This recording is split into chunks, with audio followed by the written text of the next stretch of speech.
The story begins with a letter a boy wrote to his parents. Dear Mom and Dad, it's been a year since I, who had been living a normal and uneventful life, got dragged into this. I came to this world. At first, I cried a lot and wanted to run away, but after seeing something that gave me hope about returning, I adapted to this world.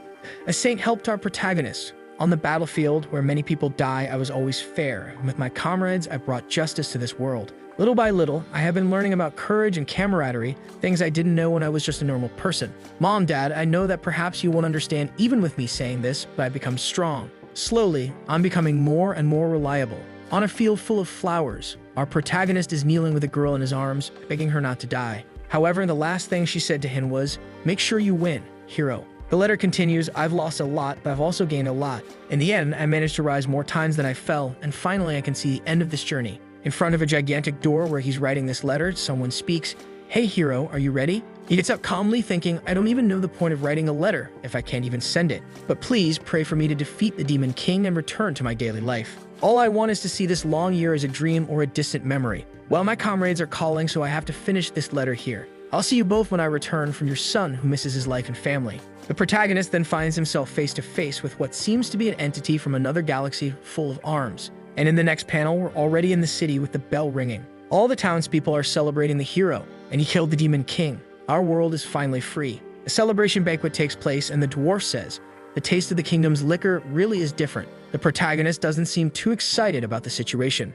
The saint who helped him says, I think you'll be able to return to your world tomorrow, hero. Will I really be able to go back tomorrow, he asks. I never thought this day would come when I first came here. The saint responds, probably not, right? You came here crying. But good job, you did very well. A nice warm hug. The protagonist sheds a tear because he knows he'll never see his comrades again. You don't be so worried, hero. And he says, I like this place, but I miss my family and friends so much. Everyone's watching as it looks like there's a budding romance between the two, teasing a bit.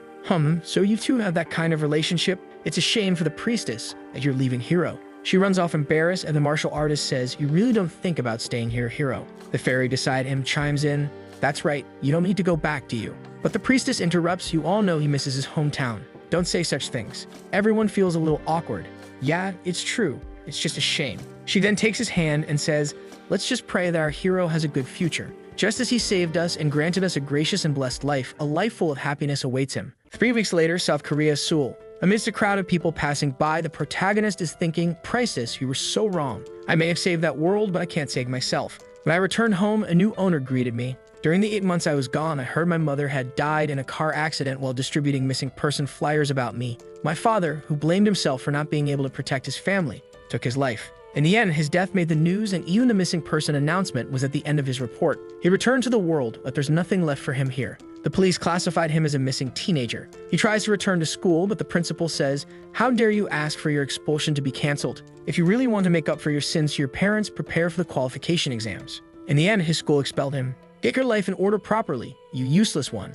You disappeared for a year. He became that guy, the one who didn't have any friends left. One of his former classmates said, man, sorry, it's just that my mom told me I shouldn't talk to you anymore, you know. And besides, we haven't spoken in so long, I'm already in my final year. Try to understand, goodbye. The poor guy is becoming desolate. No one really wanted to help me, and then comes a slap to his face. I became a child who was considered a burden to any family member. His father's brother is kicking him out. My younger brother died because of you. Are you a human kid? Where the hell did you disappear to? You didn't even care about your parents. Why did you let everyone die? That bastard should have been dead. The girl beside his body walks out. If you don't want to be treated like this, leave and never speak to our family again. You're the reason we got screwed over too. The boy became a beggar, sleeping on benches. We were a middle-class family, so we didn't have extra money. He reaches into his pocket and pulls out about 2,000 yen, everything he has. Money wasn't what I lacked. That didn't even bother me much. I had no family, no diploma, no social life. Just like in the fantasy world, there was no longer an I here either. Amidst the city crowd, he's going mad. What is this? Is this a dream or a nightmare?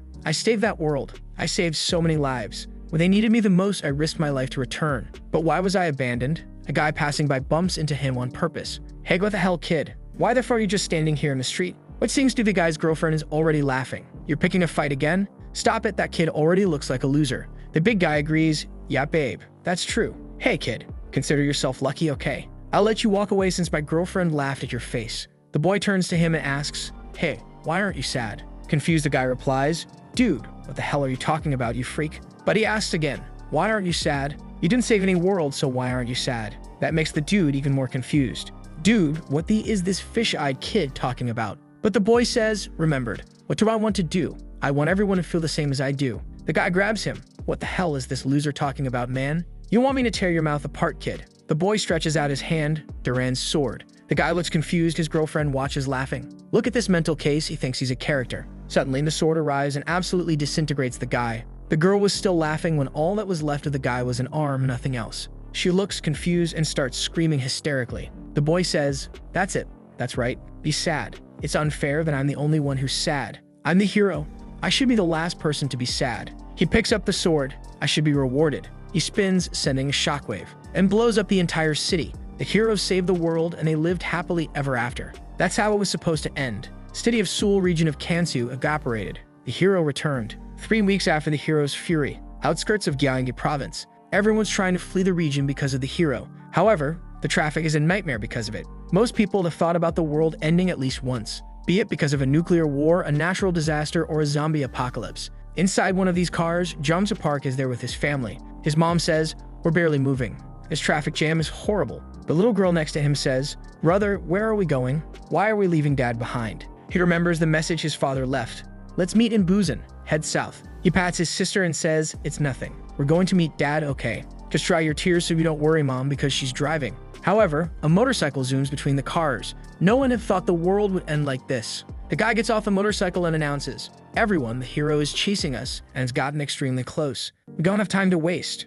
We're going to continue the journey on foot. Everyone, please abandon your vehicles and start walking in an orderly fashion. People begin getting out of their cars and walking toward the tunnel. Please follow the instructions of the soldiers and the police. The mother, who was driving, says, Jung-soo, take care of your sister, okay? If we get lost here, it'll be very hard to find each other. He replies, okay, mom. The soldier announces again, the hero is approaching fast and that's it. A tank falls on top of him, crushing him completely. The people who are walking become utterly terrified and start running. The world is meeting its end at the hands of a hero. Explosions everywhere, flames rolling, and everyone fleeing in desperation. The girl calls out, brother, please slow down. He picks her up and holds her tightly. You'll get hurt if you fall. We need to move faster. As he was fleeing through the mass of people, he stops and looks up. The hero is already there behind him with a trail of completely shredded bodies. Ahead of them, all the people trying to escape. The hero, filled with despair, thinks, all this effort, is it because they believe they'll survive? Disgusting, it's repulsive. They believe they'll live when everyone around them is already dead. I'll just finish this. He leaps down from above. In the midst of the fleeing crowd is the boy holding his sister in his arms. A man passes by and bumps into him. He holds onto the girl, but she drops her stuffed rabbit. It falls to the ground and a passerby accidentally kicks it under a car. The sister looks down and starts crying. Brother, brother, my bunny, it's under that car. He looks at her. Now isn't the time for this. But she complains. Dad bought you that doll, it's the only thing I have from him. The boy remembers it was a birthday present from their father, and she was so happy. So he places her on top of the car. All right, which car is it? She points to the white one. Stay here.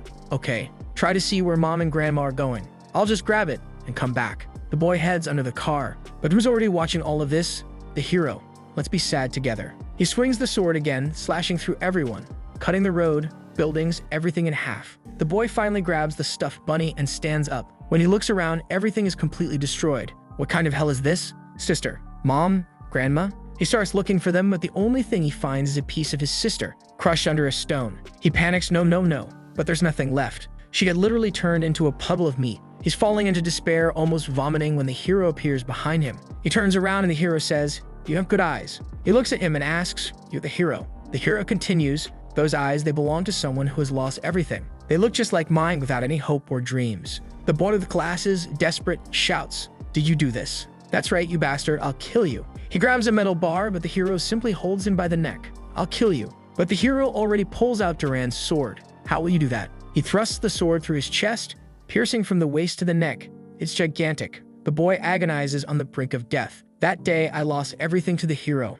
Am I really going to die like this without doing anything? I'm so sorry, sister, mom, dad, grandma, my family, and my life. Someone's voice echoes, hero, hero, wake up, hero. Thank God the hero has come to his senses. And Jung-soo says, I became a hero, the very thing I despised most in this world. 1 year after the hero's rampage, the government collapsed just like Min Soo Kim. The people who had been missing during that same period returned as heroes. The 9 heroes who conquered everything divided the lands among themselves, with the exception of Min Soo Kim, who kept the entire region of Seoul. That's how the world is now. Jeju Island, territory of the Golden Hero. A stone eye seems to watch everything, observing every corner. Inside a refugee shelter, a girl repeats to herself, "I want to die.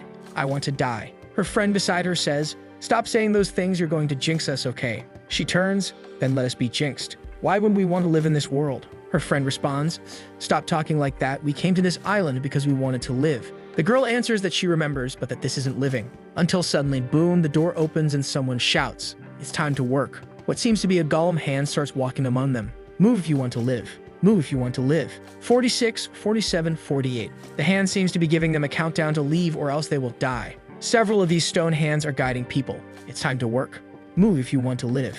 Everyone then gathers for what appears to be an announcement. Someone approaches and the stones create a kind of stage and he introduces himself, Golem Hero Sung Jun. He snaps his fingers and creates 2 loudspeakers and a microphone from the sand on the ground. All right, everyone, another day has begun. On today's agenda, the women will gather food and the men will work on building the wise tower. The people seem somewhat unresponsive. "Hey, why do you all look dead, as if you don't want to work?" The girl who wanted to die mutters to herself, "Of course, no one wants to work, you piece of crap." The Golem Hero, confused, continues, "All of you should be grateful to me. If you were in the vampire or faithful hero territories, you could either be blood bags, religious fanatics, or even experiments. This island is the best place." No one reacts. No one says a word. The Golem Hero gets a bit pissed off. "Oh, so have I been too kind recently?" He flicks his finger towards the crowd and they start running in fear, bro. All the golems move into position and bam. He tears everyone apart in a way I can't even describe. He opened a void inside them. The girl who wanted to die stands still as her friend dies right in front of her. "Summon," she whispers, crouching down.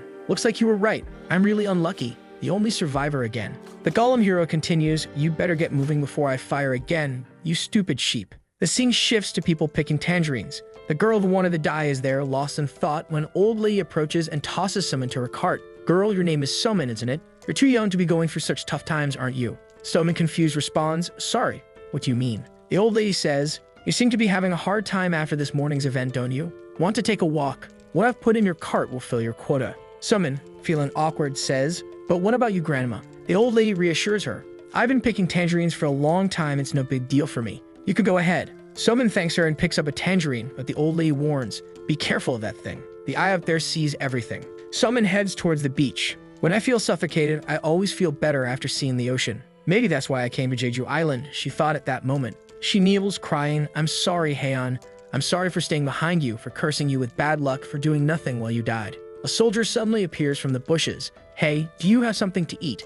She hands him a banana. "This is all I have." The soldier eats it and says, "I know it's dangerous, but can you bring me more food? There are members of our population on board the ship. I came alone to gather food, but they're starving." She hesitates. "I'm sorry, but if I'm caught by the hero?" But after a moment of hesitation, she asks, "Wait, if you're not hungry anymore, will you fight the hero?" The soldier replies, "Of course we'll fight until our last breath. And when the crew regains their morale, we'll at least reclaim this island." Summon sees the fire in his eyes. "If I run through the forest, maybe I can make it back before that thing turns this way."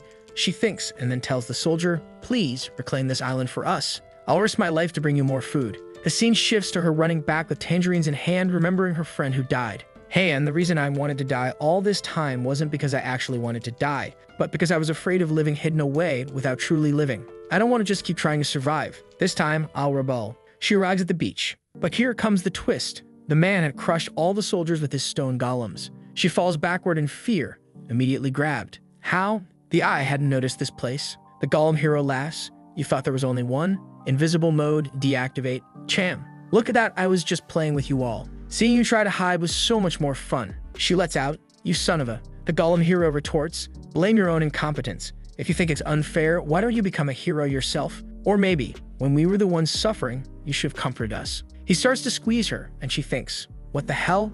I just wanted to fight back. Am I really going to die here doing nothing?" Desperate, she screams, "I don't care who, please, since I can't do anything, someone fight for me." A beam of starlight shoots down from the sky and crashes into the ground. The Golem Hero looks up, shocked. Who the hell is this guy with the spear? It's the return of spear hero Jongsu Park. He's the guy who was in the car and his sister was killed by the hero. The two lock eyes and Jongsu looks around, seeing everyone crushed and slaughtered. He speaks, "Woman, explain the situation." "Me?" Summon asks, but the Golem Hero interrupts. "Hey, I asked, who the hell are you? Why are you infiltrating my territory?" The reaction from the Golem Hero makes the girl realize this guy doesn't even know who the Spear Hero is. He's not the Sword Hero. Even the Golem Hero doesn't know who he is. This is my chance. This man, she says, he's a subordinate of the Sword Hero. He He took over this island and has been massacring people, even killing soldiers. The golem hero begins squeezing her tighter. How dare you have a casual conversation while I'm here? Is this some sort of reunion? Jiangsu, the spear hero, calmly says, I think I understand what's happening here. I'll ask you one last question. Is everything the woman said true? The golem hero, caught off guard, but responds, and what if it is? Jiangsu simply says, die. The golem hero, furious, yells, you bastard, and unleashes a barrage of golem hands and eyes firing lasers, attempting to crush and melt him. Jiangsu spins his spear, cutting through everything, then launches forward. The golem hero tries to defend with his arms, but Jiangsu quickly slices both of them off. The golem hero stumbles, cursing, you son of a, but gets kicked in the chest, sending him flying. Summon watches in disbelief. That guy, he alone defeated the golem hero, who had destroyed an entire naval fleet. Jiangsu approaches the golem hero and asks, when you mentioned the sword hero, were you talking about the one with the white armor? The golem replies, I don't know, man. Jiangsu cuts off part of his leg. When you say, I don't know, I'll cut off a piece of your body. Is the hero in white armor the sword hero? Yes, that's right. Where is he now? The golem hero hesitates, but it's too late. He loses the other leg. Where is he? Please don't kill me. I'm not going to spare you. You've given up on being human. However, if you answer my questions, I'll end your life without pain by cutting off your head. The golem hero, lying on the ground, says, got you. All of his golem hands and eyes shoot towards Summon, causing a massive explosion. The golem hero rises with his remaining strength, blood pouring from him, but still standing. We then see the world to which Jiangsu is summoned. If you give up on saving our world, the Demon King will come to yours after destroying ours. Please, for the sake of your world, save ours. However, when Jiangsu returned home, he thought, I just wanted some sort of compensation for what I did. Even a simple thank you would have been enough. When I came home, I wanted my father to say, son, I'm glad you're back. Tell me where you've been. But instead, he just said, get out of my sight immediately. I don't even remember you being my son. When I came back, I wasn't welcome anywhere. We don't provide support or housing for runaway teenagers. That's just the law. How is that even possible? I was the one who saved that world. Kid, you're not a minor anymore. If you don't want me to turn you over to the police, leave now. What, you expect me to pay you for the work you did in this nightclub? You're just a kid who lied to an adult. Now get lost. I figured everything would be fine if I destroyed it all, and finally my world along with it. I don't want to die. He looks to the side and sees the spear hero saving the girl. You won't escape. Every hero deserves to die. The golem hero tries to activate a skill called Praise Flower to attack the spear hero, but using an electric element. Jiangsu throws the divine lightning spear, aiming directly at the golem hero's laser. The spear cuts through the golems and deep within pierces the golem hero. That was the final moment of the golem hero, who had destroyed Jeju Island and the naval fleet. Summon stands in shock. We then see the people who the golem hero had saved, erecting a statue in his honor. Just a little more and that's it. Wu finally feels like we're at least repaying the hero, even if just a little. Let's all pray that he's happy, that the hero can finally be at peace. The golem hero is dead, and with his death, the golems controlling the castle fell as well. For the first time, the city was safe since the hero's rampage. Summon opens the door to the refugees and everyone starts walking out alive, happy, and free. From the shadows, the spear hero observes the families reuniting, emotionless, but recalling his own family. I envy them, he thinks. They have a place to return to. He hears something behind him. Summon steps forward. It's me, the girl from the field. Why are you hiding in the bushes? Everyone wants to know who killed the golem hero. Let's go down together so I can introduce you. But he replies, I'm just a hero who killed another hero. I have no merit. I'll probably just end up reviving their fear. I don't care about praise, he says, turning away. She thinks to herself, looks like he's kind. You wouldn't be thinking about the feelings of others if you weren't. But coldly he responds, think of it however you want. We'll never see each other again anyway. But Summon replies, wait, let me ask you something. Do you plan on killing all the heroes? And Jiangsu affirms, yes. Until I kill the hero in white armor, I'll kill anyone working with the sword hero. Summon becomes interested. For revenge? Is there another reason? Then let me help you. Let me get my revenge too. Are you crazy? I know, and you probably think I'm dead weight, right? But please let me come with you. Jiangsu asks, do you even know where each hero is? And she explains, I do.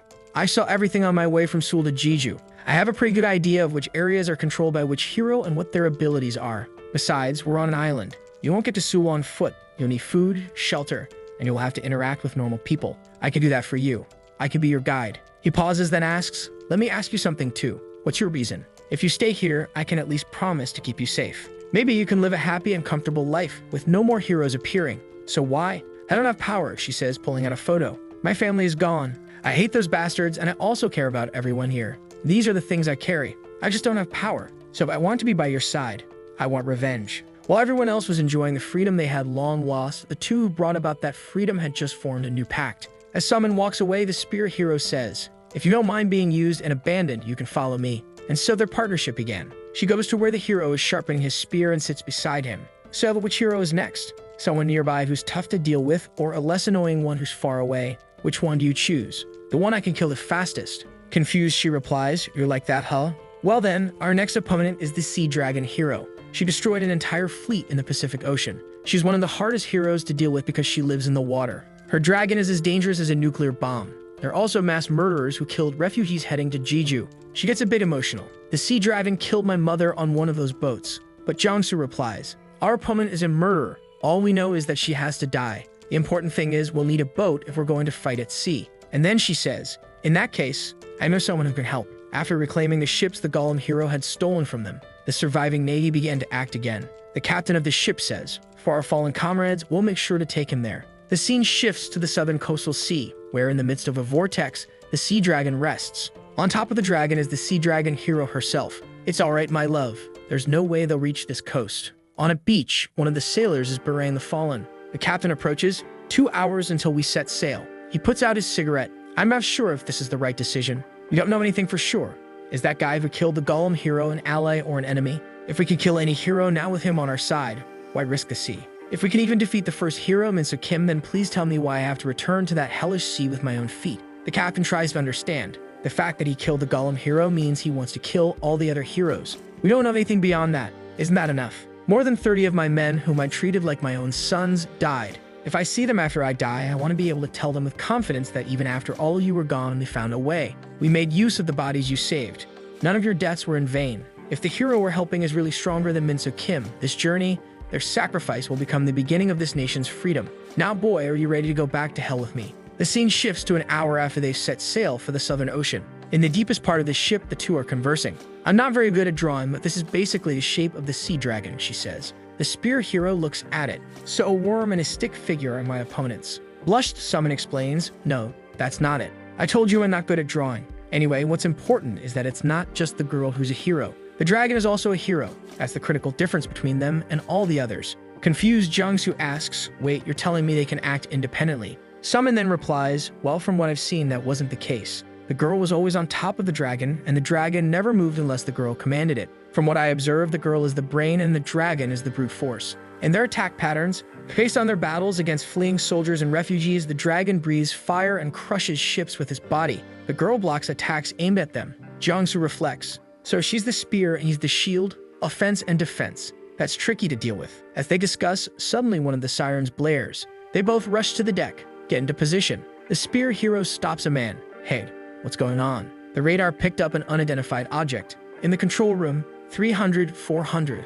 There are many unidentified objects. Brace for impact. The spear hero heads to the bow of the ship. In the water, a massive swarm of fish is heading their way. The crew switches on their machine guns and starts firing into the water. Fish. Someone comments, "Looks like we panicked for nothing." But Jongsu warns, "You should be scared, the real deal is here." Out of the vortex, the sea dragon emerges. The girl on top locks eyes with Jongsu. "So you're the hero who killed the golem?" "Sea dragon hero, Suishin," she announces. "I'll have to blow up this entire ship." The commander shouts, "Dodge it." But the spear hero commands, "Drop the anchor." The man in the control room protests. "What is he saying?" "Captain, I'm turning the ship." "Don't do it, Captain. We have to follow the hero's orders." "Drop the anchors." Suishin, watching from her dragon, declares, "Disappear." "Take this, dragon's flaming tempest." Jongsu, unfazed, switches weapons. Change weapon, shield spear. And silly. The spear transforms into a protective barrier, and the ship's bow is shielded. He warns, "If you don't want to die, stay down." The fire hits, an explosion ensues, but the spear hero stands in the midst of it all, holding back the blow. "The bastard can't fight back because he's protecting us." One of the crew members comments, "Captain, give us distraction orders." Through the loudspeaker, all crew prepare for battle. Aim for the heads, open fire. Explosions ring out as tanks, bazookas, and missiles fire at Suishin. She simply raises her staff. Atlantis protection, Atlas shield, she chants, effortlessly blocking all the attacks. "Wait, our attacks are being blocked." Someone cries. "Don't be discouraged. We already knew our firearms wouldn't work on the heroes. The main goal is to distract them as much as possible. Keep firing. Use all the ammunition we've got." Jongsu mutters, "These guys aren't as useless as I thought. At least since she started using that magical barrier, her firepower has dropped. If my suspicion is right, she's sharing her mana with the dragon. All we have to do is exhaust everything, and then we'll have a chance." Suishin notices the spear hero advancing. "So you've realized that our firepower is weakening? No matter. She hurls her trident into the air. I just need to eliminate any reason to use the barrier. Power of Atlantis, Trident of Atlas. The trident is hurled toward the ship, slicing through the missiles in the sky. It reaches the barrier as Suishin flicks her fingers, causing the trident to rise. The hell? It's changing direction? She starts making multiple hand movements, guiding the trident through everyone, destroying the weapons and tearing the ship apart. Captain, you have to evade. It's too late. The trident pierces the captain as well, and everything is in ruins. My dragon ahead and my spear behind. This is the end, nameless hero. The trident is headed straight for Jungsu's back, but the man who didn't even want to come steps in, grabbing the spear. He asks, "Who do you think we are?" He remembers the commander's words. At the very least, we have to make use of the bodies they saved. It's the only way to ensure their deaths weren't in vain. With that, the trident, already losing strength, finally stops. The sea dragon hero is stunned. The man turns to Jungsu saying, "Please make good use of this," and collapses dead. "Thank you." Jungsu grabs the trident, imbuing it with the freezing element. The man who sacrificed himself says, "Hey everyone, sorry for the delay, but at least I didn't run away." Next chapter, in a world under the sea, a young girl is summoned to the world of the sea dragons, Atlas. Someone approaches her saying, "This must be your first time seeing the kingdom, right? Welcome to my world, hero. You seem much calmer. Considering this is your first visit, you probably heard about returning to your home and the responsibilities you'll have from now on." The girl, still confused and timid, replies, "I think so. I'm just not used to all of this yet. It's okay. You'll get used to it in time. But there's something I'd like to give you today." Curious, she asks, "What is it?" He hands her a spear. This is a spear passed down through generations. It has been entrusted to each chosen one to become the hero of the sea dragons. She takes the spear. "Wow, this thing is heavy." He steps closer. "This spear carries great significance. It means you'll become my hero, and I will entrust my life to you. Can I trust my life in your hands?" She nods, saying yes. "Very well. I am your humble servant, hero of the sea dragons." He kisses her hand. "I will protect you from everything in your path so you can destroy the demon king." Back in the present, the spear hero, wielding the same trident, faces Suishin. She's enraged. "How dare you hold that spear? It's not yours. Give it back now." Jungsu agrees. "Oh, don't worry, I'll give it back. Right through your skull." And Silly activate. His shield shatters as he pulls back the trident. Freezing technique. Glacial path. The trident launches forward, freezing everything in its path. Suishin screams to her dragon, "Blessy, stop using your powers. We need to strengthen our defenses." The dragon halts its abilities and Suishin casts a protection spell, Great Shield of Atlas. Multiple layers of protective barriers are created. This is a level 5 magical defense barrier that even a demon king can't destroy. Try to break this. The trident slams into the first layer, shattering it, then the second, third, and fourth. Suishin is shocked. This is impossible. The trident breaks through the final barrier, almost reaching her. "Phew, I finally managed to block it. Now I can reactivate Blessy and attack from." "Wait, where is he?" He disappeared. Jungsu had already moved under the dragon. That technique wasn't meant to attack. It was just to create a path. He pulls out Silly. Proverbs. He delivers a devastating slash, slicing the dragon cleanly in half right through Suishin. As the dragon's body starts to separate, Suishin touches it. "I love you." The dragon responds, "We love each other." The scene shifts back to when the two of them together killed the demon king. Finally, we did it. The sea dragon is none other than the king of Atlas himself. He holds Suishin in his arms. "Finally, we changed our predestined fate. You've worked hard, hero." She blushes and he kisses her deeply. Romance blooms. However, she starts crying. "Hey, why are you crying on such a joyful day, hero?" She replies, "The fact that the demon king is dead means our goodbye is very near." She felt relieved to be able to return home, but she didn't want to be separated from him. However, the king said, "It's okay. I will follow you to your world. I have already fulfilled my role here as the king of Atlas. We have restored balance to this place, so I will accompany you as your partner." All the citizens of Atlas were against this decision. "Sir, their world is very different. It could be dangerous for you." But the king was resolute. "The hero adapted to our world without any problems. Isn't that proof enough that I can do the same? The next heir has already been chosen, and I have fulfilled my duty by killing the demon king. I am no longer the king. I will spend the rest of my life fulfilling my duties as her partner."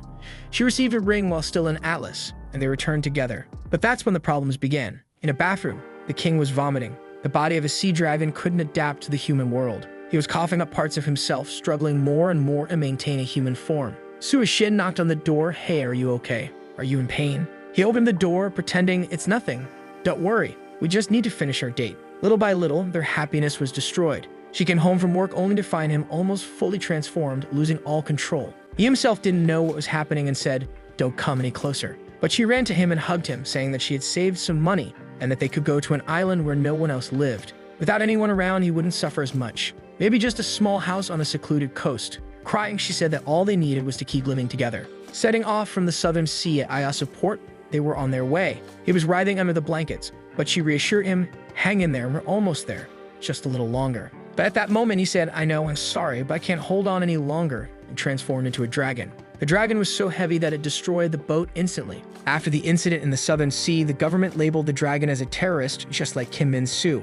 That's how they became villains and targets for many. But like it or not, when the dragon was whole, he destroyed everything in his path. I don't care if we're seen as villains. Since you fought to defend me in this world, I want to fight and protect you too. However, in the present, nothing remained of the two who had been torn apart. The scene shifts to the sword hero, who appears to be at the grave of the returned hero, Lee Seong-jun. He stands there silently until someone approaches. He looks up as the person says, the Golem hero and the Sea Dragon hero were killed by a newly returned hero. These are his photos. This means people have a new hope. It also means that the eternal sadness you've created in this country is ending, man. Isn't it time for you to act? You have to fight to protect the image of this nation if you want to maintain it. He stands up and the man continues, yes, that's right. Now you look like our hero. Yeah, the end is approaching once again. The next chapter begins in a room filled with spears. They all seem to be treasures, and a man is speaking. The first spear, Verbach, has returned, and we've just received news that the fifth spear, Ancilly, has disappeared. Most likely, the hero has been reborn. The girl interrupts, it's already begun. The revenge the heroes so desperately wanted. Please call the blacksmiths. We must forge as many spears as possible. This time it's our turn to repay all we owe the hero. Yes, ma'am. Looking at the spears, she reflects, in the first place, that hero never had any interest in saving our world. But even so, among all the generations of spear heroes, he was the one who worked the hardest, practicing tirelessly, every day non-stop without a second of rest. She runs toward him, hero, hero. We did it. We can move on to the next stage. He holds her hand. No, I already told you, we'll only proceed when I'm ready. I can't go yet. I'm too weak compared to that bastard. I can't continue like this. It was because of my weakness that they died. The girl continues narrating, this hero fulfilled all his duties without ever questioning or refusing anything. He's depicted like a madman, jumping into dungeons and cutting down everyone in sight. The rest of the party can barely keep up. Stop the hero. Hero, you're going too deep into this dungeon. Alone amidst a horde of goblins, when suddenly one approaches, he turns and slashes for two of them. But right then, he takes a hammer blow from the troll chief and falls to the ground, bleeding profusely. He starts hallucinating, seeing the monsters as the sword hero. He charges forward, slashing everything in his path, and even faces a golem, stabbing it in the neck with his spear. Sub-adventurers nearby are more terrified than impressed by him. Covered in blood, he continues killing goblins left and right, yelling, die. In the next scene, he's standing amidst the massacre, bloodied and exhausted. He collapses to rest, but immediately has a hallucination of his sister begging to be saved, his mother telling him to take care of his sister, and his grandmother dead on a beam, calling out, your grandmother is hurt, Jiangsu. The man is clearly psychotic, behaving more like a sinner or a vengeful spirit than a hero. Sitting beside the fire, unable to sleep, the girl notices his body is covered in wounds from the battle. She picks up some ointment and says, you have so many injuries. May I apply this? He looks like he's cosplaying Guts from Berserk, scarred and battle-worn. Why do you keep fighting so much, hero? Aren't you tired, but you feel pain? She asks. I know I shouldn't say this, but what about your family? What will they think when they see your body covered in so many scars? But Jiangsu replies, I don't have a family to return to. They're all dead. She then asks, so why are you in such a hurry to kill the Demon King? I thought you wanted to return home faster. And he explains, there's someone I have to kill when I get back. She's taken aback. No way. It's impossible that there's someone stronger than you. And even so, if you keep going like this, you're going to destroy your body and never get your revenge. But Jiangsu knows that bastard is strong. I need much more power to take him down. I'll become stronger than him and I'll tear him apart piece by piece. When he can no longer walk, I'll hang him where the sun burns the hottest and slice his skin off day by day. When he heals and feels fine again, we'll start all over. I'll make him eat his own flesh just to prolong his life. He will suffer for every person he's killed, and it will be the slowest and most painful death imaginable. That would be good. The girl realizes in that moment that this hero is seriously unhinged. Time passes. Despite his immense strength, the spear hero seems more like a broken man. But then the question arises, what about the spear hero 100 years from now? Ignoring everyone, he takes a miracle elixir and pours it on the Demon King's body. Wait, why is he giving an elixir to the Demon King? Someone asks. The Demon King rises, confused. So if this is what you want to become corrupt and transform into a Demon King yourself, don't you? The spear hero replies,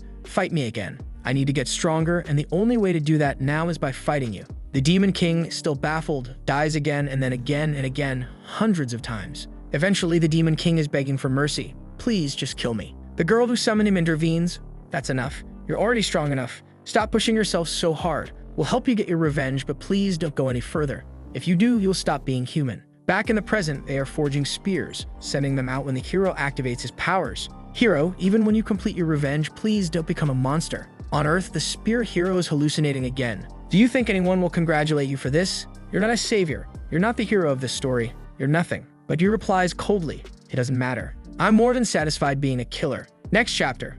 Back on the ship. The hero throws his spear and climbs up. Summon, assisting him, watches in awe. He killed another hero. Maybe this guy really can take down all the others. Jiangsu glances around. Any survivors? She shakes her head. No, I checked the deck, the weapon tower, the cabin, and the engine room. Everyone is dead. So that's how it is. What do we do now, hero? We can't move the ship without the crew. Don't give us some ability to help us reach the shore? I've seen you create shields and even a path to get to the sea dragon hero. You seem like you can create anything. The hero looks confused. No, I don't create anything. And aren't you supposed to be the guide? You should at least know how to steer a ship. She feels a bit embarrassed, muttering, that's not exactly what I meant when I said I was a guide. He tells her, whatever, forget it. I brought you along because you seemed competent. She yells at him, at least tell me what you're going to do before you leave. I need to rest for now. I doubt you understand since you didn't do anything, but I used up all my energy during that fight, and I need to recover. She mutters to herself, frustrated, you're so skilled. Too bad at Matt. I wish I could do something like that too. Determined, she starts searching the storage area for a way to get them out of there. He told me to rest, but I'm not tired. I need to prove I'm competent and at least find the ship's manual. I'll show the arrogant bastard that I'm useful. As she's rummaging through the shelves, she hears a sound in the corridor. Huh? Is someone out there? That bastard didn't go to sleep. She steps out to see him carrying the bodies of the dead crew. That bastard, he said he was going to rest. What's he doing in the middle of the night? One by one, he arranges the bodies at the bow of the ship, covering them. My father was in the Navy too. He probably died like you all did. He looks at the man who saved him. I'm sorry I can't return you to your families and have to leave you here like this. Suddenly, tears stream down his face as he starts crying. I'm sorry for not being able to protect you. In your next life, I hope you're born into a world that doesn't need sacrifices. She watches the scene unfold, softly saying, Amen. In a world where life and death were becoming blurred, the boy and the girl paid their respects to those who had passed. And as if the cruel world was watching them, a visitor from the skies appeared. This is Brown Raven. I found the rebel hero and a woman. The voice belongs to a member of the South Korean reconstruction group. Begin the operation capture of the rebel hero. One of them tells him, leader, be cautious. We still don't know if the rebel hero was really on our side. His only goal might be to take the territory of the other heroes. We're still uncertain about his true intentions. It's all right. I'll handle this situation calmly. Down below, someone notices a helicopter. Hey, spear hero, did you call for a radio or something? No. Maybe they're subordinates of a hero? Since the heroes are ruling everything, many people have joined their ranks. We'll need to be cautious. The leader speaks through the helicopter's loudspeaker. I'm Chin Jong-wook, leader of the Hero Division of the South Korean Reconstruction Government. I'm coming down the ladder to meet you. The spear hero is confused and asks, have you heard of reconstruction governments? She responds, I've never seen them with my own eyes, but there are rumors among the people. They say it's an organization formed by the government and survivors, those rebelling against the heroes and their guerrilla groups. Jongus thinks, maybe they're here to recruit me. Makes sense.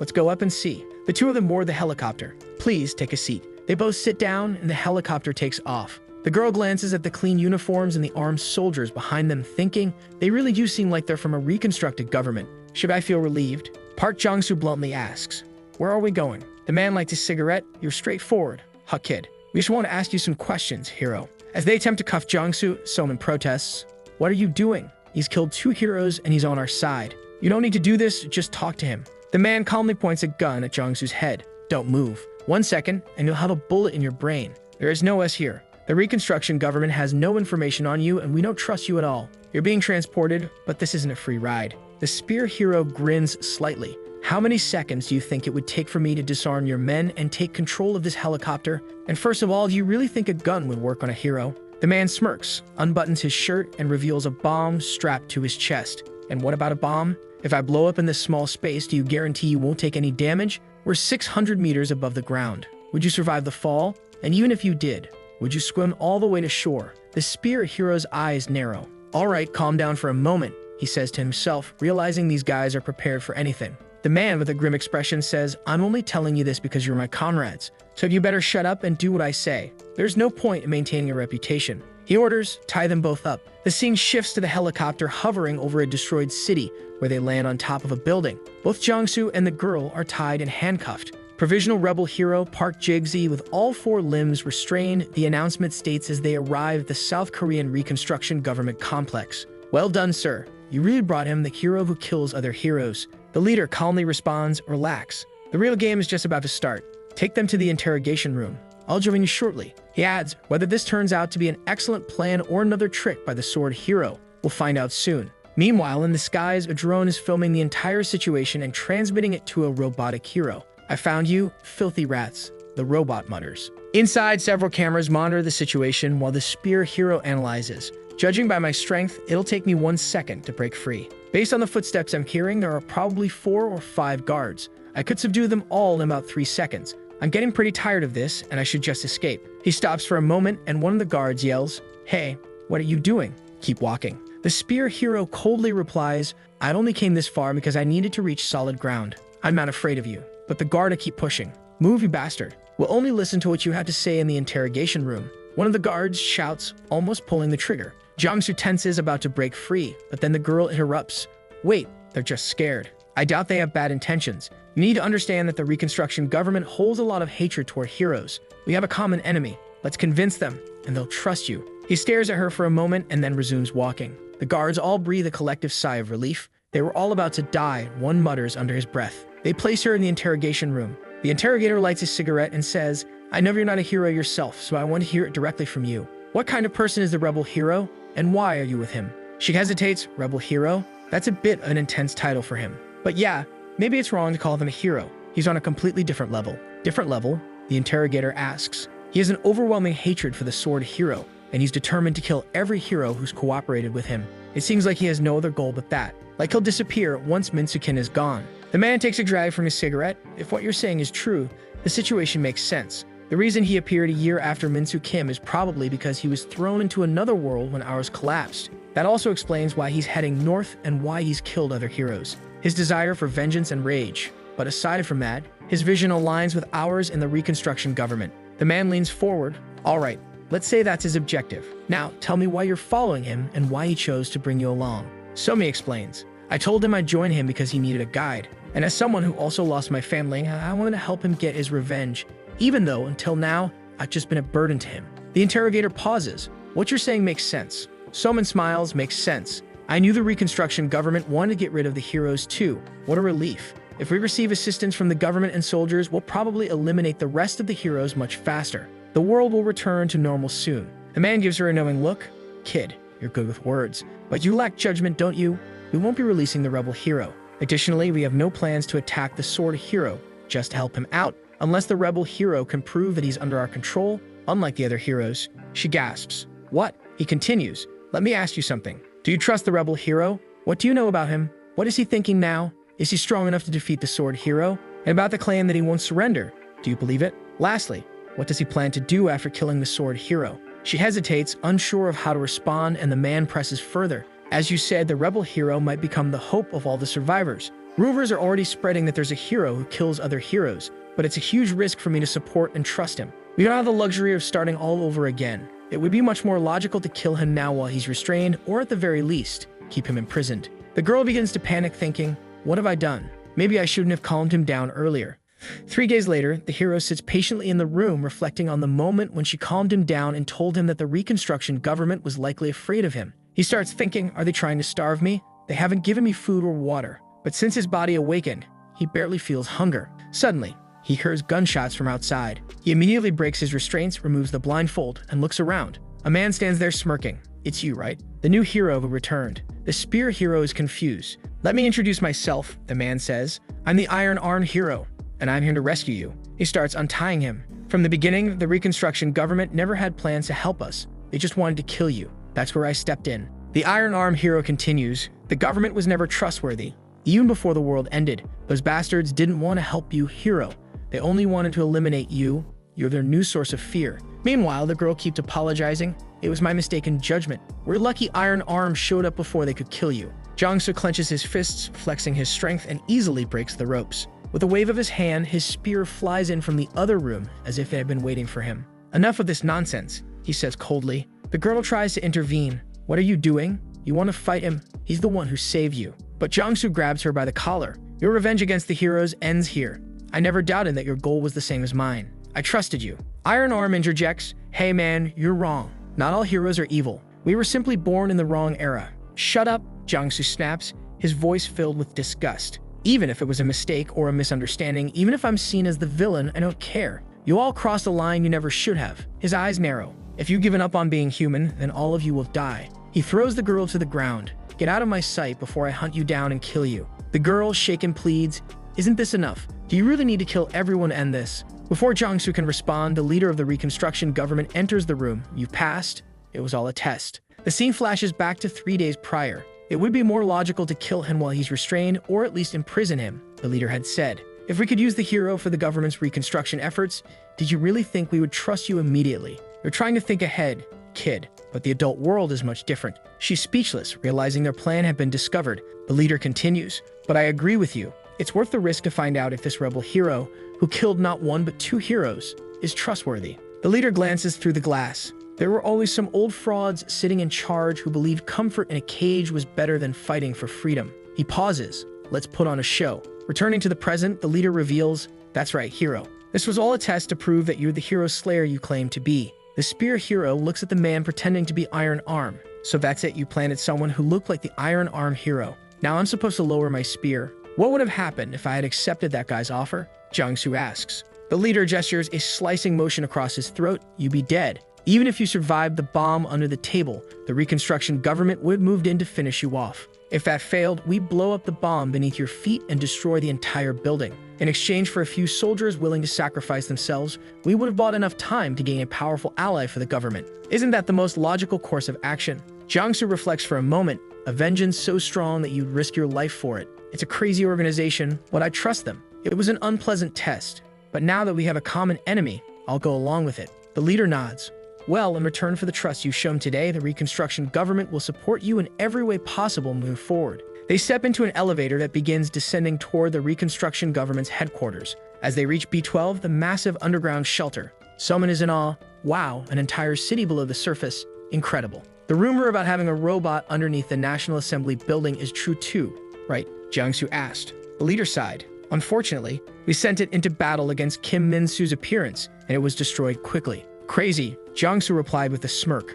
"Just kidding. We don't talk much about it since the hero information system is very efficient, but we've repurposed Cold War underground shelters to remodel the current system. We have around 50,000 people living in this small underground city," the leader explained. "Rumors about you are already spreading throughout the city. The hero who appeared to kill the bad heroes." He turned to Jiangsu with a serious expression. "I ask you this as someone who now sees you as a younger brother. Please don't betray the hope of these people. If you have any humanity left, fight to protect this place from now on." The 3 of them step out of the elevator and walk toward the city. A shy little girl comes up to Jiangsu, handing him some white flowers before running back happily to her family. Jiangsu watches her, and immediately his mind flashes to images of his sister. "Do I still have something to protect?" he wonders. The leader takes them to a house. "This is where you'll be staying while you're in the city. Rest for now." Jiangsu, however, remains firm. "We don't plan on staying long. We only need water, food, and transportation." The girl interrupts. "Wait, if they have all this infrastructure, we shouldn't just ask for basic necessities. We need soldiers and people to fight alongside us. Please consider that before rejecting your help." The leader nods. "The kid's right. If you wish, we'll do everything we can to support you with the entire city. I know you don't want to involve innocent people, but at least think about it tonight." Jiangsu stays silent, turning his head away. Later, the scene shifts and the girl emerges from the bathroom while Jiangsu stands on the balcony drinking. "You like yellow peaches, don't you?" she remarks. "Sugar stimulates the brain to think faster. I'm just eating this to figure out how I'll defeat the sword hero," Jiangsu responds. "I see. I want to know more about you," she says softly. He then asks, "Why? Are you still suspicious of me? Do you think I'm like the other heroes?" "No," she replies. "It's just that we don't even know each other's names yet. If we're going to stay together, it's strange for you to keep calling me girl all the time. You'd hurt my face when you were angry. You need to be at least a little conscious of that." Park Jong-soo finally reveals his name. "Oh, I'm Jong Sumin. Not girl, okay? But Sumin." She extends her hand for a handshake, and to her surprise, he accepts it. The night when the girl and the boy shared their feelings became the first and the last time they truly connected. At the South Korean operations base, the officials were reviewing reports. "So the rebel hero seems to be fully on our side now, right?" one of the agents asked. "Yes, nothing out of the ordinary in his conversations with the girl. We can start dismissing our suspicions, another agent replied. Good, that means we've successfully recruited 3 heroes. With the Golem hero and the Sea Dragon hero dead, we only need to eliminate 7 more, including Kim Min-soo. Sir, it's still 7 against 3. We're at a disadvantage. I know, the leader responded. But with how things are progressing, we might just return to our old lives, where there's order, security, and family. A young woman nearby began to cry. Maybe we weren't as useless as we thought, huh? It's a bit early to celebrate, the leader said with a smile, but you've done good work. For everyone in this city, we need to keep trying until the end. That night, the guardians of that small piece of land found strength and congratulated themselves for the first and last time, unaware of the looming darkness approaching. The base leader heard a noise, and when he went to check, a massive crater was forming above the base. Both Somin and Jiangsu witnessed the same sight. The leader was in shock, sweating as he realized what was happening. Heroes were descending into the city. Not just 1 or 2, but all 9 heroes from across the territories, including the Sword Hero. Jiangsu was frozen in disbelief as they landed, locking eyes with him. Another hero with dark red wings scoffed, "The city of cockroaches, what are you all hiding for?" It was the vampire hero. The faith heroine Bekana chimed in, "They will soon be my new followers, so please don't underestimate them." The magic hero sneered, "You're a crazy woman, always using that disgusting ability of yours. It makes me want to puke." Even the real Iron Arm hero was there, sarcastically remarking, "Wow, everyone's so lively today, full of energy." The return hero Lee Sung-jun appeared as well. "I died 7 times trying to break through their defense systems, so if you guys have any decency, you be thanking me." The martial arts hero landed silently, while the Reformation hero, Lee Garam, a robot, stood beside the sword hero. "Hero of the sword, please give your orders." The sword hero remained quiet, but the return hero chuckled. "Do you even need to ask? Min-soo wants everyone here to suffer." The Reformation hero responded coldly, "Understood." With that, he activated destruction mode, unleashing 30% of destructive force. A barrage of missiles rained down, destroying the city below. The leader of the base was paralyzed with fear as the explosions rocked everything. In desperation, he sprinted into a control room. "Activate all the tower defense systems. What are you all waiting for?" But as he looked around, everyone was frozen in place, under the control of the faith heroine's powers. He slammed the door shut, pulled out his walkie-talkie, and barked, "Mountain, Bat, and Brown Raven units, listen up. Engage the heroes with everything you've got. Protect the city and the rebel hero. If we fall here, it's the end of our nation." But it was too late. The bodies of the Mountain unit were already scattered, dead. Iron Arm hero looked around. Convincing speech, but it's pointless. I've already carried out the execution of justice. The artillery unit Mountain Kshayan has been annihilated. Inside the base, the return hero was slaughtering everyone, muttering, "These guys are well trained. They killed me twice already." The Bat Kwan unit of special agents had also been decimated. In the sky, helicopters were being shredded by the vampire hero's Bloodblade ability, wiping out the Brown Raven unit. 3 minutes into the invasion, and 13,000 people had already been killed. Suddenly, a spear flew toward the sword hero, but the martial arts hero blocked it with his celestial demon defense power, redirecting the attack. However, blood dripped from his fingers. He wasn't unscathed. Jiangsu, the spear hero, had arrived, his eyes blazing with fury. "I found you, you bastard." The sword hero, emotionless, replied, "So you're the one who broke my cycle of despair." Jiangsu didn't answer, only glaring, hands trembling with rage. "The bastard who killed my family is standing right in front of me. The demon who ruined my normal, happy life is right here. The monster who destroyed my world is right here. What should I do now?" He gritted his teeth, fists shaking violently. "I'm going to kill him right here, right now." Stars appeared around Jiangsu as he raised his arms. Lance of Shield Ansile, Lance of Earth Ioyo, Sacred Lance of Paul, Demonic Lance of Duril, Flame Lance of Ignite, Ice Lance of Vazens. He continued summoning all the spears that had been prepared for him. The sword hero simply called forth the Sword of Duran. Jiangsu activated the Void Attack system, launching a series of explosions toward the enemies. Everything was obliterated, leaving the battlefield in ruins. As the dust settled, a foot stood in the middle of the destruction. The sword hero and the martial arts hero were still standing, battered but alive. Up in the sky, the other heroes looked down and muttered to each other, ready for the next move. As the battle rages, the heroes witness a clash unlike any other. The magic heroine quips, "This guy's different from all those small fries. That was dangerous," someone else mutters as the dust settles. The remaining foot belonged to the faith heroine, who swiftly regenerates her body. With a sigh, she remarks, "This is going to be a fun fight to watch." The other heroes start retreating. "I'm getting out of here before I get caught up in this mess," one says. But the sword hero is ready for the one-on-one. Jiangsu, the spear hero, hurls another spear, which explodes against the sword hero's back, releasing a venomous substance. Immediately, blood starts pouring from the sword hero's eyes, nose, and mouth. He wipes it, staring down Jiangsu. At that moment, Kim Min-soo thought, "He wants to kill me to save himself." He recognized the same sadness in Jiangsu's eyes, But there was also a faint glimmer of hope.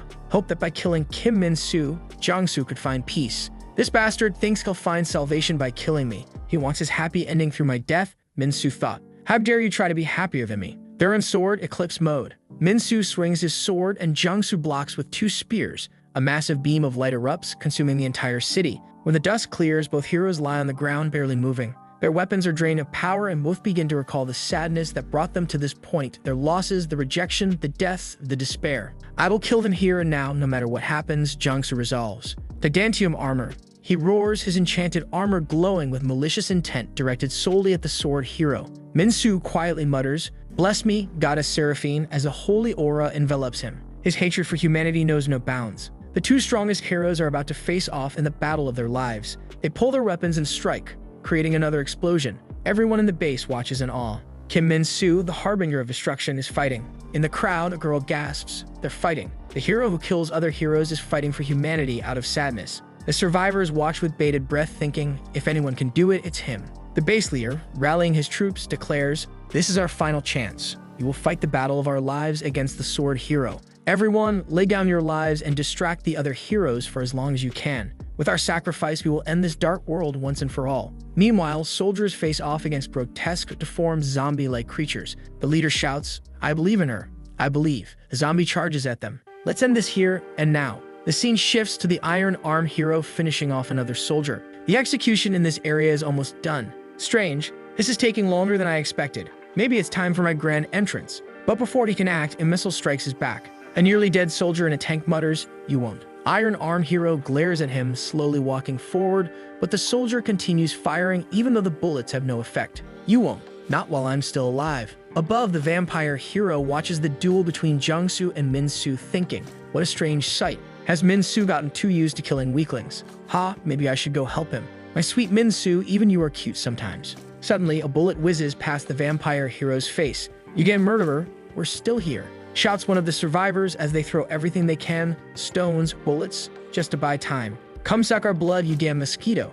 A taunt. "You're persistent, aren't you?" The vampire hero smirks. Even some of the soldiers who had already been defeated by the returned hero began to rise again. Citizens throw Molotov cocktails at the Reformation hero's robotic body, while the base leader fights against the monstrous creature summoned by the Faith heroine. Meanwhile, the battle between the spear hero and the sword hero intensifies. Jong-soo lunges at Min-soo with a powerful strike, but Min-soo narrowly dodges and counters with a devastating punch to Jong-soo's gut, sending him flying. Using the distance created by the blow, Jong-soo summons the earth element spear and stabs it into the ground, creating quicksand that traps Min-soo. With Min-soo stuck, Jong-soo pulls out his dragon spear and activates inherent dragon spirit. A purple dragon envelops the spear, and Jong-soo hurls it toward Min-soo. "This is it. I'm going to end my year-long nightmare right now. This is where it all ends." He channels all 5 elements, electricity, ice, earth, flames, and air, into the spear. Absolute power explosion. Min-soo, battered but not defeated, smirks. "You're strong, but is this all you've got?" He raises his sword, Duran Sword Aurora mode. The battle rages on as the sword hero's slash grazes past Jong-soo, the spear hero, who then loses an arm before he can strike back. As Jong-soo's body falls, the sword hero coldly states, "Your sadness is shallow. Evil can never defeat evil." Jong-soo crashes to the ground, but his arm begins to stop the bleeding. "Sadness? You're telling me my sadness is shallow?" Jong-soo yells, his voice filled with anger. "The death of my family, the end of the world I knew, the feeling of my life being crushed by a murderer like you. You think that's shallow?" Everyone watching is shocked by Jong-soo's unwavering determination. His arm doesn't regenerate, but he stops the bleeding and charges toward the sword hero again. The sword hero, now with the blessing of the goddess deactivated, easily dodges Jong-soo's punch and counters with a blow to his jaw. "It's still shallow. You are far less miserable than I am," he says, delivering another punch to Jong-soo's gut. "You have a chance. You can find salvation." He kicks Jong-soo hard, sending him flying. "But I have nothing. You still have something to fight for." "I have nothing." Jong-soo groans. "What did these people do to you? What did I do to you?" The sword hero grabs his head in frustration. "All of you were happier than me. You all abandoned me. None of you waited for me. None of you tried to understand or console me. They dared to raise you up as the beacon of hope and tried to break the cycle of sadness I created." Suddenly, a bullet whizzes past the sword hero's face. He dodges and looks to the side. Someone is standing there, aiming her gun. "You're right. This guy is our last hope," she says with determination. Jong-soo, lying on the ground, mutters her name. The sword hero sneers. "Hope? That's worthless. He's already defeated, and you think you can do something with that gun?" She shakes her head. "I don't just have hope, I have certainty. One day, if we keep fighting like we did today, we'll defeat people like you. The scene shifts to a blood-soaked battlefield where the faith creature is wreaking havoc. Captain, are you okay? A soldier's voice crackles through the radio. The rebel hero has retreated. Please give us the next order. The captain, missing part of his arm, collapses to the ground, bleeding out. He grabs the radio. Connect me to all the loudspeakers in the shelter. I have something to say. With a shaky voice, he addresses the survivors. To all the survivors and anyone capable of fighting, listen up. The rebel hero, the idiot holding the spear, is now our last hope. The army has fallen. We barely have any weapons left for the civilians, and people are losing their will to resist. I'd apologize, but making sure that bastard lives to fight another day is the best we can do right now. Please protect him. I entrust his care to all of you. As he prepares to self-destruct with a bomb, he reflects one last time. I guess my role was always to leave things behind for others. Just as the cigarette in his mouth dies out, he sees a heroine standing before him. You, I trust you and everyone else, he whispers before the building explodes. The faith heroine watches from afar, annoyed. You, how irritating. Even until the very last second. Her followers chant, how will we prove our faith? I will give my left arm. I will give my right arm. Giant hands emerge from the rubble, holding up the collapsing building. Meanwhile, the sword hero glances to his side and notices the magic heroine nearby. What are you standing there for? He asks. The magic heroine glares at him. You have no idea how much it boiled my blood having to follow your orders, you lunatic. She summons her power, sugar dust chain. With a laugh, she sends a barrage of candy-like projectiles at him. This is goodbye, you middle school syndrome maniac. The scene shifts to a girl on her cell phone casually walking through the city. Yeah, I'm on my way. Birthday present for Yosin? Of course I got it.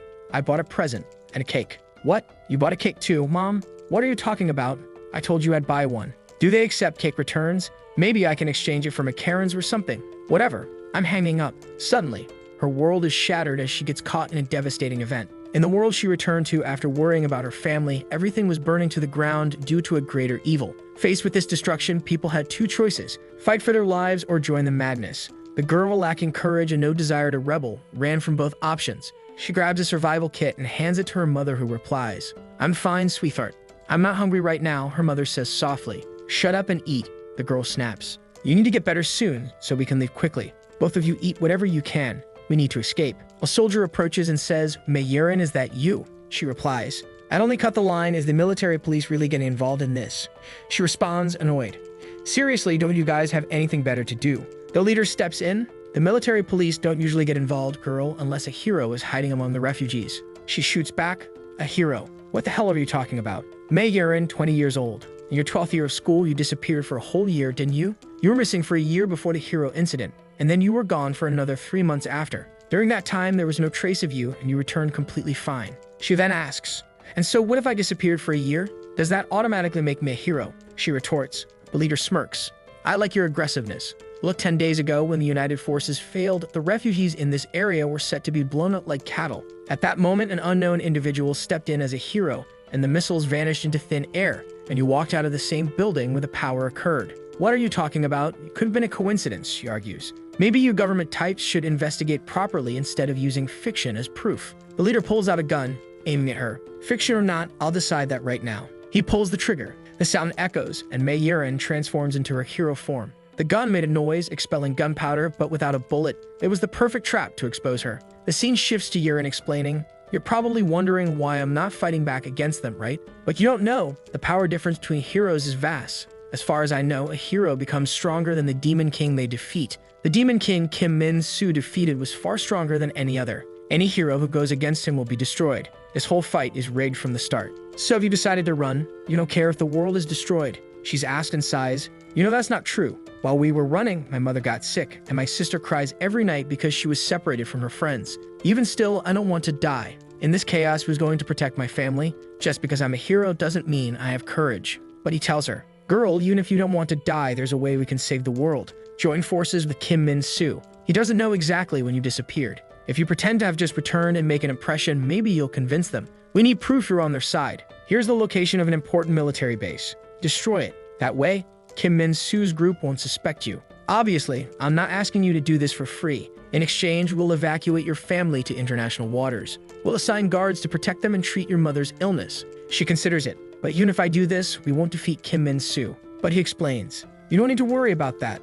I'm not asking you to do something reckless. I'm just asking you to be our hidden card. When we find a way to destroy Kim Min-soo, you'll be the ace who protects that plan when the time comes. Back in the present, Eren reflects, they trusted me all this time even while they were dying. I know it's shameful to talk about courage when all I did was run, but I am still a hero, you bastard. The boy was stabbed more than 120,000 times, torn apart over 60,000 times. He fainted 297 times. The moments he nearly died, 13. Scars, 84. Every day he fought through these battles for his dead family. But for what? What meaning did it have? He couldn't protect them and he couldn't get his revenge. Not even with the legendary spears or the power of the Demon King. Despite giving everything in the fight, he failed to defeat him. At that moment, he collapsed into despair.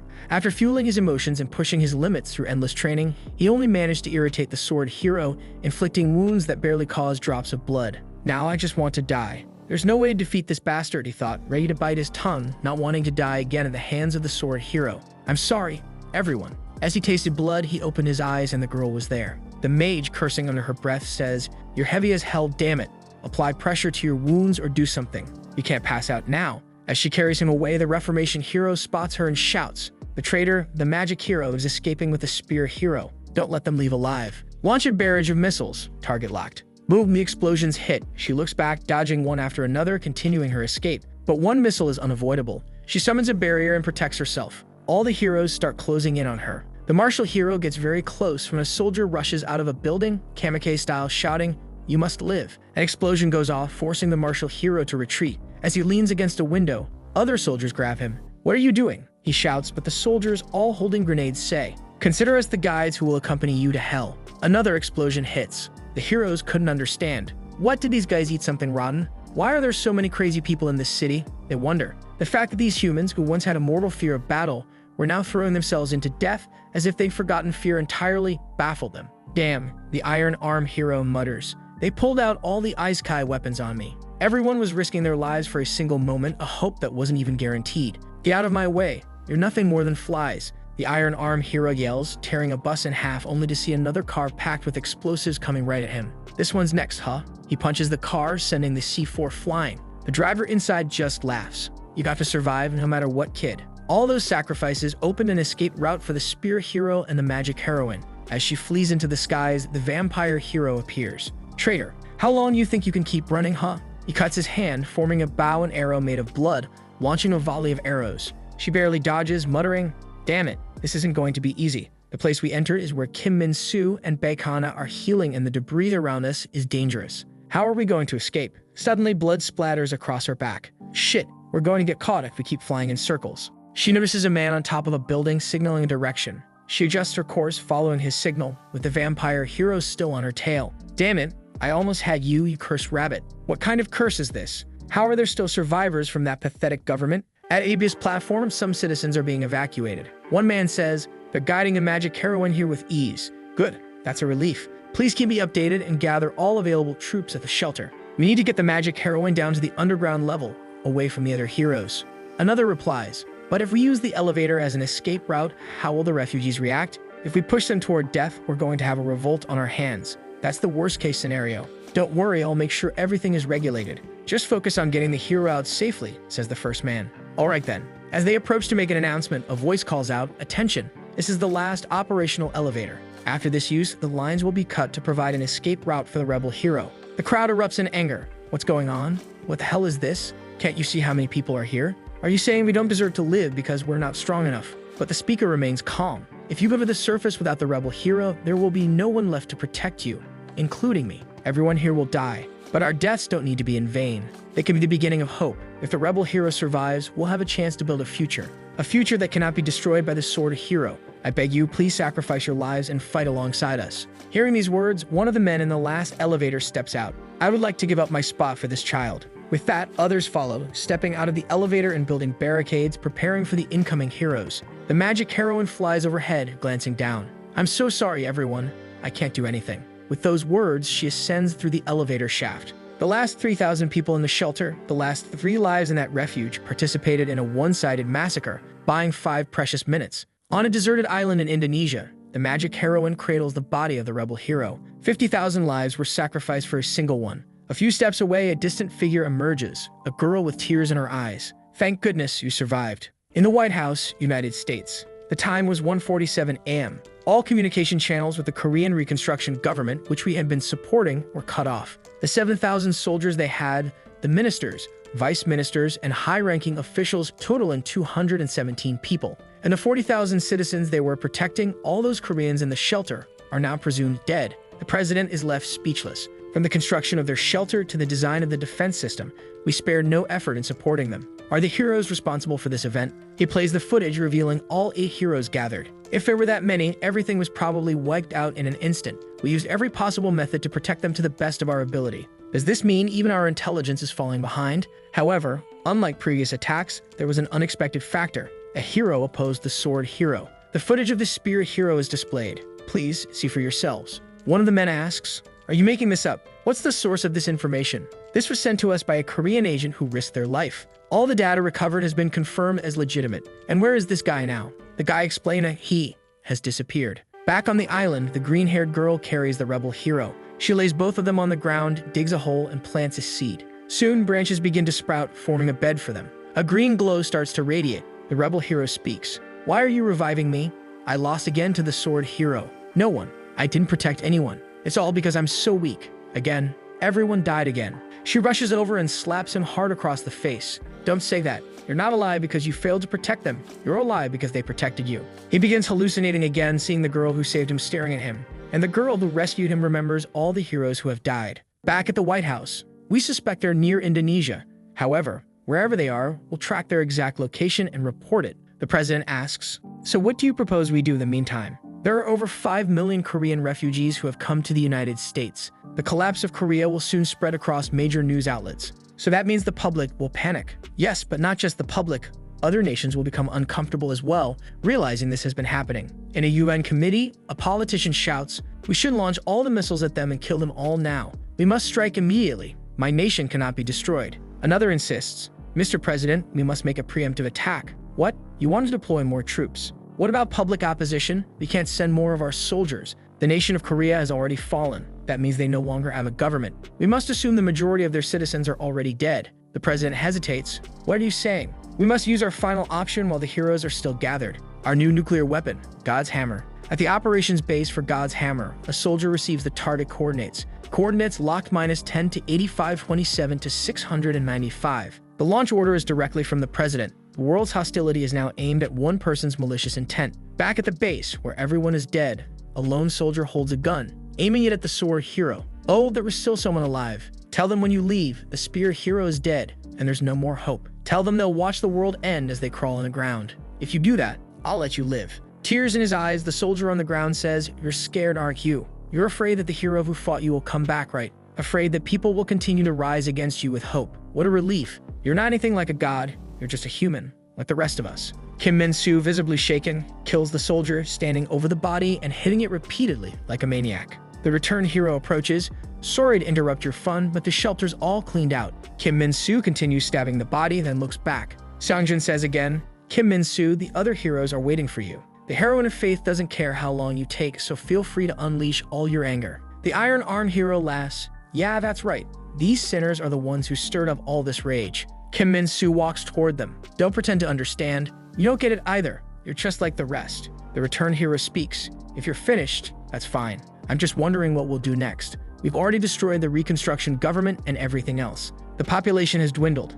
I just want to know what the next step is." Kim Min-soo replies, "We will follow the spear hero. There are still countless people who have high hopes for him. His very existence denies the world I've created." The returned hero responds, "Well, you know that means we'll have to leave Korea. We will have to face the entire world." The scene shifts to the president making an announcement. "As of today, on Eastern Standard Time, our allied nation, the government of Korea, was destroyed by the heroes. For a long time, they were a good alliance and we showed complete loyalty. However, this group of terrorists, the heroes, is beyond our comprehension. To protect the security of the world, to avoid wasting more military lives, and to spare families the grief of losing loved ones, we have decided to choose the worst course of action on our part. The United States of America has decided to use a weapon that has been sealed for half a century, a nuclear strike. To all the refugees and native Korean immigrants, we sincerely hope you understand our decision." The robot hero transmits this message to all the other heroes. The returned hero says, "Well, it couldn't be avoided, right? Of course they were going to try something like this." The robot adds, "This is the image of the missile heading toward us.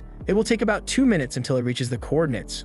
The martial hero says, wait, it's so close. Even if we shoot these missiles down, we'll still be bombarded. The vampire hero says, I thought you had complete control of the air network. Garam explains, unfortunately, I didn't account for devices that could be fired from satellites. I've hacked into various areas of their information center, but it seems they kept some things hidden for a long time as a guarantee. The Iron Arm hero asks, why should we worry? We've got the best reset button. More luck for you again, Return Hero. He adds, well, I want to hear your opinion before resetting. What does Minso Kim want to do after this? He's been obsessed with this land, even tying us to it. If the world he wanted to destroy only applied to Korea at that time, I want to know if he's really proposing to face the world or if his opinion has changed in any way. Minso responds, those people agreed to this, so they're in my way. Seongjun replies, okay then, when I return, we will truly destroy the entire world. The robot hero acknowledges, okay, when you revive, let me know once they've vanished from the satellites, and I'll hack them. The Faith heroine, exasperated, says, so all that's left for us to do is wait for the fireworks.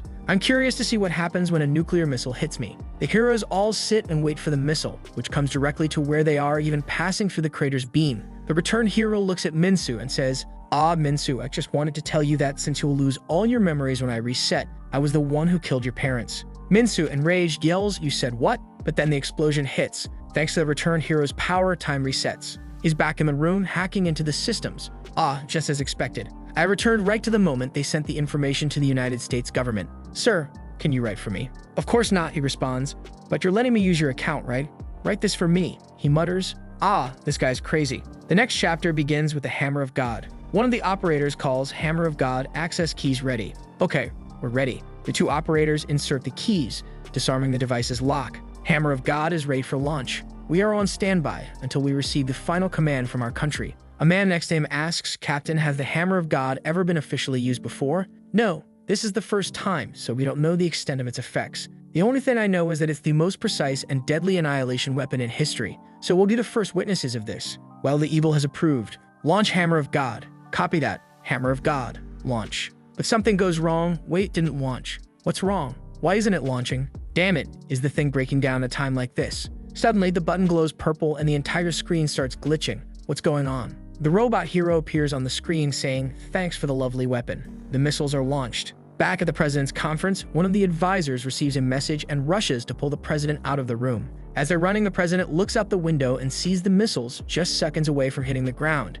My God, is all he can say before the impact. The entire city explodes. On that day, 16 Hammer of God missiles were launched around the world. France, China, India, Egypt. It was the day the world as we knew it came to an end. The U.S. Secretary of Transportation, in shock, exclaims, Holy God, as he sees the news of Washington engulfed in flames. Trembling, he grabs his phone. In the next scene, he is being escorted. What's going on? Why is no one telling me anything? Is the president safe? The president, the vice president, and all the cabinet members and congressmen have been killed. All of our military satellites and radars were hacked simultaneously, so we couldn't react. To summarize, all the capitals and their offices have been bombarded. You managed to avoid the chaos due to your speech in Michigan, Mr. President. I mean, sir, you are now the only leader of this nation. He enters a room where military officials are gathered. A man with a ceremonial robe appears and says, please place your right hand on the Bible. We must begin the oath of delegation to officially make you the president. Already seated in the room, two men place suitcases before him. As you know, this is the nuclear briefcase. It contains all the available nuclear weapons, their locations and launch points, as well as the launch codes.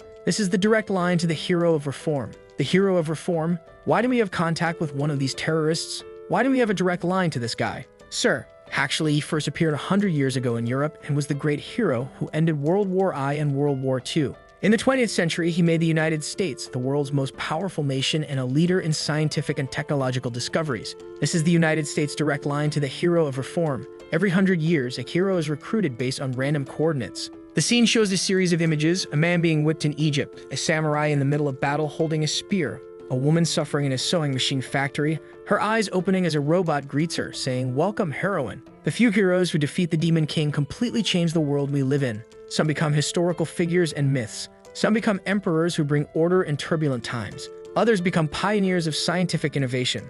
And then they continue to stand by our side in humanity's development. That's what the returned hero also told the other heroes. This is just my hypothesis. The vampire hero interrupts, hey, wait, you're saying there are heroes outside of Korea. The Faith heroine adds, that actually seems to have some connection to myths and folklore throughout history. The Iron Arm hero dismisses, that doesn't make sense. Besides, it doesn't matter. No matter how strong the other heroes are, even I'm not immortal. When someone grows old, they die. The faith heroine corrects, actually no. Some heroes have lived for over 100 years like me. And if they stop being human, like the return hero. Exactly. Some heroes have ceased to be human. That's why I made this hypothesis. The scene switches to Silicon Valley in California, where the bodies of historical geniuses like Einstein, Tesla, and Newman are being preserved. They are the founders of Silicon Valley. The current president looks at the robot.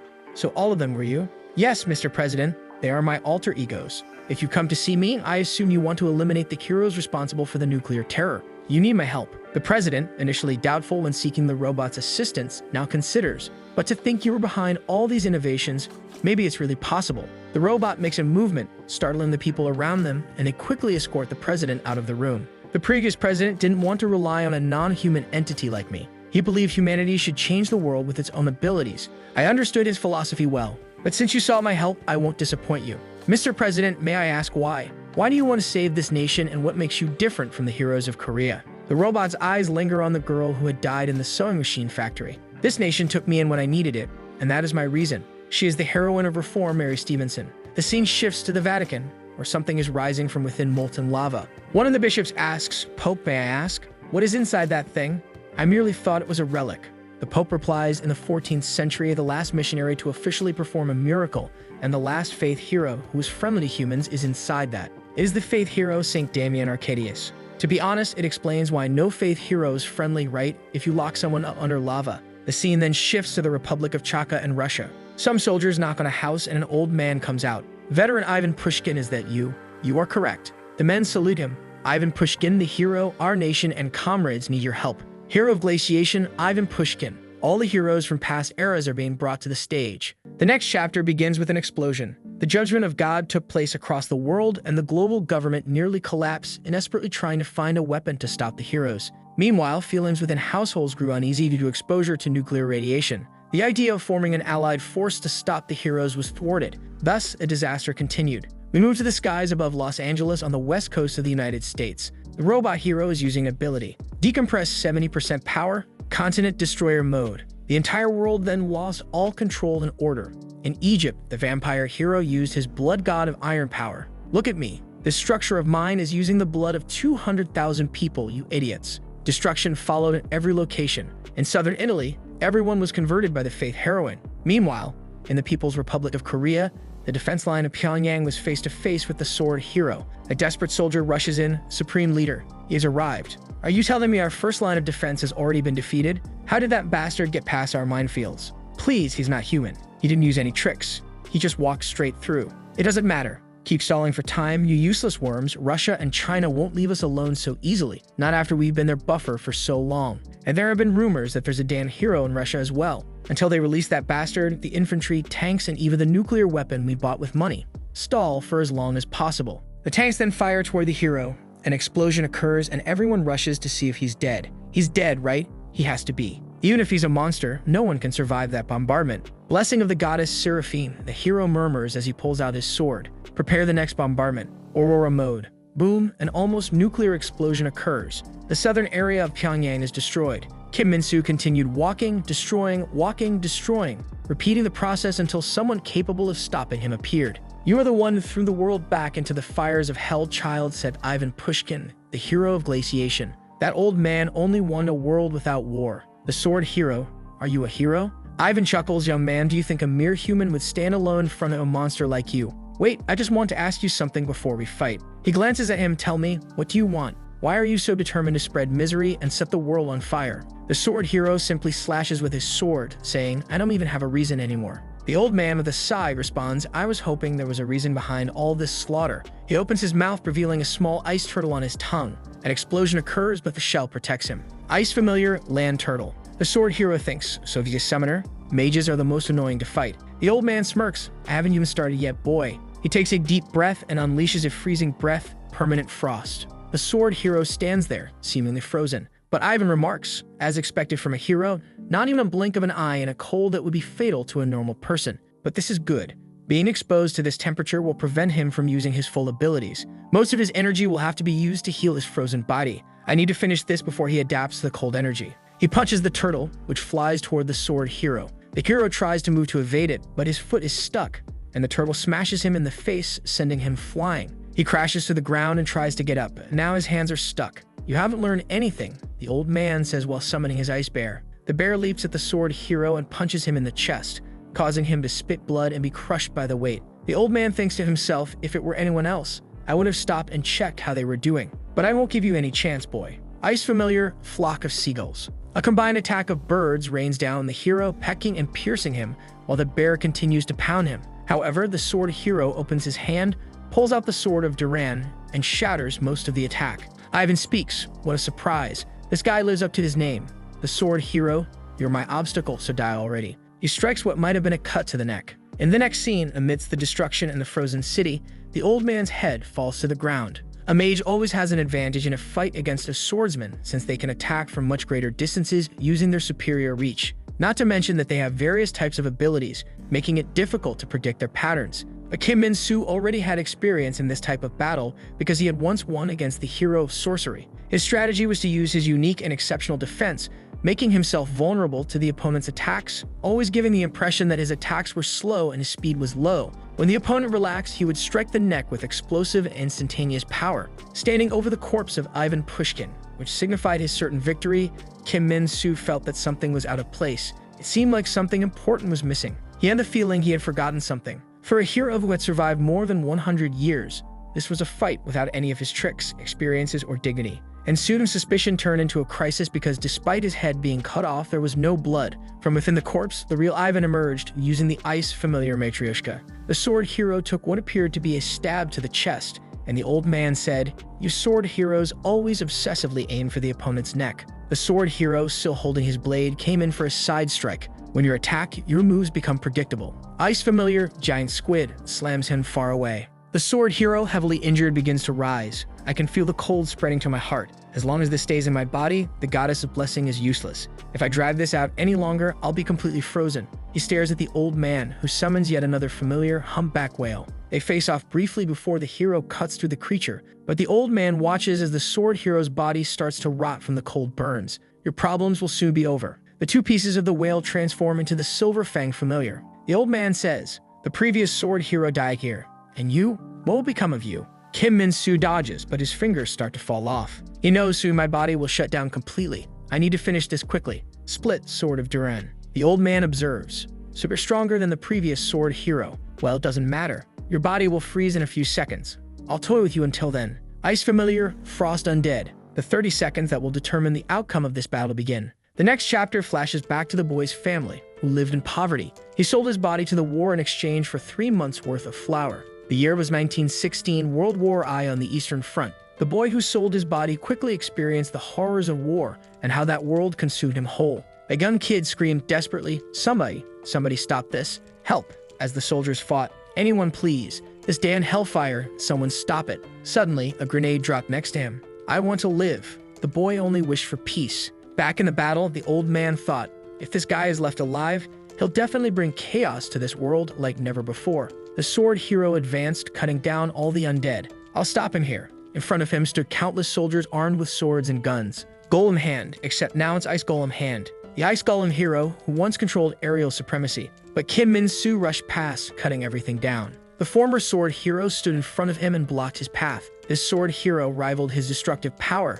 and the icy chills were now devouring his body. His arm fell off, and now part of his shoulder too. He was struggling to get up, completely beaten down. Kim Min-soo felt like he was playing a hopeless game of chess. No arm, he grabs his sword with his mouth. The old man watches. It seems like you want to witness the end of everything to be satisfied. But people must be feeling this, the feeling of coming back after abandoning everything, the despair of eventually realizing that nothing remains. This sadness. Kim Min-soo just wanted to be understood. He slashed through all the heroes like statues. He wanted to release the rage and sorrow trapped inside him. The old man watching thought he's already turned into a complete monster. I'll cool your head off. He moves in for a close-up strike. Absolute zero temperature. This isn't something I should be doing at my age. But this war ends here. This should be enough. Suddenly, a light appeared from the sky and an explosion occurred. The old man looked up, and the sword hero's party have arrived. The old man thought, no, the greatest despair of all time was saved by an uninvited guest. Everyone stared at the sword hero in his final moments. The next chapter opens with the Faith heroine still in the sky, controlling her subjects. Several missiles and torpedoes were launched. Sir, the target has been located. Begin the attack. Copy that. When people no longer have hope, the small possibilities and achievements made by true heroes in hopeless situations are called miracles. The faith heroine said, "A missile for us who are completely unarmed? Oh my, this world has no heart." Two men approached her. "We want to witness a beautiful miracle." Heroine. "Of course," she said, as the men started to dissolve. Confused, the soldiers asked, "What's happening?" "No damage to the target. We're requesting additional firepower." "Damn it, she's turning our missiles into flowers. What kind of monster is this?" "Fire again?" "Lower altitude air forces." But Beetles had already entered the cockpit, and everything exploded. The faith heroine calmly said, "Isn't this a miracle? Martyrs, isn't this beautiful? Humans can become as lovely as flowers. What word could replace this?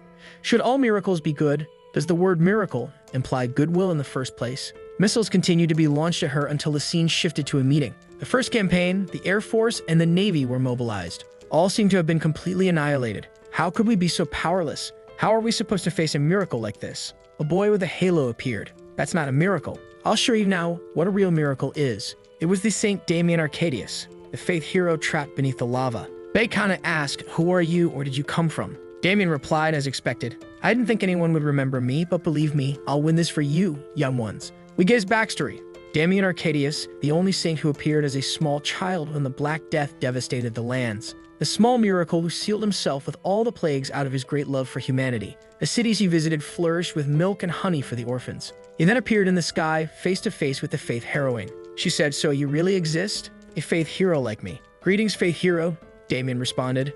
"The people around you, they are terrified. How pitiful." The faith heroine had flashbacks of what seemed like abuse while she was in the church. She screamed, "What do you know about me?" A large portion of her legion of believers then shattered, and a fallen angel descended from the heavens, Mertniel. He launched an attack on Arcadius, who did not seem to react. The next chapter delves into her past. "My mother was a woman of faith. I believe in the Lord. We are all sheep of the chosen one." "You believe this? Hallelujah. So I suppose that's why I became religious too. Please make my mother happy. I enjoy the prayer sessions even though my friends considered them a cult. Because of that, I was heavily discriminated against at school. The house was full of trash, and my mother lay on the floor. That's what I thought, at least before that incident happened." She hands a Bible to a woman in the church.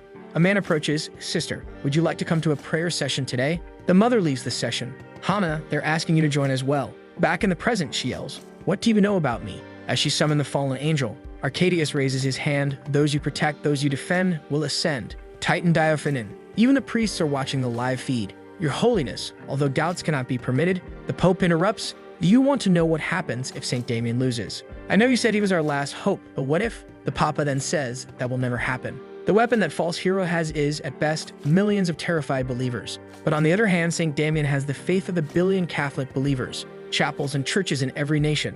These believers have been asked to say their prayers. Do not doubt anymore, and together, let us pray." He easily blocked the attack from the fallen angel. "Damn it, so the difference in firepower between us is due to the number of believers." Damien looks up. "Now it's my turn. Servants who divide the skies, servants who lift the earth, arise." Karam Semetiel. 1 out of 10 angels appeared with a trumpet. "False prophet. Since you enjoy a battle of firepower, try to defend against this." An explosion shot directly at her face. She raised her hand, using her servants as a barrier. The scale of faith is too different. Even with the same distance and similar ability, the gap is huge. "I need to break through and take his head. That's the only way." She dodges and pulls someone to her side, who is incinerated while protecting her. She barely survives, but she's battered. This has taken too long. Pioneer of fear. She transforms a person into a staff of flesh and charges again. The saint, with his eyes closed, stretches his fingers as if to do something. She strikes his hand. He looks at her and then slaps her. Her head flies off. "Your faith is weak." She got whacked by the little angel. Her head flies toward the sea, and her body starts to regenerate again. She falls into the water, but soon rises back. Bekana continued fighting relentlessly, using her regenerative ability. She lunged with her spear again. The angel countered, dodged, and punched her again, and once more, she was taken down. Although her life ended repeatedly, she used the believers she had gained in Korea to return. "North Korea, in the province of Ola, the center of faith, I will make the sacrifice." Her head exploded again, and thus she returned without hesitation. She kept going regardless of death. Another head was shattered. This continued for dozens, hundreds of times. She pressed on tirelessly, even after thousands of attempts. Angel Arcadius grew confused. Why is she engaging in this senseless war of attrition? Bekana answered, "Just as there are no beings without meaning, there is no action without purpose, little one." Just as Hana had said, this was her grand plan. One of the believers in the Vatican had claimed that his faith was backed by 1 billion Catholics. But as the enemy did not perish in this ridiculous battle that repeated hundreds, thousands of times, doubts began to bloom in the hearts of Damien's believers. In the hearts of the Catholics who trusted their faith to an omnipotent being, they began to wonder, are we truly going to win? The doubt began to grow. The fear of Bacchana started to spread. The people in the Vatican were losing their minds. What's happening? She slashed Arcadius, who dodged but got cut. Bacchana, in desperation, taunted. Can you feel it? Your original power is weakening. Can you sense that my power is growing? By consuming Damien's believers, her strength began to increase rapidly. The gap between them closed at an alarming rate. They were broadcasting the fight worldwide, making it worse. Two bars appeared side by side, showing that people feared Bacchana more than they believed in Saint Damien. The saint realized this was her plan all along. She kicked him again, and once more, his head rolled. Sighing, he thought, as time passes, my followers are losing their faith. While I still have the advantage, I must end this. The one who expels, the one who protects, the wielder of the flaming sword who leads the way. Arise, 100 million of faith. Archangel Michael, annihilate the Antichrist. Michael drew his flaming, holy sword. A flaming sword is a sacred weapon that damages the very existence of a being. That cursed regeneration of yours will, but Michael was suddenly stunned. What just happened? He looked around. What? Did I get hit by her sword? Back smirked. When faith fades and vanishes in an instant, even angels feel fear. Fear spreads much faster than hope. The battle had always been intense. Damien remembered the people, but everyone who once knew him had already died, as his existence was from long ago. The people rejected Bacchana, but the fear of her actions had already begun to spread. She was prepared for the moment when fear would consume the people. It was like an explosive waiting for the final moment. The Vatican recognized that to rally people's faith in Damien, they broadcasted this battle live for the believers. However, this turned out to be the worst decision ever made. The Pope is about to be attacked and shouts, "Stop the broadcasts. Control the priests first. We need to shut down the transmission. Sir, we won't be able to reach the broadcasting station in time. If we disconnect now, it might bring even more chaos. Oh God, what are we going to do in this situation?" In Damien's battle, instead of feeling faith and hope in the midst of good versus evil, the people only sensed fear. He was hit, his body falling into the water. "And here I thought you were special, huh? You almost scared me talking all that. In the end, you were just a piece of trash, a hero of faith." Fear then began to grow even stronger among the people. Damien's head rolled on the ground. What did I do wrong? Did I sleep too long? I guess I've been forgotten. That's why I lost. A light shines at the bottom of the sea, and Damien wakes up in what seems to be a garden. A nun looks at him along with some children. "Look, Mother Superior, a real saint has arrived." Damien wonders, how did I survive? Is this the afterlife? He notices, wait, this is an orphanage in my honor. Oh, I get it. There were still children who hadn't forgotten me. Children stood in rows along the street, and Damien felt hunger. The reason why Damien strove to be remembered as a saint of abundance for children was because he himself had once been a starving child. He was abandoned by his parents on the day of his birth and grew up among young beggars in a poor neighborhood. He throws down the meager coins he had collected, saying, today was not enough, I know." But the guy shouts, "What kid? Is that all he got?" He gets smacked across the face. "If you don't meet your quota by tomorrow, I'll kill you and have a barbecue with your body." Before he could even turn 10, no trucks here, but cart will do. He was run over by a merchant's wagon, crushed, mangled, and bloodied. The guy looked back and thought as Damien lay on the cold mountain road, freezing, damn bad luck, kid. He just wanted to live again in a world where children like him wouldn't lose their parents or go hungry.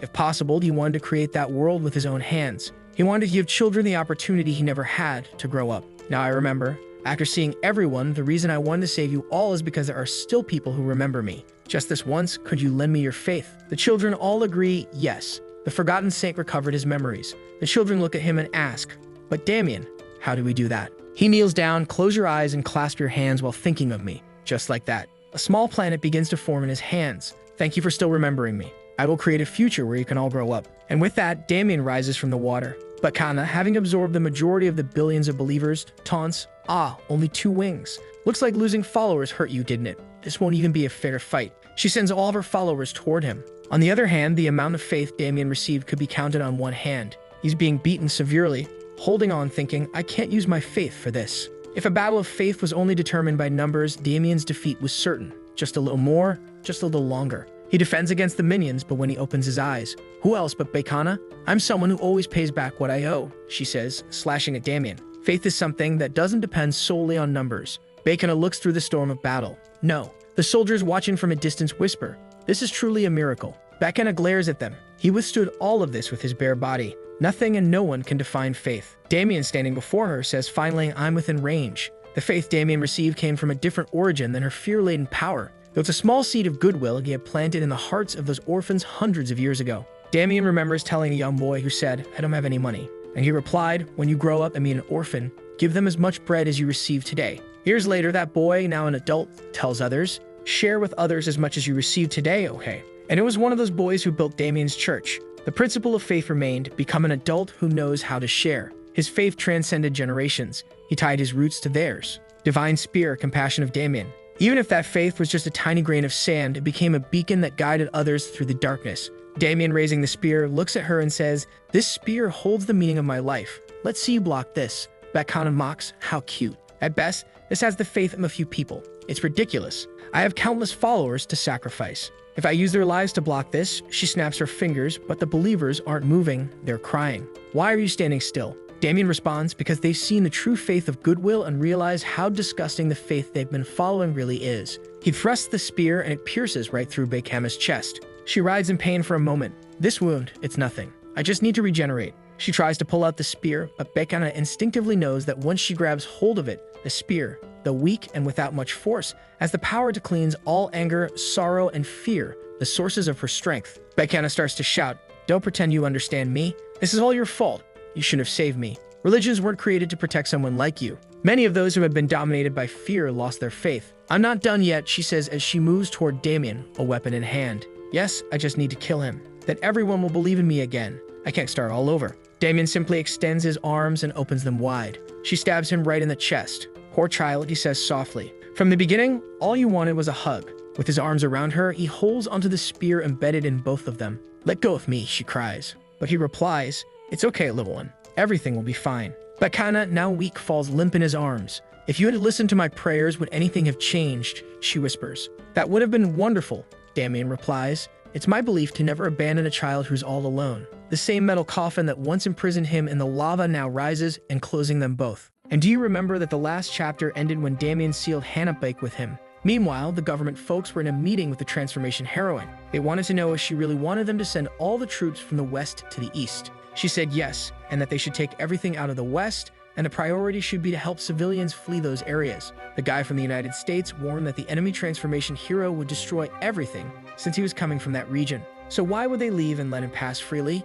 She simply replied that bravery alone doesn't win battles and that she suggested this because the transformation hero was specialized in modern combat. Any government attempt would result in a lot of unnecessary deaths. To face a monster like him, they would need another, and she would be that person. The people murmured without saying much until one of them asked if there was really nothing they could help with. She answered that there was something only humans could do.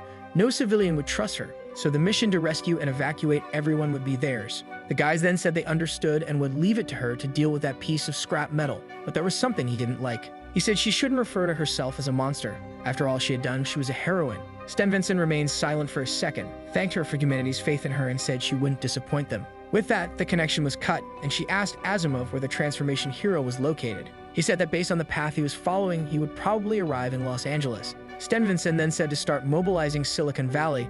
They would prepare in Los Angeles to defeat the other transformation hero. The scene shifts to the city's airspace where several drones are flying over the territory. The transformation hero finds all of this very strange. He had barely arrived, so why had everyone already evacuated? However, he decided it didn't matter. Now that he was here, he would tear this continent in half, and with that, he began to prepare his cannon until someone approached. Stenvinson faced him head-on. As soon as the guy saw her, he knew that wasn't something humanity could have built. It was probably the transformation hero from the previous generation that the resurrection hero had talked about. Stenvinson said she already knew how he had used the fist of God to kill thousands of people and how he wanted to cause more destruction in this place. The enemy said he couldn't reach a logical conclusion as to why she was asking this and wondered if she was expecting some kind of apology or answer. She said she wanted his remorse for the millions of lives he had taken and that he had to use the knowledge he brought from another world to save billions of people. The guy just laughed and said her transformation was a failure because everything she said made no sense. Stenvinson replied that both of them were human at first and that humans are sometimes illogical. She, as the former transformation heroine, would give him one last chance to surrender and stop this senseless destruction. He said her ignorance confused him since only the strongest person could give a chance. He knew she was the transformation heroine from the past with much inferior technologies, so how would she stop him? If that was the case, he wouldn't even give her the dignity of a response, and with that, he activated the compression jets to 70%. The attack was executed immediately, but Stenvinson didn't seem to react, and Garam said it was the world's fault for turning her into a piece of scrap metal. The entire sky filled with an explosion, and the city was covered in fire. But when the smoke cleared, Stenvinson was intact. Garam was impressed that such inferior technology blocked his attack. He knew that kind of invention wasn't supposed to exist in the world she came from, so why was it there? Stenvinson just said she'd been alive for hundreds of years and obviously hadn't stood still during that time. With the knowledge she gained, she developed numerous technologies with the help of the humanity he so despised, and with that, she implemented various defense systems in case another problematic hero appeared. At that moment, her module deactivated its invisible mode and something gigantic began to appear on her back, a kind of floating city over an entire island. That whole thing was her large-scale mode. She explained that it was the suffering of humanity over the last 100 years to be able to protect themselves. It was the pure dedication and sacrifice of countless people during that time, and today he would learn to respect all of that. In the flashback, we learn about the Manhattan Project, a research group that developed the first nuclear weapons. Having met hundreds of scientists in that place, the transformation heroine understood the potential of the human race. As soon as this project ended, she gathered the most intelligent minds once again. She approached them all and explained that with everyone's efforts, they managed to survive World War II, and she knew that now it was over. Everyone thought they would only see each other at a few conferences a year. However, she needed everyone to remember the consequences of not being prepared for the future. They would have to ensure humanity's safety, even with the arrival of 21st century warriors. One of the scientists asked something curious. He wanted to know if she really thought future heroes would go against all of humanity like those of the past. She said she wasn't sure, but they would have to prepare in case it happened.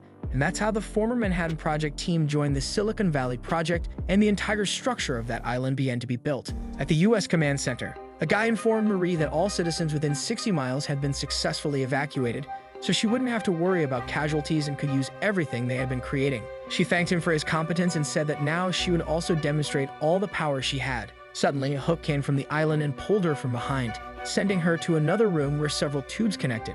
Now the synchronization was 100% complete, and she had full control. She immediately ordered the battle to begin. The system informed her that the first missiles were being prepared, but they were the size of a building. Marie ordered them to be fired right away. The barrage accurately targeted the transformation hero, but confidently, he said he would show the difference of the future and activated his plasma shield at 70%. Once again, the entire sky was covered in flames and Marie watched everything from the room. Suddenly, she saw a flash in front of her, and a laser was fired from within the smoke. However, Marie also had defenses and drones emerged from several buildings. They all positioned themselves to intercept the attack, creating an energy barrier. The city managed to withstand the first blow, but the system reported they had taken 27% of that damage. The system stated that there was no more enemy activity, so they could attack, and she then instructed them to prepare the Oppenheimer cannons. Several buildings began to collapse, and from the ground, 4 gigantic cannons emerged. Without delay, they quickly prepared and fired another shot at the transformation hero. He started dodging, realizing he couldn't defend against it, and the first one that hit a part of him tore off a piece of his cannons.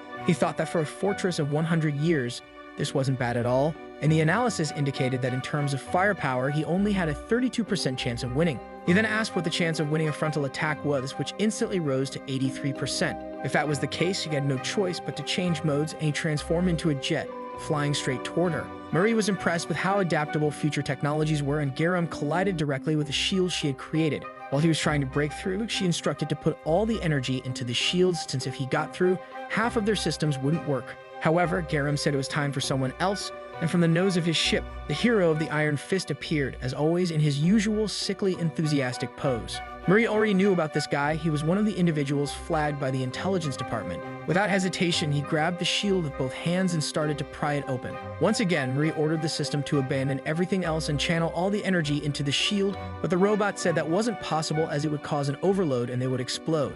The robot was doing its best to maintain the barrier, but everything was already overheating, while the Iron Fist hero was using everything he had, and with that, he managed to open the barrier, creating an opening for Garam to enter. The system notified Marie that the heroes had entered the city, and Garam said that both intelligence and human strength were irrelevant in the face of the massive power of heroes. Her choice to associate with humanity's imperfections was what brought her downfall, and with that, Garam launched a missile barrage at the city.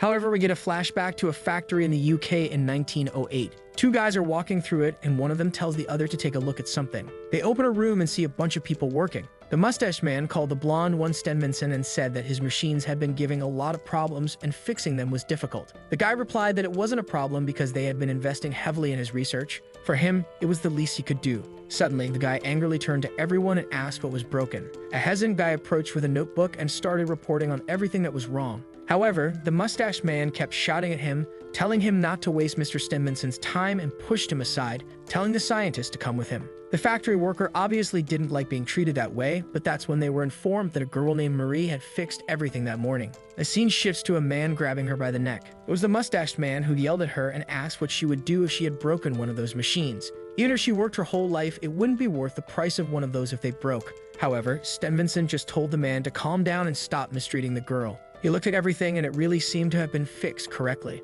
The mustached man was confused. He didn't know the girl had this kind of talent, and Stevenson asked if he could talk to her for a bit. Sometime later, he handed her a coffee and commented that it was a good fix, even if a bit inefficient, but he congratulated her nonetheless since she didn't even have the right tools. He then wanted to know if she was attending mag school to study engineering. She said she had 9 siblings, so obviously her family couldn't afford it. Stevenson responded that if she had never been formally trained and was still this good, it made her a gem, just like him. She said she appreciated the compliment, but he seemed a bit full of himself to say that. He ignored her comment and offered her a job at his factory, where she would earn much more. Marie was silent, unsure of how to respond, but he offered her the chance to become the student of the best engineer in all of London. With that, Marie began working at Stevenson's factory late into the night and every day. It continued like this until Stevenson got involved in a terrifying accident. On the day of the accident, he said that a great scientist leaves their mark through a discovery or achievement, one significant enough to bear their name. But to him, she was the greatest accomplishment he had ever made. He had invested fortunes and lives in this place, and now everything was lost except what was in her head.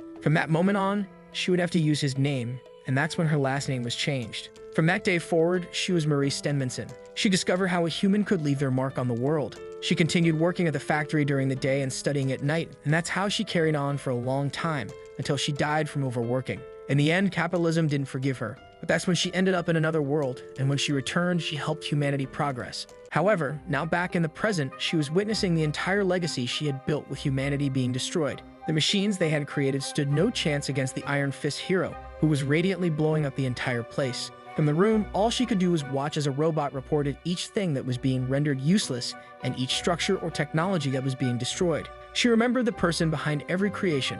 None of the things that had been made there were without the involvement of another brilliant mind, including the Oppenheimer cannons. It was as if each of those scientists was disappearing from this world. For her, it was proof that even as a robot, she still felt she was part of humanity. However, her sense of humanity was being destroyed right before her eyes. She no longer even had the physical form of a human, but it was those outside who had lost all semblance of humanity. They were destroying the lives and histories of hundreds of people, yet she would fight for it, even if it cost her life.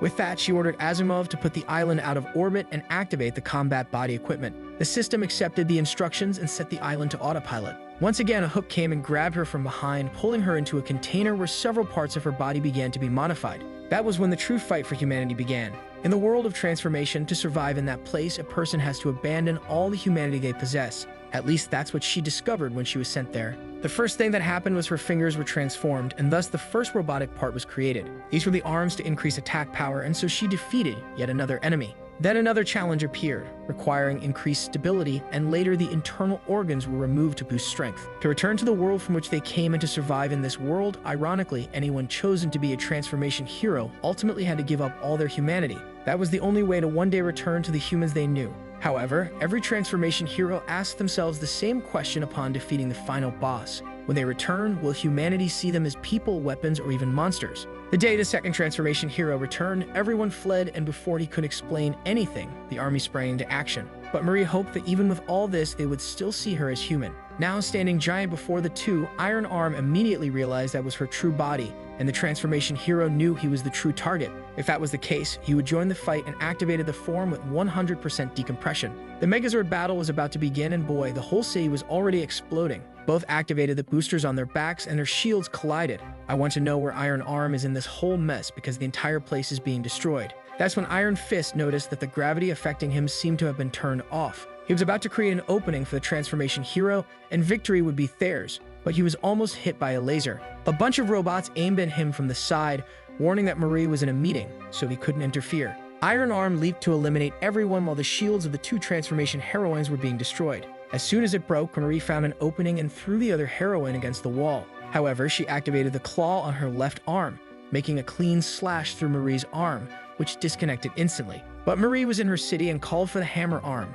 which came flying from a building straight to her. Garam, however, said he wouldn't just stand by while she rebuilt herself, but took a barrage before he could do anything. Sten Vincent warned that it was a century of humanity, and with that, she hammered him on the head so hard it seemed the entire place evaporated. Humans are made of flesh and bone. So the irony of that battle was that the future of humanity was being decided by creatures powered by electricity and oil. Marie activated a self-destruct on the hammer she was using, which exploded on top of the other's head. But she was immortal too. She just fell back and came charging again. She activated a form with a giant mouth, and Marie tried to defend with the other arm she had, but just like a predator from a movie, the mouth grabbed and ripped off her other arm. However, Marie quickly activated a sequence of lasers, taking advantage of the other's position over her. It seemed impossible that she would recover from that deletion in her chest, but the price of that attack was that all her energy was drained and both fell to the ground, exhausted. On the ground, the new transformation heroine wanted to know why the former one sided with humanity. She knew Marie was also a monster who had been rejected by them and needed to see that they were superior to everyone else. That's why she hid the past heroine. Marie should have changed the entire world hundreds of years ago. Back then, it would have been extremely easy for her to become a new god and dominate the world, making it so she wouldn't be treated like a monster in the present. She wanted to know why the past heroine hid while the other heroes gradually appeared. Why did she live a calm and selfish life while they suffered? Marie simply said that all of this was because she wasn't a god. She didn't want to become one, nor did she want to be a monster, a weapon, or a warrior. And in the end, she didn't want to become a machine either. From the beginning, all she ever wanted was to live as a human. Her only wish was to remain that way and coexist with others. She never expected to be understood or accepted by everyone. The pain and anguish of not being understood were part of her identity, and she would not allow being chosen as one of the heroines back then to turn her entire history into that of a victim. Humanity was not obligated to understand her, just as they didn't even understand themselves, and she knew that understanding wasn't something that could be forced. After a war, a guy brought a chocolate bar and said it was thanks to her that his squad survived and that to him, she was the best person anyone could have by their side. For Marie, respect wasn't something to be gained through oppression. A woman approached and said a letter had arrived from Congress. It stated that in appreciation for her hard work and dedication, she was being granted asylum and citizenship in the United States. This made her realize that she couldn't be recognized as human just by shouting and causing destruction. A festival was held for a crowd, and from the base, Marie watched everything. There, the same soldier who had been with her at the beginning of everything appeared. She recognized him immediately. He reached into his chest and pulled something out, a medal, and said that his comrades in arms would always remember her. They were getting old and might not be there the following year, so they wanted to give this to her while they were still alive. These were medals they had received in her place for the incredible service she had done in combat. Sten Vincent touched the screen with her hand and said her wish was to die as a human warrior because she knew that even though Garam claimed to want to end humanity, all he really wanted was to be part of it. It was the absence of what he felt before that drove him to act this way. Garam remembered her entire life, the challenges and everything she went through when she was still human, even her first love. But she said no, that was once hers but was stolen, and for what was lost, she would have to be compensated. When she arrived, she didn't understand why everyone looked at her with those eyes. When she was in that world, she worked hard every day because she wanted to return from that hell. She was confident that when she returned, they would be waiting for her. So of course, she no longer wanted to be part of humanity when there was no trace of humanity left in her. They called her a monster, and so she was merely living up to those expectations. None of this was her fault. With that, she began to stomp on the ground and let out a roar, but Marie prepared herself and said she appreciated the new heroine's honesty. Now that she had reached her decision, it was time to end this. But all of this was confusing for Marie. She wanted the professor to explain to her why these people who wanted to be considered human were destroying everything. Why to them, the way to return to being human was to embrace the part of humanity that kills others, to belong to that world that were burning it down entirely. And the worst part was that they weren't the only ones doing it. Many people in this world claimed to fight for humanity when they were actually going against the humanity of others. They cause destruction and start wars, shouting at each other when they encounter contradictions. She apologized to the professor, but lately, she had been growing disillusioned with humanity. A robot observed the Iron Fist hero and drew a lightsaber, excitedly asking if that was the last warrior he would kill and telling him to come at him. The robot then lunged, delivering an attack, but Iron Fist didn't seem too afraid. A second later, the robot was destroyed and finished, and the guy was there all excited doing a double biceps pose, saying that the crazy scientist's robots had been destroyed. The question for Marie was why such a brilliant scientist like him fought for such inferior people, and why, while fighting to save corrupt people from even worse villains, he shone brighter than she had ever seen.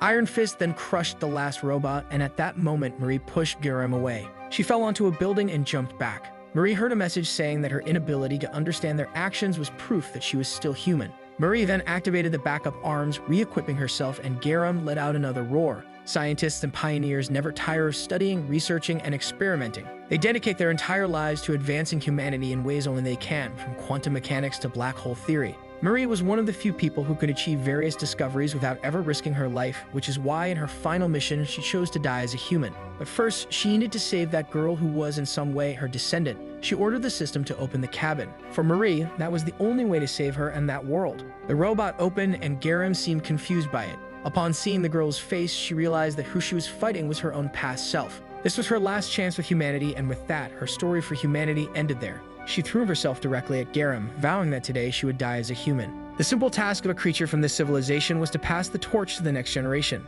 She needed to wipe someone's tears and comfort that person. From her hand, a pin emerged, and with it, she landed a precise blow to Garam's chest, who cried and cursed her. At the same moment, Garam grabbed the robot arm and began to crush it, trying in some way to force that thing out of her chest, but it wasn't coming out. He then asked what that thing was and what she had done. Marie said that in the last 100 years, defenses against heroes weren't the only thing she had been working on. She had been researching a way to create a complete living organism except for the brain, in other words, a human body. Garam asked if that was what was in her chest and saw the number on the pin rising. She then asked why Marie hadn't used it on herself to transform into a human, but she simply replied that she already was one. Confused, Garam said she needed to look at herself because it didn't make sense. But Marie responded that humans were indeed imperfect, committing many acts that made no sense at all and wanting things they could never have. However, looking back, she realized she had achieved everything she wanted in life except being able to sacrifice herself for an uncertain future. That was the gift she was leaving behind. With it, Garam could escape that steel cocoon and take the chance to become the human she had always wanted to be.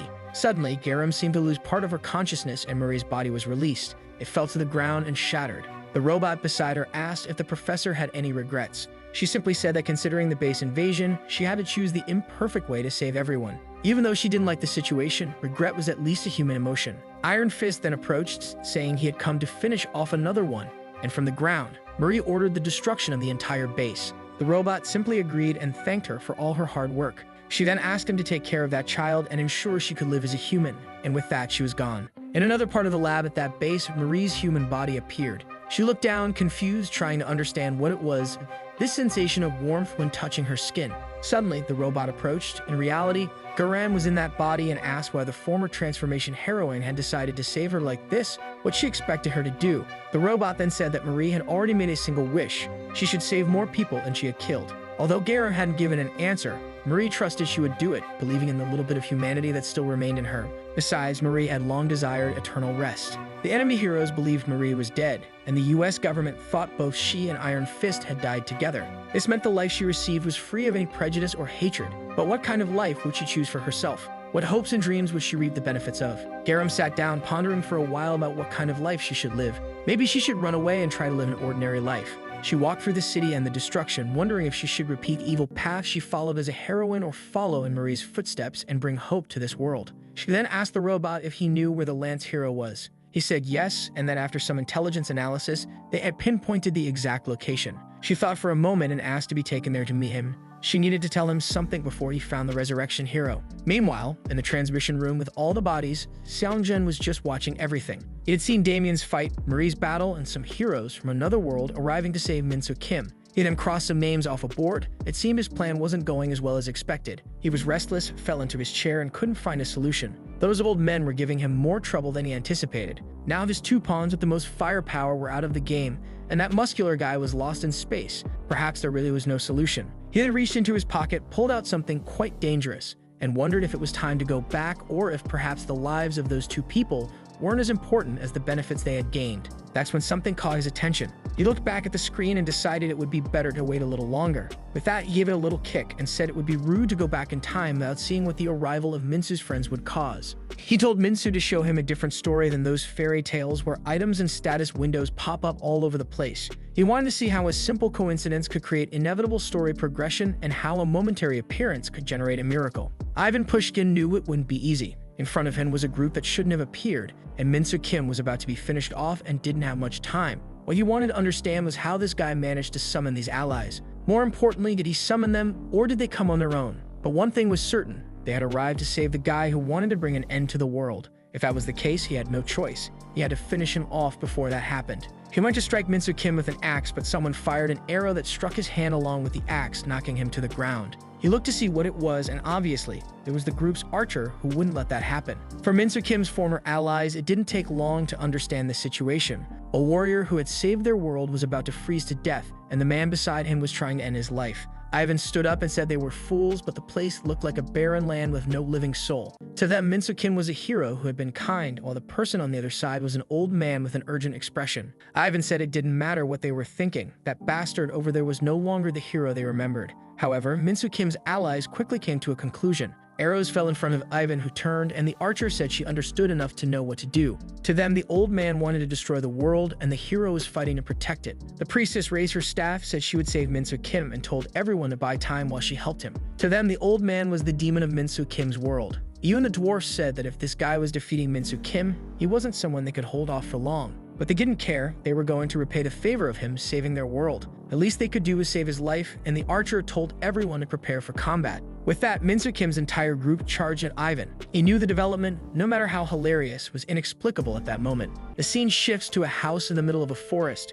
In a bed, Min-soo Kim sleeps until the priestess approaches at night. She enters with her staff in silence without waking him, pulls back the blanket, and touches the scepter. She says she doesn't know if this magic will work when he's in his world, but she wanted to be near when he took his last breath. The name of that magic was Leitieri. It allowed the person who cast it to understand the lifespan of the other and would also alert her of any abrupt change. With that, she asked him to have a good life in the other world, and when all of this came to an end, they would meet again. Back in the battle, as they rushed towards Ivan, the archer from afar prepared to give support, while the fairy and the priestess ran toward Min-soo Kim. The fairy told the cleric to move away because she was going to melt the ice, and she summoned a fire shaman, Ignite, the spirit of fire. The attack was directed straight at Min-soo Kim. An explosion occurred, but the ice remained intact. The fairy didn't know how that was possible, and the priestess asked the benevolent seraphim to allow her to see the mana. As soon as she opened her eyes, she could see the entire formation sealing Min-soo Kim. She warned that it wasn't ordinary ice, but an endless sequence of magical circles. She says she would try to break them little by little and told Belle to help the others, and with that,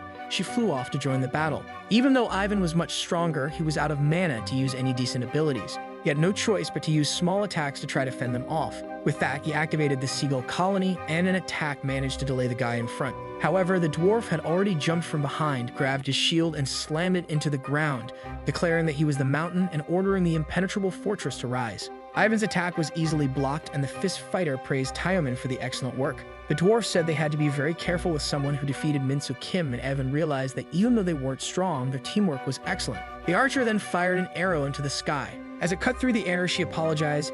It had taken her some time to understand how the mana in this world worked. A giant magic circle appeared above Ivan, and a barrage of arrows began to rain down. She simply commanded steel to rain on that spot. All Ivan wanted was for them to stop preventing him from killing the true evil. He then opened his mouth and summoned the earth turtle. It was almost ridiculous that he had to defend himself this way. Perhaps it was good that they kept using so many attacks so they too would run out of mana, allowing him to win. The archer was trying to maintain the attack, but she struggled to understand the mana of that world, and the strikes soon ceased. Ivan saw this as the perfect opportunity since they were without support, but as soon as he left the turtle and looked up, the fist fighter was already coming at him, warning that he was going to end the demon king of this place. He used the limitless punch technique, and once again, Ivan called upon the earth turtle. They moved to intercept the blow, but the guy smiled, saying Ivan had miscalculated. The attack didn't break the turtle, but crushed it, which crushed Ivan into the ground, forcing him to cancel the summoning. With that, the turtle dissipated, and he was left battered. Ivan couldn't find a way to eliminate the evil of this world. He wanted to avenge the hero,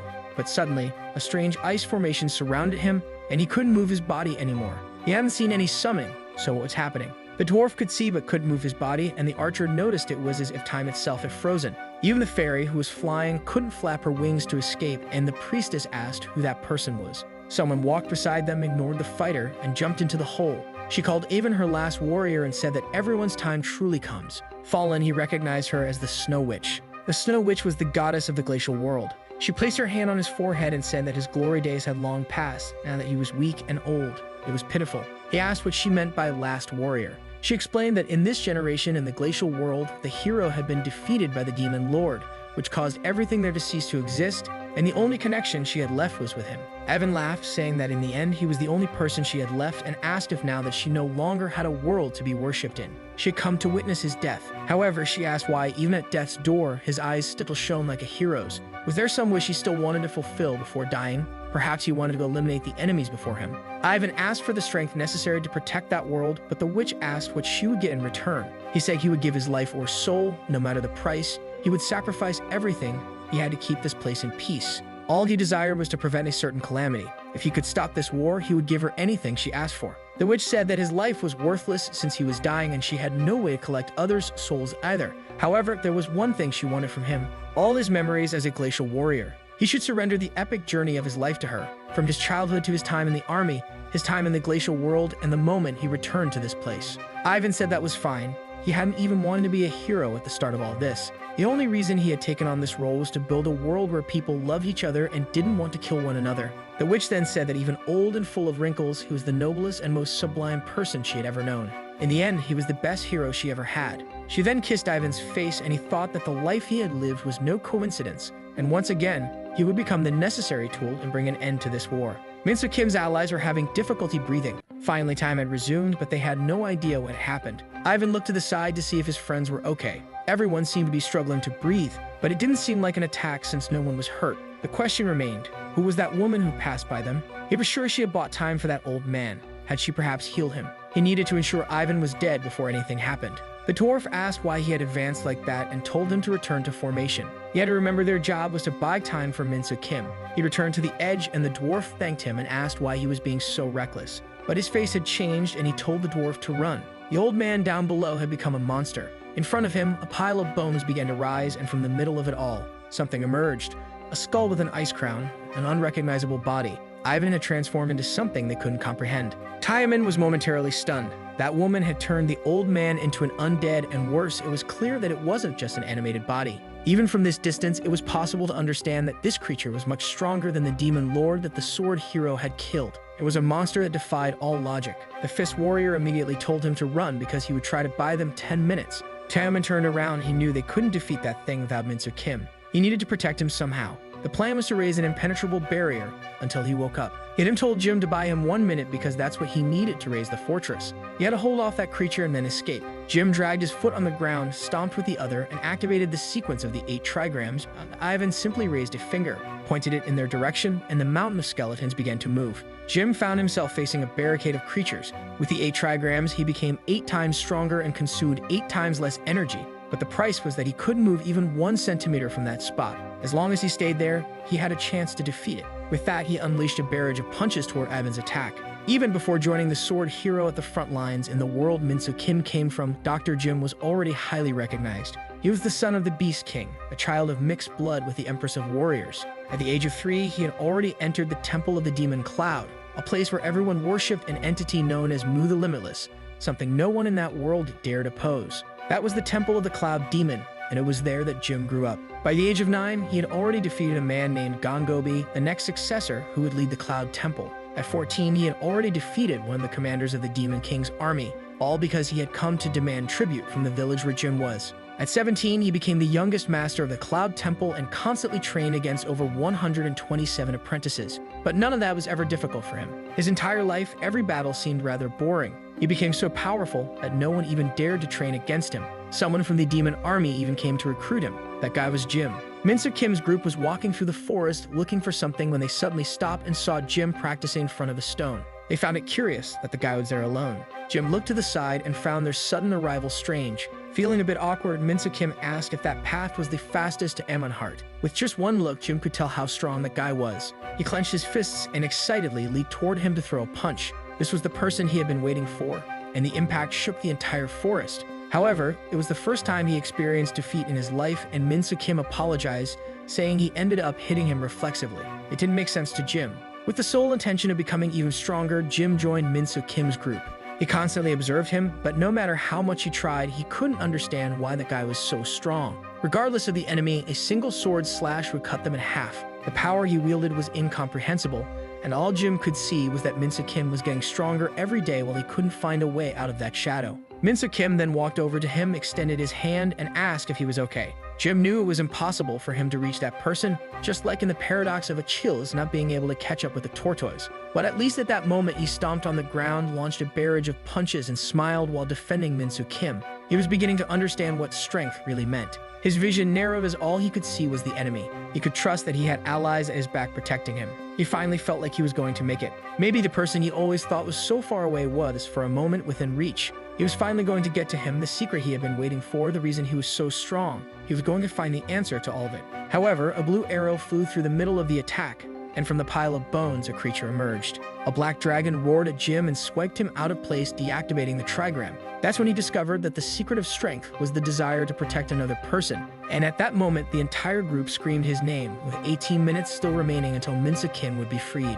Back in the world he came from, on a regular day in the middle of the city, someone was smoking a pipe. It was Tyaman, tired of this hunter's life. He watched everyone working until someone approached. It was the elf who, on that day, sat beside him. He then said that by the look on her pointed ears, she must have met that so-called hero. She just nodded, saying yes. He said the kid seemed pathetic, and she agreed. Not only did he have no muscles, but he didn't look friendly and didn't have any combat instincts either. Minsakim awkwardly introduced himself and said it was a pleasure to meet her. She was confused, wondering if that was the hero. From his red eyes, she could tell he must have been crying for 4 days straight after being summoned. She thought that even with that so-called tough sword, he wouldn't be able to kill even a slime. Maybe their world would come to an end since she heard the heroes of the past weren't so pathetic. Chairman said that given the circumstances, it might be better to reconsider joining this guy's team, but he couldn't ignore the honesty he felt from the boy when he said he was going to try to save this world. Minsakim said he would try to do everything he could to help the people there. He accepted the mission he had received and would do his best to return to the world he came from. Tyaman was at a loss for words at that reaction and asked the pointy-eared elf if she would sacrifice everything she had for a world where she didn't know anyone. She said probably not. It was madness to save a place where you didn't know anyone. Tyaman said he felt the same way and had spent his whole life on the battlefield. Fighting for his country and protecting his land was one thing, but being sent to another world where you have to abandon your family and save people you don't even know is completely different. However, the young man seemed capable of going beyond that, and to him, that wasn't enough to make him the hero of that place. She asked if Tyaman was really willing to fight alongside the young man. He said of course he was. He couldn't let someone so promising die at the hands of an amateur. She stood up and said that for someone who was 1.5 meters tall, he was sometimes pretty cool, and that it was fine. She would join them. He then smiled, saying it was good they had reached a conclusion, and with that, everything began. However, back in the fight against Ivan, the dragon he had summoned was flying towards them while the priestess was doing everything she could to melt the ice. The problem was that it would take too long for her to detoxify and break all those magical circles, and considering how quickly Jin had died, she didn't think there would be enough time. But Tyaman shouted at them to wake up to reality. The moment they crossed into this place, they knew there was no turning back. They had to remember their purpose for being there. The archer still didn't quite understand why she had come there, but the priestess raised her staff and said they were only there to save the hero's life. Tyaman agreed, saying that was it. If it weren't for the hero, they would have been dead a long time ago. They would give their lives so he could continue living. That was the purpose that brought them to this world. With that, he ordered them to wake up and draw their weapons. He slammed his shield on the ground and said he would not abandon the hero there. He then called upon the Empress of the Mountain of the Ridge, the 100 soldiers who had stopped a legion of over 20,000 of the demon army. Tyaman, the guardian executor, offered a prayer, and in exchange he wanted a fortress of metal that would never shatter, glass that would never break, and a mound of earth that could not be dispersed. With that, he raised the dwarven fortress. Ivan's barrage struck it directly, but the attack seemed to circle around rather than penetrate. The skeletons began building staircases to climb to the top of the fortress, but cannons emerged from above, and a medieval battle unfolded on that field. The archer noticed that the dwarf had done his job. The barricade they wanted had been raised. Now she needed to control the skies to turn the tide of that battle. She told Belle to activate it. Belle agreed and resolved to let the dragon's spirit take control of her physical body. The wings stretched and she began to shine, transforming into a dragon and taking the archer into the skies. Participating in that battle where everyone's life was at stake allowed them to find power that exceeded their abilities. The story was the same as with the glacial hero. In a second, the archer was already defeated, the fortress was being destroyed, and the dwarf holding the shield had long since vanished. The fairy barely managed to escape the castle, while the priestess was still trying to free Minsakim. The problem was that there were still many circles left, and the entire mountain was already cracking. The fortress he had raised was falling apart, and at that moment, she heard a roar. She looked back and seeing Ivan knew it wouldn't be possible to save Minsakim. Ivan announced that this would be the end of the sword hero, and he ordered the destruction of that pest. The dragon charged straight at the priestess. She had no choice but to change plans. She raised her staff, struck the ground, and activated a protective ability, creating a golden light around them both. The scepter fell, and she turned once more to Minsakim, begging the dear hero to wake up. But the truth was that she hated his arrival long before he even appeared. Long before everything happened, she walked in the snow with one of the nuns. She had been forced her entire life to live as a cleric just because of him and moved to a place where she knew no one. She was greeted by a legion of priests, none of whom seemed very friendly, and they informed her that Syria had been chosen by the divine as the cleric to accompany the hero on this journey. Still a child, she was confused, but he approached and said that from that moment on, for the good of all, she was no longer a daughter, friend, lover, or ally to anyone. Her life, chastity, soul, and anything else she had now belonged to the hero who would save that world. She asked why such a task was given to her and, embarrassed, said she was just a simple girl living a humble life. But the priest slapped her face, and the poor girl fell to the ground, unsure of what to say. He warned her that the lives of everyone in that world depended on her, so she had better learn not to speak without thinking. The nun told her that if she didn't accept the mission, they would kill her and find another child to do the job. The only way to leave there alive was to do what they were telling her. He then extended the staff and asked if she would accept it. Under sheer intense pressure, she accepted. In theory, a cleric is someone who serves God, or at least that's what most people believe, because in truth, there is another person whom clerics serve. The cleric who came before her helped the previous hero forget about home. He took a quick look back and saw her looking a bit confused. That hero then went in for a kiss because the cleric's mission was to ensure that the hero was attached to that place, and that was always how clerics did things. Sometimes they had to pretend they were in love, as it was the only way they would survive the Demon King's appearance. So for her, long before he appeared, she already hated the fact that he would arrive, especially considering that she would have to pretend to be in love with him. For her, the lives of those who came before were sad. She couldn't eat what she wanted and had no control over her life. She had to study things that didn't interest her at all, and every day she went through exercises that made no sense. That was how they made her accept that destiny. At night, while healing her own wounds, she would say that she didn't want to be a cleric, and she would always tell herself how much she hated the hero's arrival. But he was different. He never succumbed to any temptation, and he didn't resemble the heroes of the past. She tried several times to approach him and touch his hand, but he would shyly step away and ask her not to do that. He also never forced her to do anything she didn't want to do. She cried the day they lost an ally. Minsu came and put his cloak on her, saying it wasn't her fault for not being able to heal, but his fault for being too weak to kill the creature first. He promised he would do his best to never lose another person from their group, and in the end, he really did save that world, even though the Demon King that appeared was far stronger than all the others before. But from the first day he arrived until the final battle, she stayed by his side, and that's how he found the strength he needed to save that world. After the battle, everyone celebrated, and Minsu was all happy while she smiled. But now, back in the fight with Ivan, the entire place was being destroyed. The barrier she raised was being consumed as she tried to pull Minsu Kim out of there, vowing that this time she would be the one to save him. A chain broke and the entire ice formation began to unravel, but this didn't stop Ivan's attack. Minsu Kim stood there, frozen, watching everything, and she said there was something she had always wanted to tell him, that she loved him, or at least that's what she wanted to say, and with that, she was crushed in front of him. The entire group from that world lay destroyed on the ground, and the ice around Minsu Kim began to crack. Finally, he was free of it, but nothing remained. No one from the other world was alive. He walked without being able to say a word, knelt down, and held the remains of the priestess. He remembered what she said about his father and mother. Now in that place, he couldn't believe that once again he had lost all the people he had met. The allies he had made were dead, and to his father and mother he had written in his letter that he had had a terrible nightmare. In it, he woke up in another world, and strangely to return to his family, he had to save the people of that place. He had to embark on a difficult and long adventure, enduring countless days and battles, but he managed to save that world. But when he returned to where he came from, his parents were already dead. His friends, relatives, and society. No one accepted him. That was too painful for him. To say it was devastating was an understatement. Every day, he felt the agony as if biting his own flesh. In the world to which he returned, there was no space for him. He felt utterly hopeless. When he was in that other world, he looked at his family's picture every day, but what he found in this place was miserable. So he took all that unhappiness and threw it back at the world with all the force he had. Even at that moment, he realized that none of it made any difference. All he did was release all the anger he felt in his heart for a moment, but of course that was enough to make him the enemy of all humanity. The people who came to demand that he be held accountable for those actions. Those who had been living happy, peaceful lives, or even those who dedicated their lives to stopping him. He killed them all. In that world, he was supreme, and for him who carried so much sadness, destroying others' happiness made him feel less alone in his misery. He knew what he was doing was wrong and that he was a broken person today, but even now he has no idea what he should have done. He was pulled into a situation he had no understanding of. Before all of this, he was just an ordinary child. His life was unremarkable, and his days were fleeting. All he wanted was to be happy, or maybe just for others to acknowledge his sadness. But in that dream, he had become a complete monster. Back in the fight with Ivan, he wept over the archer's body, observing all that was happening from his throne. Ivan smiled, saying that the sword hero had to feel the price of his actions. But Minsu Kim couldn't understand why, as punishment for what he had done, the people he was trying to save,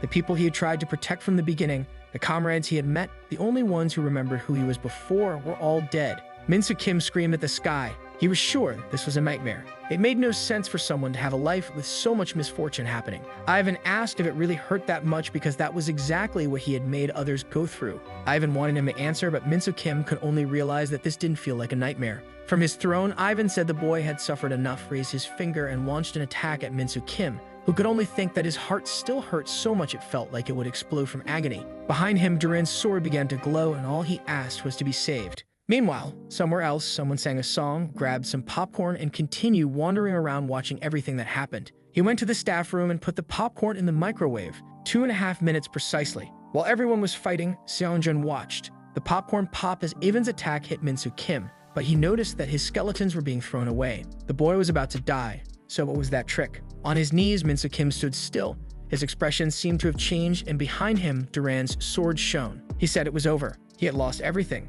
and this was the end. Ivan wondered if he had lost his mind and why he was muttering to himself, but it didn't matter since he was going to kill him with this attack. Once again, Ivan prepared an attack while Min-soo Kim remained there motionless. What he had created was the glacial sphere of human skeletons, and with one move, he bid farewell to Min-soo Kim, who still had move and muscle. He wanted to know just how cruel the world could be to one person. The whole place exploded, and Min-soo Kim, lying on the ground, was being devoured by the skeletons. He couldn't understand why this world was so miserable. It was impossible that anyone could be sadder than him. The only way to resolve this was by ending it all. Considering that he had no one, he would continue alone, and everyone there could disappear. A world in a vacuum, a place where not even heroes or demons could exist, and that's why it's the only place from which heroes can be pulled to fight for other worlds. But in that world, and on that day, a demon lord was born. With only his torso, Min-soo Kim stood up, expressionless. He called upon the sword and commanded it to answer his call. Completely disintegrated, it began to merge with his body, and thus he began to be reconstituted. As he saw himself coming back to life, Min-soo Kim smiled, and from the middle of the mountain of bones, a glow appeared.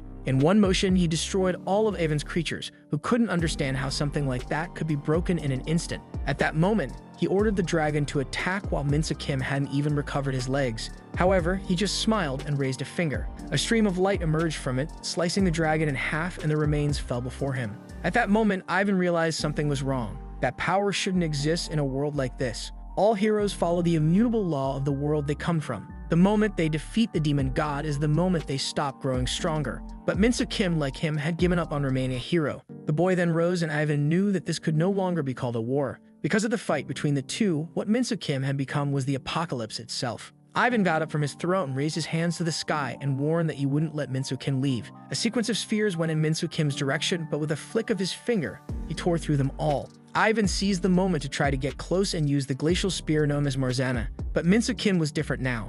The spear was thrown from a distance and hit Min-soo Kim's chest directly, pinning him in place for a few seconds. Ivan took the opportunity to grab his face and activated the glacial axe of Velit to finish it. Ivan said that Min-soo Kim's death alone would save that world, so he had to die. However, Ivan was surrounded by a series of attacks. In a second, his body disintegrated, the spear in Min-soo Kim's chest vanished, and with that, Min-soo Kim's body fell to the ground, saying that this world had no salvation. At that moment, a popcorn kernel fell to the floor, and Seongjun, crying with emotion, said he had finally done it. After 374,000 resurrections and over 150,000 years, what he had been searching for, he had finally achieved. The glacial hero was dead. At that moment, all the heroes of the previous generation were dead. In a war base in Russia, a man received a message and another approached, calling the general. He reported that Ivan Pushkin's death had been confirmed. The sword hero was approaching. Even though the blizzard was delaying him a little, it was inevitable that he would reach the Chinese border. The man punched the table, saying it was a disgrace because he had received word that others had dealt with two monsters. They shouldn't have sent that senile old man to deal with this guy. The radios continued to send messages. He told the soldier to grab one and listen. It was probably a message from China. The soldier put on the headset and asked what it was. In another base, the river was red and everything was completely destroyed. Amidst it all, a man tried to send a message while wrapping a bandage around his arm, asking what kind of disaster they had created. The 200,000 soldiers stationed there had been wiped out in 12 seconds. Min-soo Kim stepped in front of him while he begged for help, but his expression was empty. At the Russian base, the man only heard him say that the guy had arrived. He turned and told the general that the 200,000 soldiers had been annihilated. Maybe it was hypocritical to say the heroes of the past hadn't accomplished anything. Despair was sealed by faith, hope neutralized a weapon of mass destruction, and love, even in its final moments, spread fragments of its destroyed body into the atmosphere, all in an attempt to delay the Demon King's advance. But now all that remained was him and a broken clock, and there were only two warriors left, watching everything from above. Waring said it was satisfying. The scene then shifted to a calm village where someone with a purple body was fetching hot water. He went to enter the house and an old woman asked if it was Jizeong coming in. He confirmed and told her not to worry. He had made some tea for her. She thanked her grandson, and they sat down to enjoy it. At the Lance Heroes base on an island near Indonesia, our boy was doing push-ups. It's uncertain if he'd managed, but at least he was trying hard. Juno Yu approached and asked how his arm was. He said it was fine, even more durable than his previous arm, so it could be considered an advantage. She said of course it's strong. It was made from her horn. He said the only weird thing was that it felt like something foreign, but he'd get used to it over time. The problem was that he no longer had any weapons to use. Without the spears from the world he had been part of, he couldn't do anything. She acknowledged this and said that's why she planned to collect the items beneath that pit along with his weapons. He asked if there wasn't a group in Korea that idolized the heroes and if he might be able to force his way in. But Juneview simply replied that he wouldn't. His job was to defeat the sword hero, so he would save as much energy as possible for that great battle. He asked how they would do something like that. She said there were people working hard for them, so they have to trust them. The scene shifts to a drawing of the sword hero on the city wall. A guy wearing an enormous helmet makes an announcement about a powerful order. To him, it was a noble sacrifice. The warriors from another world were the only truth and the only ones who could advance this world. While the heroes expanded their influence across the world, the population had to support them from home. If they obeyed the heroes, they would accept them as members of the new world. Everyone was celebrating, though they had a look of despair. From a distance, two people watched all of this. A blonde with a sniper rifle and a girl with binoculars. The crosshair was on the guy giving the speech. The girl said those were the damn traitors. Her name was Yejian. The one with the binoculars asked if they should pull the trigger. She said the verdant hero had already given authorization, so they were to blow that guy up. The blonde just said okay. And man, in the next frame, he was already gone. The operation to recover the relics had begun. The guy fell flat on the ground. At that moment, everyone there was shocked. They ran away in a panic, not knowing where the bullet had come from. The blonde said the guy was already dead. She said it was obvious and not to describe every detail. What was on the wall clearly wasn't ketchup. She then spoke on the walkie-talkie, saying that the relic recovery operation had started. They were to kill all the traitors and not let a single one escape alive. 5 hours earlier, at the headquarters of the restored government, several officials gathered, including part of the army. She went to the stage and greeted the former government employees. She introduced herself as the former leader of the anti-terrorism department and currently the person responsible for analyzing the warriors. She thanked everyone for being there. Immediately, a guy from the back told her to stop sucking up and just say why she was there. She had gathered all the commanders of South Korea, so she shouldn't waste time. She said she was trying to lighten the mood at first because she knew the ending wouldn't be easy. But okay, since no one was in the mood, she'd get straight to the point. She explained the relic recovery operation. As everyone already knew, the warriors had fought various battles to take over all of South Korea. A large part of the territory was already being destroyed, until some of the heroes on their side started to fight back. With this confrontation, part of the territory was recovered. The problem is that many weapons were lost in this combat, and that's what this operation is for. And the most important thing is to retrieve the weapons of the spear hero that were left behind when the magic heroine saved him. Most of these items were abandoned at the combat sites, and the problem is that the terrorists supporting the warriors are keeping them. Plus, there are still 2 warriors in South Korea. For the next 5 hours, they would dedicate what was left of the Korean army to recover these relics. People were murmuring in the background. She said that when they say to give everything, it literally means that most of them would die there, mainly because they had no more than 100 agents and 1,000 soldiers, and at most they could count on the help of about 300 civilians. The guy said she was an arrogant, presumptuous person. He asked if she thought they were hesitating because they were afraid to die. He was ready to die. He was even eager to die since the guilt of surviving for so long while watching his comrades die was consuming him. His question was, even if they sacrificed themselves and recovered all these relics, who would use them? And besides, are these weapons enough to end the warriors? She said they would be used by the hero of the revolt. At that moment, he was the strongest warrior they had on their side, and he was the one they'd have to rely on. The clock started ticking, and she said frankly he was the only option.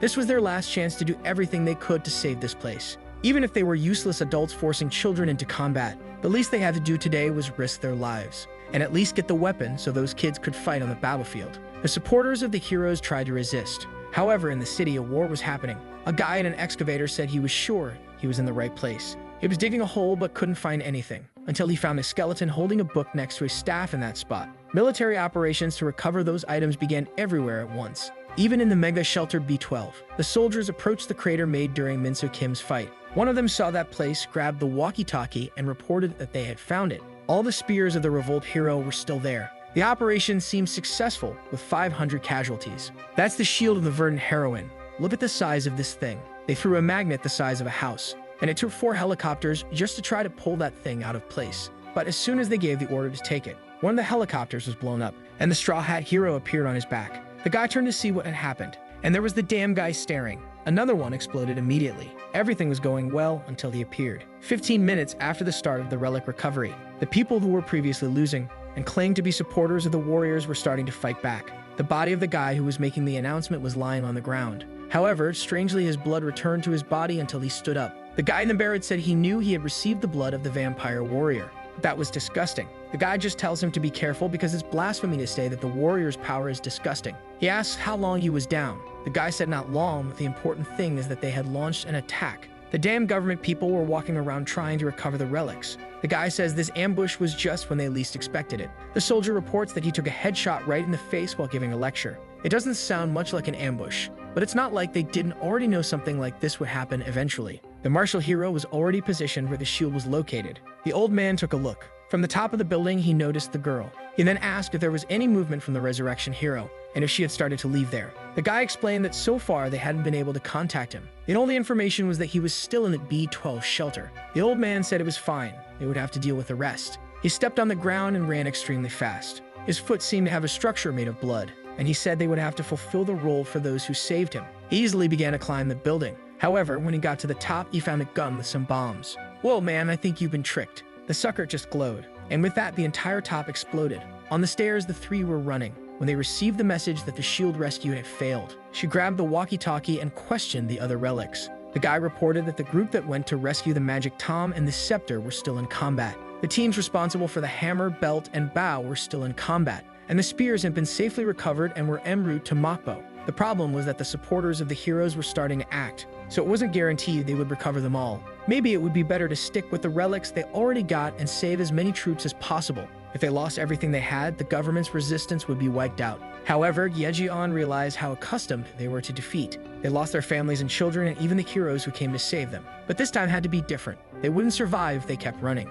so they had to fight to the last breath. She then asked for support from the city militia, and that in the city of Changwon, they would use the living corpse. This would be a war to use everything they had. They had already lost much more than they could afford. Tens of thousands of citizens, the soldiers who fought in that battle, the entire infrastructure of this city, and even the lives of the new heroes. Some time ago, Yejion was buried under the rocks, until a guy saved her and thanked her for everything her sister had done. She said they kept losing everything with the stupid excuse that they would recover in the future, but today was the day they would take something from them. Even if the victory was bathed in blood, they would win no matter the price. The guy said he understood and said he would send a helicopter to pick her up. This began the living corpse operation. The scene changes to a hospital with beeping sounds. A guy all bandaged up is lying on the stretcher. That's Juan Han, the metamorphosis hero. A group comes running down the corridors, scaring the doctors who were standing there. They enter carrying a strange yellow box. The doctor asks what they think they're doing. He doesn't know what order they received, but that patient was in no condition whatsoever. If he were moved, he would certainly die because he needed absolute rest.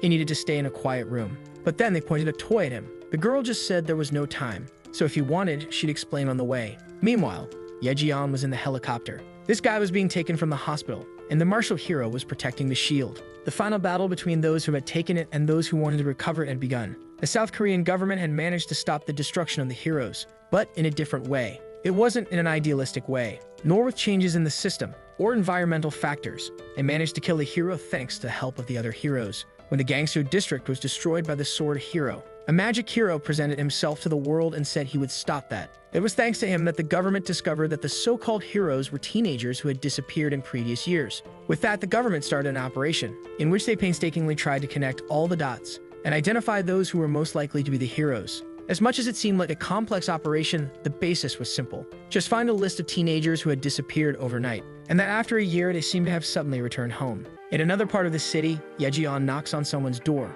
and the verdant heroine opens the door. Most of the heroes they found didn't want to destroy the world or turn it into ruins. They were ready to go against the sword hero directly or indirectly. The verdant warrior said she would participate even if the government wasn't coming to talk to her. However, there was a problem with how the government used these warriors. They decided not to use all of them in the same battle. Min-soo Kim was on the bridge next to the sword when someone approached from behind. It was the magic hero. They stared at each other for a second, and the two started arming themselves. No one else was involved in that fight. The government kept sending one hero at a time as if they were participating in a fight ring. She opened the door to that place and yelled at everyone. She went to the boss and questioned why he had sent the magic hero alone, or worse, why he was making this decision and losing one soldier at a time. The guy explained that these orders came from the top. It was their fear of using all the heroes' power and scaring the population. Besides sending one at a time, some died, so fewer heroes would be left in the future. And the guy also thought it was the best option since fewer of these psychopaths would remain in the future. After all, no one could guarantee that those guys who were on their side today would still be there 2 decades from now.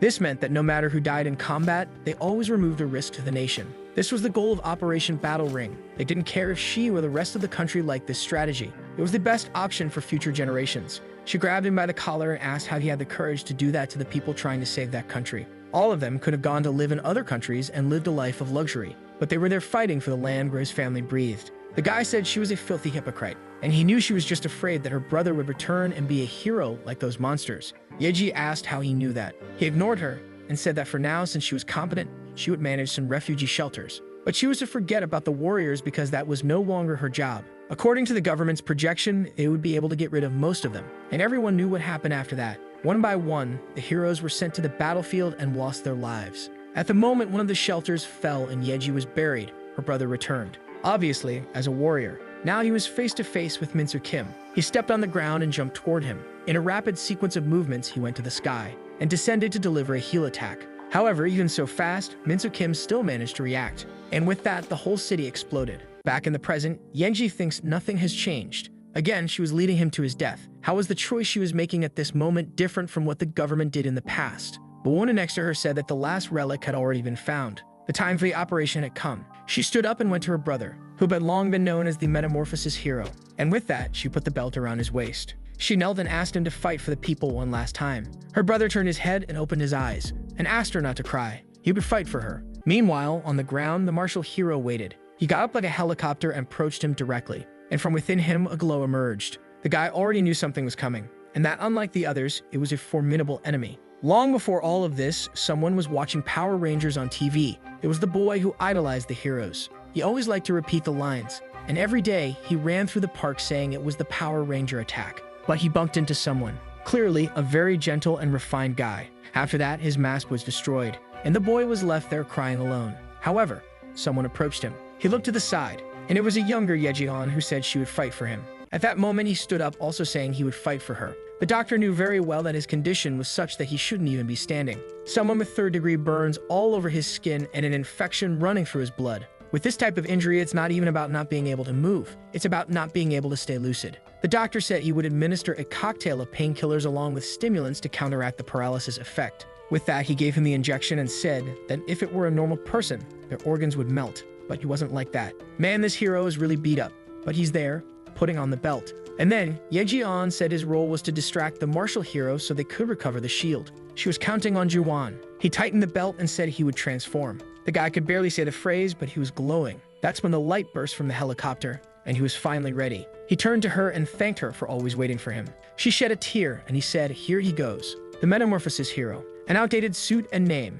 Nobody even expected much from him. However, he was one of the 2 heroes who managed to fight face-to-face with the Sword hero. As powerful as Minsu Kim was, the movements of the Metamorphosis hero were hard to understand, and the barrage of punches he launched could clash head-on with Duran's sword. Yes, he lost in the end, but he was the only person to date who fought against the Sword hero and survived. Sometime later, the government found his body completely burned. The right thing to do after that was to let him rest and pay respects. The doctor explained that it was extremely difficult to keep him alive, and it was basically a whole day of agony. For some strange reason, the body didn't seem to be recovering, so he was trapped in that suffering forever. Yeji-an just kept watching her brother. And no matter how much the doctor insisted, she always said they couldn't lose him like that. He still had a role to play. He was sent to the battlefield precisely because of the power he possessed. On his belt, something appeared. A confused little face sent a question mark and asked if the partner had returned. The warrior nodded, signaling yes. The robot then asked if he had lost his mind as the cooling system was broken. All this happened in the fight against Minsu Kim.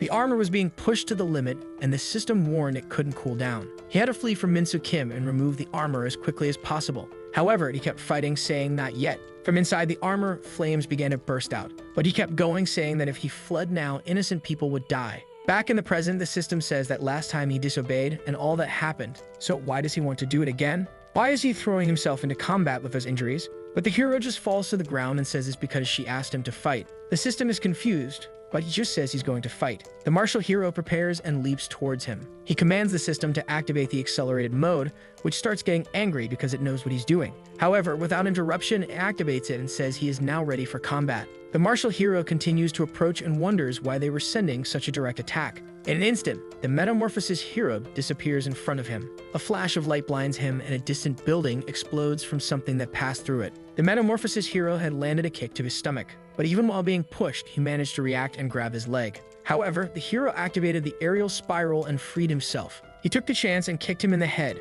Man, the guy was sent flying far down below. In the same second, the metamorphosis hero descended to approach again. Under a pile of rubble, the martial hero was a bit confused. The guy had managed to break free in that situation and still land an additional hit. Given the strength he demonstrated, this wouldn't be easy. As soon as he descended, the hero was already running again, and someone was watching the heat of that fight. Yeji-on knew that with his entire skin burned, his body had no chance of regulating temperature. At this rate, he would really burn to death. At that moment, she shouted, saying that the metamorphosis hero had already created the space they needed. So where were the helicopters? The guy explains that they were coming, but the rebel group was attacking them. There was even a guy firing bazookas. Luckily, the other guy in the helicopter was very good at dodging. The problem was that on the ground, things weren't going so well. The guy from the meeting was also there fighting against the guy who received blood from the vampire who hadn't died. He extended his arm to the side and formed a blade. He slashed him in the chest and said his mistake was choosing the wrong side. With that, he was confident that the government resistance finally had nothing left to do. In the world, there are many types of pain. At this moment, both run at each other. They stop face to face and step on the ground. The martial hero uses the attack of the 5 dragons. One of the greatest pains is a blow that turns bones into dust, or maybe the pain of a projectile that spreads throughout your body. The pain caused by a rope around your neck that won't let you breathe. Both are thrown back. And again, the martial hero activates another technique. A giant green snake heads toward the metamorphosis hero. But at that moment, he activates double acceleration mode. The guy is shining more than ever. The martial hero wonders how he's still using that technique. The second he was about to be attacked, he passed through it. And in an instant, he was face to face with his opponent. He grabbed him by the face and slammed him into the wall. The martial hero was embedded, and right after, the transformation hero dragged him through the city, breaking all the buildings in their path. As he carried him, he kept telling himself it was just a little more. But then the story says that the worst of all types of pain is at that moment when his foot starts to burn for good. He seems to lose some balance. He ends up dropping the martial hero and falls to the ground in flames. Slowly, the martial warrior gets up to see it. The worst kind of pain there is the one you can feel, when your flesh melts and your blood evaporates. The pain caused when the body burns to death. And at that moment, the transformation hero screamed desperately. Watching this, the martial hero couldn't understand what happened. He imagined that he must have used a technique that accelerated his system too much. But now he didn't have to do anything anymore. It would also be strange if this guy were so strong without any flaws. If that were the case, they wouldn't rely on the spear hero. But suddenly, he takes a hit on the shoulder. Man, he got hit with a bazooka. And the army guys shouted that they would buy some time for the leader. They kept firing and the hero defended himself. Yeji-on ran to her brother and used the fire extinguisher. He got up and asked what she was doing there. She explained that they still hadn't finished. There were some delays in the shield's retrieval, and because of that, they would have to fight together to stop the martial hero. This would be Ju-won's final mission. The doctor, as he approached, smelled a mix of blood and burning flesh, but they had no choice and administered the injection. Removing the armor from this guy now must be the worst choice, since his body would probably just break apart in the middle. He started to get up with difficulty, while Yeji-on thought to herself that she must be the person he hated most in this world. Once again, the martial hero defended himself and redirected the missile towards whoever sent it. And Yeji-on knew she was a useless person, but still, they would have to keep fighting. At that moment, the martial hero jumps towards them. She starts shooting to try to defend herself, while thinking that this tragedy has to end with them. But obviously, that wasn't enough to stop the martial hero, and Ju-won from the ground just watched the scene. Sometime before that day, when they were returning from the park, he asked if she was okay. After she went to help him, she got beaten up too. She didn't say anything, so he called her again. She just replied that she was fine. He apologized for being so weak that she had to help in the fight, and for not being able to do anything and just standing still. She stopped and knelt before him, and said it was okay because she landed a good punch. Winning or losing was less important than facing your fears head-on. She then raised her finger and said that if he felt that bad, you would have to promise that when he was big and strong, you would fight for her once. At that moment, she gets scared, when her brother says not to touch her, and warns the martial hero that it's not over yet. We see earlier in his fight against Min-soo Kim, he was already exhausted, but the sword hero was also struggling. Even so, we told the metamorphosis hero that it was evident he had no chance of winning. So why was he fighting? Or rather, why was he fighting against him? Ju-won was confused by this question. and said he must be joking. But one had to explain why it was Minso Kim. He didn't need any reason to save people's lives, but if he really wanted to know why, it was simple. This time, he wanted to be the one who saves her, because he finally had the strength to do so. Holding the martial hero's hand, he calls for his sister, and says that when he was in the other world, the knight in red armor said something to him. The reason they wear this ridiculous outfit is because they are afraid that their relatives will discover their true identity. While he gives this speech, Ju-seong wonders how he can be almost dying and standing still like that in front of the opponent, and then he goes to punch, but he easily blocks it and says that when you lose all the people you love, there's no reason for them to wear the mask anymore. And that's why he prefers to keep it on rather than choose to survive alone and let others die in his place. Ye-ji-on already knew what was coming, and Ju-won said he would always make that choice. Angrily, Ju-seong asked how he had the courage to do something like that, but Ju-won grabbed his arm. Then the martial hero activated a technique on his arm. It was a vitality absorption move, and he warned that it must even be hard for him to breathe, so he was going to drain whatever was left of his life force. But suddenly, the belt started laughing. It said it wouldn't say anything, but given the seriousness of the situation, it couldn't hold back. What's this business about absorbing vitality? That guy had nothing to be absorbed. Biologically speaking, he was already past the point of death. Trying to drain his life was like pulling water from an empty cup. That's the state he was in. At that moment, the martial hero was thrown far away, and he asked the robot how much time they had left. The robot questioned the partner back if there was any reason to know that. With tears in his eyes, he just said they were taking this bastard with them. And with that, he activated triple acceleration mode. The whole ground started to crumble. The martial hero fell to the ground and turned around. He began to activate the Kinado technique. It wasn't something he wanted to use, but he had no choice, and he warned that now he would finish off that disgusting corpse. But Ju-won just said he was feeling better than ever, and in an instant he was face to face with him. The martial hero extended his finger, and a green snake emerged, forcing Ju-won to retreat to dodge it. He had a sequence of slaps and punches to remove the snakes from his vicinity, but since he had two techniques activated, the amount seemed to be increasing. Ju-seong got ready and clapped his hands. From his back emerged another much larger one. He clenched his fist and Ju-won was bitten, but inside he resisted and broke the attack from the inside out. Once again, he raised his finger and sent another attack in his direction. He saw the flash approaching and managed to dodge to the side. The problem is that the ricocheted blow hit him square in the stomach. Before being completely destroyed, he managed to break it with a punch. He fell to the ground and continued moving forward. Again, they'd exchanged a sequence of attacks. However, Ju-won's system was already exploding, and his punches were now flames from the inside out. But he knew it still wasn't enough. And with that, he broke Ji-seong's nails. He landed a kick to the face, and his foot was now also on fire. When he went to throw another punch, he got hit in the face instead. But he knew it still wasn't enough. Ju-seong activated the Tia Oma's Hell, creating a purple globe around the two of them. Ju-won continued advancing with what little he had left, and Ju-seong began summoning some purple swords. He threw them at him and told him to die already because he should have shut down a long time ago. Next to them, Ye-ji-on was watching everything. When the purple explosion subsided, there was someone in flames in the middle of it all, a body amidst it all disintegrating. She screamed, calling for Ju-won, but someone passed by that body, and another person came towards her. On the ground was the martial hero, and in front of her was her brother. He threw the belt beside her. He smiled and turned to ash as he said he had kept his promise. The scene shifts to someone approaching a village. It's the martial hero, all beaten up. It's that same little house from the beginning, and face to face, he calls for his grandmother. He opens the door to see if she's still there, but on the bed, there's only a skeleton. He approached and looked at her body. He went to the table beside it and said he would prepare dinner quickly. He then picked up the table with difficulty and tried to walk away, but from under the blanket, someone emerged. That blonde from before was holding a barrett in her hand. He heard the sound and wondered if his grandmother had a visitor, and with that, he got one to the head. The scene shifts to a boy covering his ears, while his parents argue in the middle of the living room. After that, he and his mother moved to another place.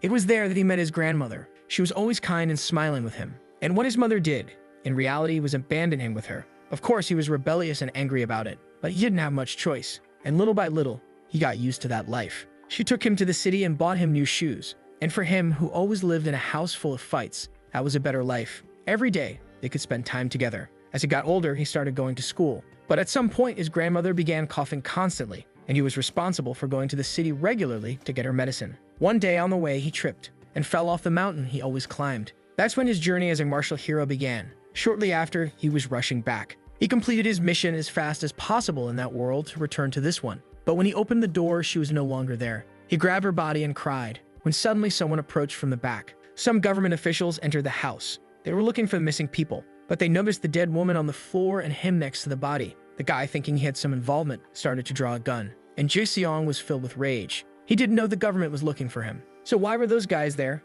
He concluded that it was their fault, and obviously, no one made it out alive. Sometime later, someone approached the house. It was the hero of return who saw the boy staring at his own hands. He then remembered that he had always been alone. His parents didn't want him, and when he returned to this world, he had no one left. A martial hero had died, a metamorphosis hero had died, and the shield relic had been retrieved. At that moment, Hwoarang was flying over the sea. All the connections he had maintained in Korea to understand what was happening had disappeared. He didn't know if it was the damned government or the spear hero, but someone was causing something. He had to somehow stop this quickly.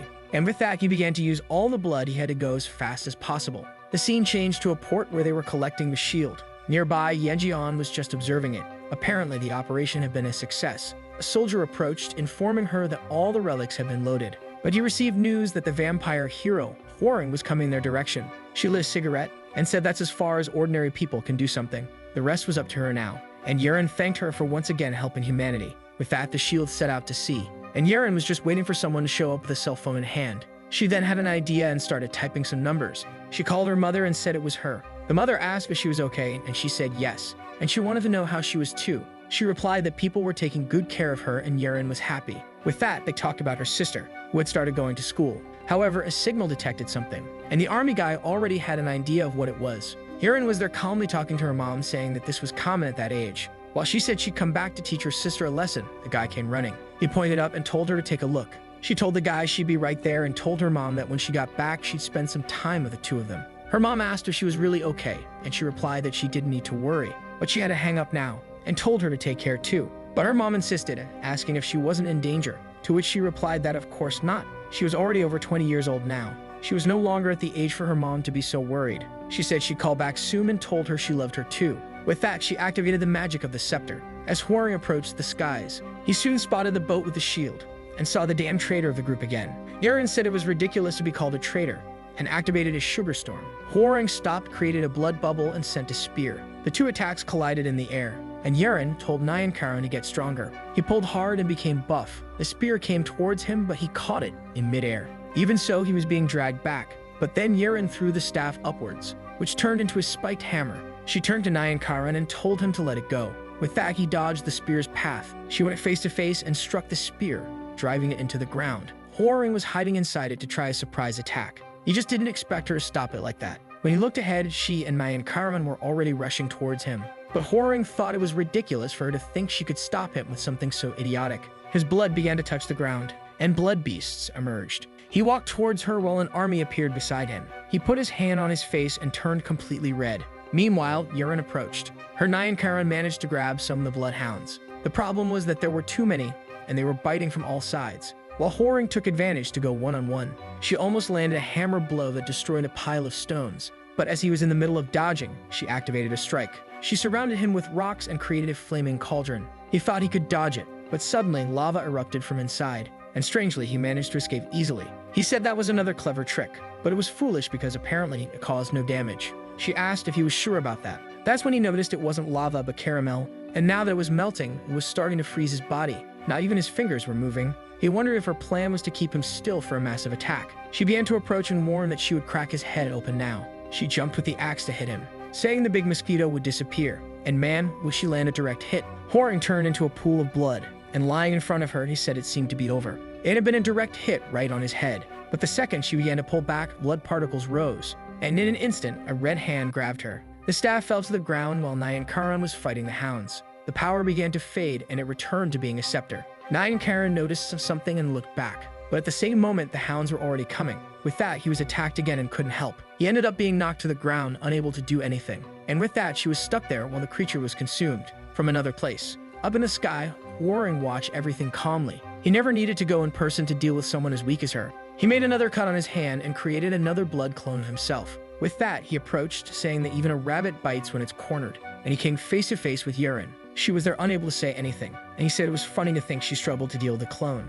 Being so weak, it's no wonder she became a puppet of the government. She didn't have the skills or the strength to fight. She called him the son of a fun mother and said she was weak, yes. But why did he care? At least she wasn't a traitor. Hwoarang asked why she kept talking about that. He never betrayed anyone since he was born as a demon lord, and his existence was meant to end this world. Besides, the real owner of that exorcist hero's body remained loyal to his cause until the end. Yeon didn't even know that. He laughed, saying he was never really a traitor. They were simply two different people. The scene shifts to whoring, beaten up. Seongjin next to Garam says the guy better give up. They had far more power than he did. They also had the power of resurrection, which was basically a cheat. He had no chance of winning that, so he might as well make it easier and join them. They could make this offer to just anyone, but he would receive it because his abilities were useful. Hwoarang was struggling to breathe properly, and he knew there was no way to turn that fight around. But he reached into his pocket and pulled something out, saying this was the only exception. The blood of the vampire demon lord. When he defeated her, he made sure to take it. But he knew it was extremely dangerous. The very notion of being himself could cease to exist, and she could take full control.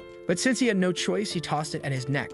Seongjin just smiled, thinking that things were going to be different this time around. Suddenly, a pool poured out of the guy, and clearly his application didn't do much good. But Seongjin seemed excited. Garam, on the other hand, said it was strange he didn't seem to be dying. He was changing and transforming into something terrifying. She then launched a barrage of missiles, knowing that if he was going to be killed, the time was now. The entire place then exploded. When the smoke cleared, he was still there intact, but we already know what happened. Garam realized he had been affected, but his appearance had changed. Maybe he had undergone some sort of awakening, but he smiled with his arms and said he surrendered. He was no longer interested in fighting them. Seongjin blocked Garam. He warned that the boy's power and aura had changed, so this was another entity. And she then revealed that she was the vampire lord and thanks to him had returned. Or actually, she could be called the vampire lord because she was now in this guy's body. But that was irrelevant since she just wanted to say thanks. She looked at Yeren and asked if it wasn't tragic. She was just standing there watching this story. And slowly, he approached. She went to the staff and said it was as tragic as the death she was about to have. Man, she broke the poor girl's sane weapon. And with that, Yeren's power began to dissipate. She knew the transformation was shutting down. Own time before, when she went to the world of magic. Upon arriving and seeing all that glitter, she wondered what kind of tackiness that was. That's when Nyan appeared and told her to listen. She could only use her powers as a warrior when she was transformed, and it was from that staff that such power came. All the energy came from that candy crystal. She said it was a stupid name, like everything else there. But he smacked her on the head, saying it was the greatest treasure of that world. He warned her that she could also use it for direct attacks. However, no matter what she did, she should never expose it to enemies. Back to the fight, Nyan's body started to disintegrate. Sadly, he asked if she had failed. As the crystal shattered, the vampire laughed. She asked if she was so ridiculous that she couldn't do anything without that stone.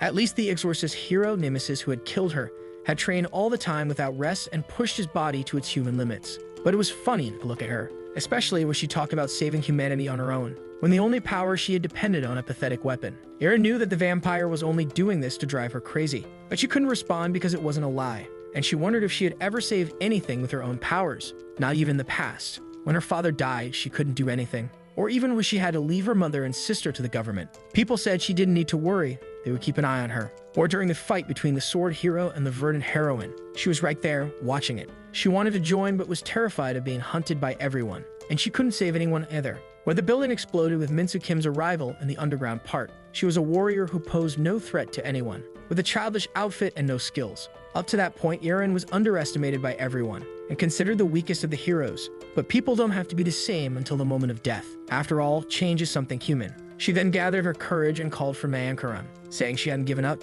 She wanted help in that fight. He gave a little smile, destroyed his own arm, and flew toward her, saying that this was a real hero. He took a deep breath and summoned the buffed arm, landing a full punch on the vampire. She was thrown against the wall and now was the real deal. With that, she was thrown far away, and the bloodhounds began to disintegrate. At that moment, Yeren also fell to the ground. Seeing those magic crystals, she knew there was no way to put them back together. She tried to use some magic to lift them, but nothing happened, and the vampire fell to the ground. Wondering why they were so stupid. They knew they would die anyway and had no way to fight back. But then she saw something approaching. She even wiped her eyes to see if she was seeing it right. It was Yeren, transformed again. She had all the pieces of the crystals in her hand, and although she partially recovered some of the powers, she asked what was this about her only relying on a weapon. She stood up, saying it looked like she'd have to deal with it again. But Yeren told her to come at her, and with that, the two ran towards each other. In the middle of the way, the vampire transformed, and with that, they punched each other. She knew the girl's jewel had shattered and was the source of her power. In theory, the fight should now be easier. But the situation wasn't like that. Willpower, for many, is nothing more than a fantasy created by the weak. At that moment, the vampire stomped on the ground and jumped, saying that since the girl had no power, she would just gain some distance. From the sky, she laughed, asking what she would do now that she couldn't reach her there. Yeren just replied that she'd bring her back. With that, Nyan Karen grabbed her by the leg. Yeren shouted and tossed her to the ground on the other side. Willpower was supposed to be just a hopeless attempt by the weak to reach the strong. Or at least that's how it should be. The monster kept asking why she was fighting back. She couldn't win, so it did make sense to keep trying. But Yeren replied that she would never understand, not even in a million years, because she had nothing to protect. And she activated another barrage of sweets. A purple light rose in the middle of the ship. Yeren descended, exhausted, but went to check the body to see if it was finally dead. The problem was that her body was being consumed by those crystals, so it would be good if this attack had finally finished her off. But then a vial slipped out of the vampire's sleeve and began to float. She then said that if she hadn't wasted energy in Egypt, she would have finished Yeren with a flick of her wrist. To her, it was infuriating. That girl was nothing more than a mosquito buzzing in her ear when she was trying to sleep, or a paper cut when flipping through a book. She poured the drop from the vial, saying the girl must feel like a smooth wave. She had been waiting for this for a long time. It was the trump card that would allow her to defeat even the sword hero, the accumulated blood of 1 million people. Yeren asked what kind of disaster this was. In the sky, several spheres of blood formed. And now in a demonic form, the vampire said she was the one who brought this catastrophe, and that's why she would pay the price. The spheres began to explode, each of them turning into blood arrows. The entire sky was filled. The vampire pointed and the attack headed toward Yeren. She knew she didn't have time to worry about her body anymore. If she didn't block that, everyone would die. Not just her, but all the people protecting that relic. She then used another barrage of sugar, which collided with the vampire's attack. The problem was that she was running out of energy and her body was about to break. Her entire arm began to shatter. She wondered if her body was reaching its limit. Nine approached and told her to be careful. However, she had no choice but to keep the attack up or the entire place would be destroyed. The problem was that she was losing consciousness. Her vision was blurring and she wondered if this was the end. With that, the vampire's attack broke through the sugar barrage, and on its path, nothing was blocking the arrows. Yeren had no way of coming out of that alive, and her body at that moment shut down. The transformation was already fading, and she had no way to survive that. However, someone placed a hand on her back, and Seongjin appeared, saying she couldn't die. She still had a role to fulfill. Exhausted, Yeren asked why he was there. He said he knew she was confused, but he would explain later. They had to focus first on dealing with this. He grabbed her from the side and dodged the first arrow, thinking that he had known that attack pattern for a long time. With that, he easily evaded each of the strikes. Dodging something like that was as easy as dodging a child's punch, and he stood still in the middle of all the arrows with Yeren in his hand. The vampire asked why the resurrection hero was there. Had he been hiding there the entire time just to show up now? And more importantly, why was he trying to keep the girl alive? She wanted him to explain exactly what the big plan behind this was. He then replied that his plan was to turn her into a true demon lord, not this half-baked creature she had become. Unfortunately for her, the sword hero had already become a true demon lord. The vampire couldn't believe that a human could become such a creature, but he just said it didn't matter because she was no longer useful to him. From his magic cube, he pulled out a sword and said she would have to leave this story now. The weapon he used was a sword of the first plus 99, but the vampire laughed, saying he was only alive because she thought he was useful. She unleashed a barrage of blood, warning that he would pay the price for his insolence. With that, once again, a swarm of arrows approached. While Seongjin held Yeren by the arm, he wondered if that woman was being serious. Did she really think he hadn't already identified every possible timeline that would ensure some way for her to win that fight? Maybe all that blood had thickened her brain cells. And with that, she was already down on the ground, dead on top of the verdant heroine's shield. Seongjin approached, saying he had been going easy on her. But her pattern was so simple that with 98 resurrections, he ended up winning. The real owner of that body was much more competent since he had to go up to 100. On the brink of death, the vampire asked why. Wasn't he the one who wanted to see the entire world burn, which was why he gathered the evil heroes? He said no. He had just stayed in the background, watching them destroy this place. He only wanted enough karma to create a true demon lord, and he just made them come together so no one would die prematurely before having the demon lord he wanted, because he already knew that if the other heroes fought together, he would die long before a demon lord was born. She then asked, now that he had created the demon lord, what did he plan to do with it? Was he thinking of taking over the whole world? Seongjin laughed, questioned this business of world domination, and said that truly the body had been taken over by a demon lord. Since she was going to die, he would then say that his goal was to save his own world. Suddenly, he raised his hands and told her to wait. If she died, the owner of that body would also die since he would be killing both of them. However, Seongjin called for the exorcist hero and apologized. Unfortunately, he couldn't find any other path. In the end, that was the only option. And then he delivered the final blow, saying he was an incredible warrior. With that, Hwoarang and the vampire were dead. And slowly, Yeren approached. He turned and said that since she had heard him, he didn't need to explain anything. She raised her arms and questioned this business of not having anything to explain. To her, he seemed nothing more than a damned bastard. But he simply replied that when it was all over, she would understand. He had no desire to fight her. They had to go quickly to the place where the hero of the revolt was, to deliver this relic.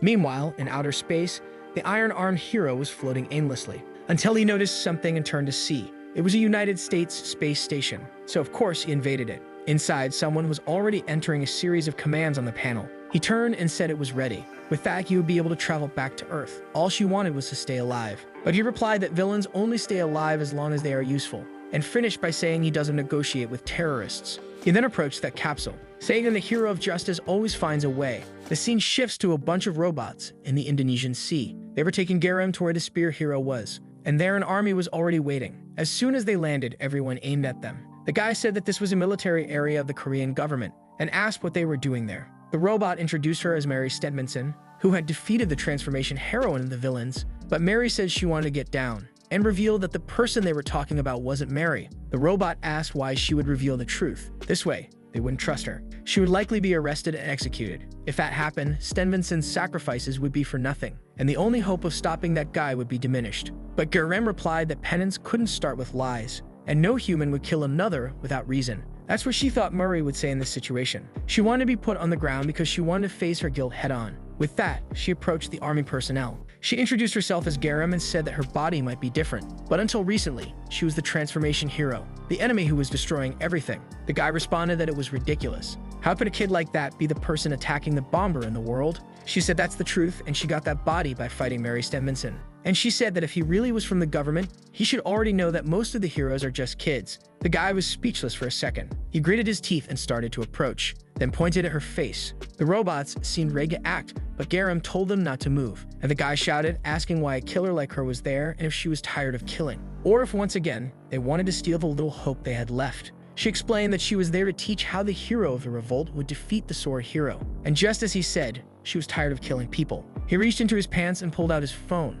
He explained that it had 380 numbers saved on it. There were numbers of family, friends, colleagues, even neighbors he used to visit. He asked her how many she thought he'd still contact. 3 was the number of people who would still answer if he called. She had taken everything he loved, so why shouldn't he kill her right there? But then he lowered his arm. He told the people that she might be there to assassinate the hero of the revolt, and told them to make sure she wasn't armed. He said to call the guy and tell him to come fully armed. Garam was surprised that he had trusted her, but he told her not to misunderstand. As soon as everything was over, he would kill her himself. He replied that it was fine. She might not understand the magnitude of the action she had taken, but if they managed to defeat the sword hero, he was free to end her life. The scene shifts to her locked in a cell, and someone slowly approaches. Someone asks if he was called. It's Jiangsu, who questions if she was the former transformation hero. She replies that yes, and says it looks like he managed to reattach his arm. But the boy is already filled with anger, clearly not wanting to forgive her. The verdant heroine holds his hand, and warns them to calm down because the priority is to stop the sword hero who is destroying the whole world. Jiangsu then tells her to quickly say what she came to do, because he doesn't want to stare at a murderer longer than necessary. Garam asks if they already know everything that's going on. The verdant heroine says that the sword hero is heading north, destroying everything. Also, the heroine of faith and the transformation heroine were dead. However, apparently the last information was wrong since she was there alive. Additionally, the metamorphosis hero died destroying the martial hero. Jiangsu tells her to stop saying those things because she could be a spy. However, she responds that if she knew the location and wanted information, she would have sent spies and not shown up like this. And she tells him not to worry because at that moment, she was just a human without any special abilities.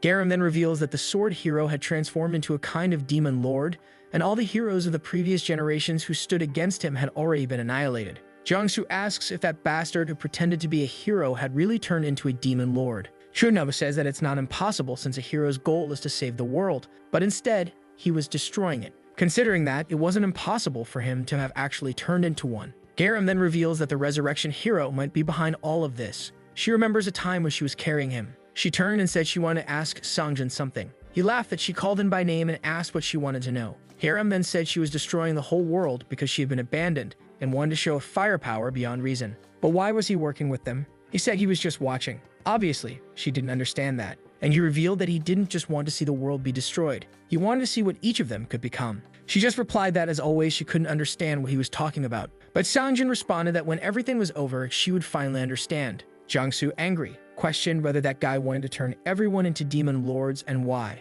At that moment, someone came running and called for him, informing that the ship with the relic had returned. However, there was a problem. The freighter with the shield had arrived at the coast, and from above, aiming at his own face, Songjin greeted all the opposition enemies. He told everyone not to approach or try any tricks that would incapacitate him. Once again, the spear hero couldn't do anything. And Songjin says that if he dies and is resurrected, he will sink that ship in the middle of the ocean with the relic. Jiangsu remembers that this guy was with Garam when they invaded the underground, so it's guaranteed that this bastard is the resurrection hero. Jong-ho questions what he is doing. She has already said everything about what that guy is capable of. He's immune to any possible attack, and even if you land a direct hit, he will just come back and dodge it the second time. As much as Jiangsu wanted to do something, he knows he has no chance. And Garam says she will talk to him. She understood that guy better than anyone, since she had been by his side for a while. She then faces him, and he asks who she is, and why she shouldn't be just an ordinary person since she's with those warriors. She then reveals that she is Garam Lee, the transformation heroine.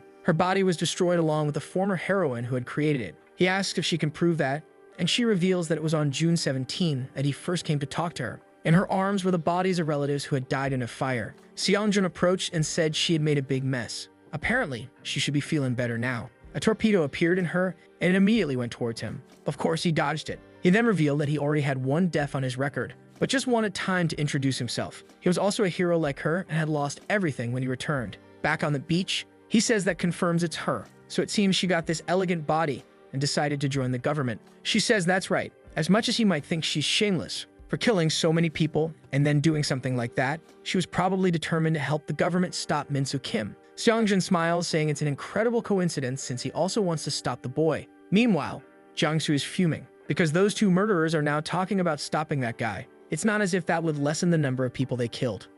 Jun-ho stretches out her arm again, telling him to stop. But he grabs her and slams her to the ground. He grabs Garam by the neck and asks what kind of cute act this is, trying to join them after everything she's done. And he says that if she really wants what's best for the people, she should just die here and now. The moment she's lifeless on the ground, he will face the sword hero head-on. However, the wooden hand given by Jun-ho begins to transform. It turns into a twig, causing the girl to fall to the ground. He turns in anger and asks whose side she's on. Fallen, she's startled. At that moment, someone jumps off the ship. It's Yurin running toward the beach. And man, she gives Jiangsu a hard kick. The fool was thrown to the ground and now everyone's against him. Yurin says he's an idiot if he thinks he can beat that guy, considering that his existence is a cheat. She has no idea why he's trying to help them, but there's no way to win if he's against them. Jiangsu yells, saying she's just like everyone else, since she always stood by them but never did anything, and asks what the hell they want from him. Are they expecting him to accept this bunch of hypocrites? And why were they all so weak? Why did his family die when there were already so many heroes in that place?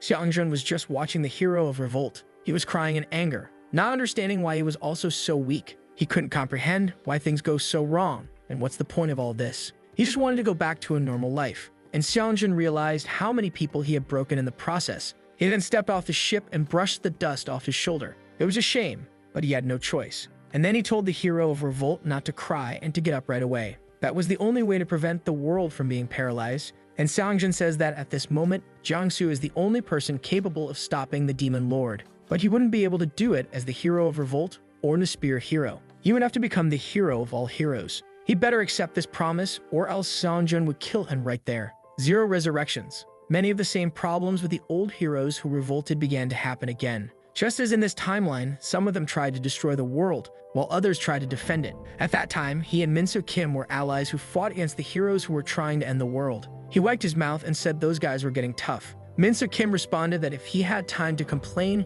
he should focus on the fight, since he was too slow. However, Seongjun replied that he hadn't yet seen his true skill. Back then, they were all heroes and battle comrades. The shield heroine said that reinforcements had already arrived and together they would protect them. Seongjun said the Swede was late. With that, 111 reincarnations passed. They finally defeated the golem hero who had taken control of Jeju Island. Before dying, he asked if they knew what it felt like to lose everything they had. He was up against the former spear warrior and told her to die and leave him alone. But she made the throw that tore his entire hand in the middle of the sea and warned Min-soo Kim that he wouldn't be able to escape. At that moment, the guy was coming from above a jet. He jumped from there and dove with the sword to finish him off in midair, and said that if he was tired of this world, he could go rest. The year-long war against the heroes had ended. The government folks even told them to stay closer to each other. They had won a war, so there was no need to be shy. And his sister said that if Yuan struck another ridiculous pose, she would kill him.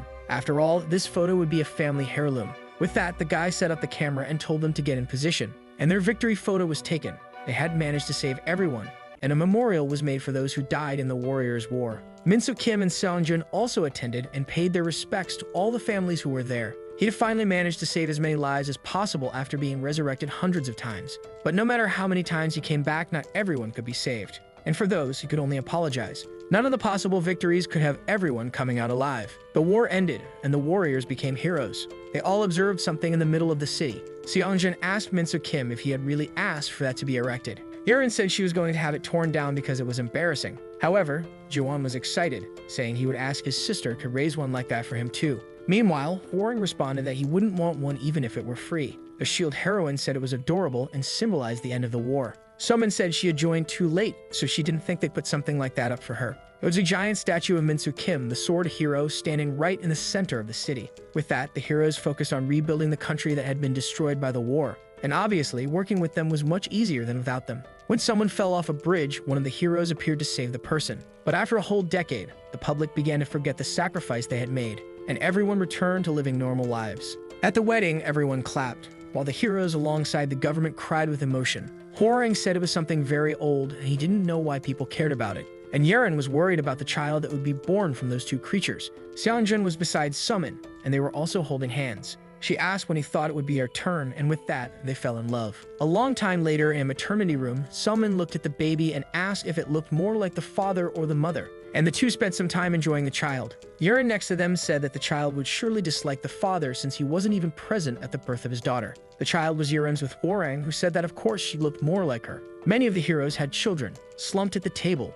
Jiwon said he wanted to get married soon, but his sister didn't make it easy for any of the girls he brought. Seongjin told him not to worry, that soon he'd be married and wouldn't even notice. But Jiwon complained, saying that even Seongjin got married, and now he's the only single warrior. The poor guy replied that soon he'd introduce him to a nice girl, but they should stop drinking and go back home. Jiwon then said it was easier to save someone than to worry about that. And so time passed, with them occasionally complaining about the past. There were even barbecues among the family, with kids running around everywhere. He watched his daughter graduate from school, and a celebration was held for the 30th anniversary of the end of the Heroes' War. And over time, everyone grew old. In a room in Hideyoung Hospital, Seongjin lay on the bed with Summon by his side. He said he had lived the perfect life and had no desire to return to the past since he had no regrets. She smiled, saying she believed in that and felt the same way. With that, his vision blurred and he died beside the person he loved most. And that's how it was supposed to have ended. But he returned to before it all happened. The same guy who bumped into Min-soo Kim was passing in front of him. He looked at Hom, wondering what was happening.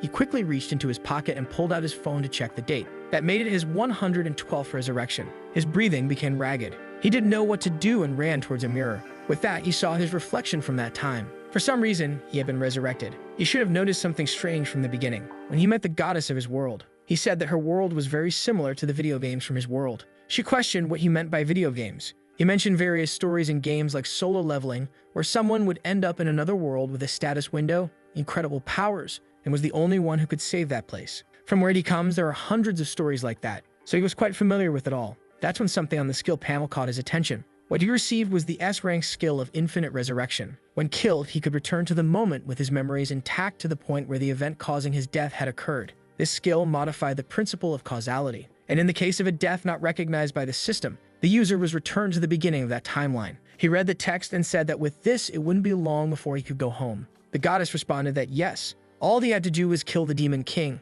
and he would return home. However, he needed to know that this skill wouldn't work if he died at the hands of a demon lord, which meant he only had one chance to kill him. She began to fade, saying she had already passed on all the necessary information in the tutorial and asked the hero to save that world. And all of this culminated with him staring at his own reflection, wanting to know why he had been resurrected. He began to suspect he died due to poor medical care, or maybe had a chronic illness he didn't know about. So he decided to live correctly once more. He imagined he was back because of some error, so he would be careful. But this time he would do even better, since he had no choice. He started preparing for the civil war that would begin in 3 months. The 3 heroes that couldn't be saved in this life. He would make sure they would survive. Motivated, he set off once more to repeat everything again. He wanted to save the comrades who left him with regrets for the rest of his life. 214 resurrections. Again, he was back. People found it strange when he suddenly appeared screaming. He didn't have any chronic illnesses. He made sure he would die at home so that no doctor would be at fault. He even ensured that all the heroes stayed alive so that there were no regrets.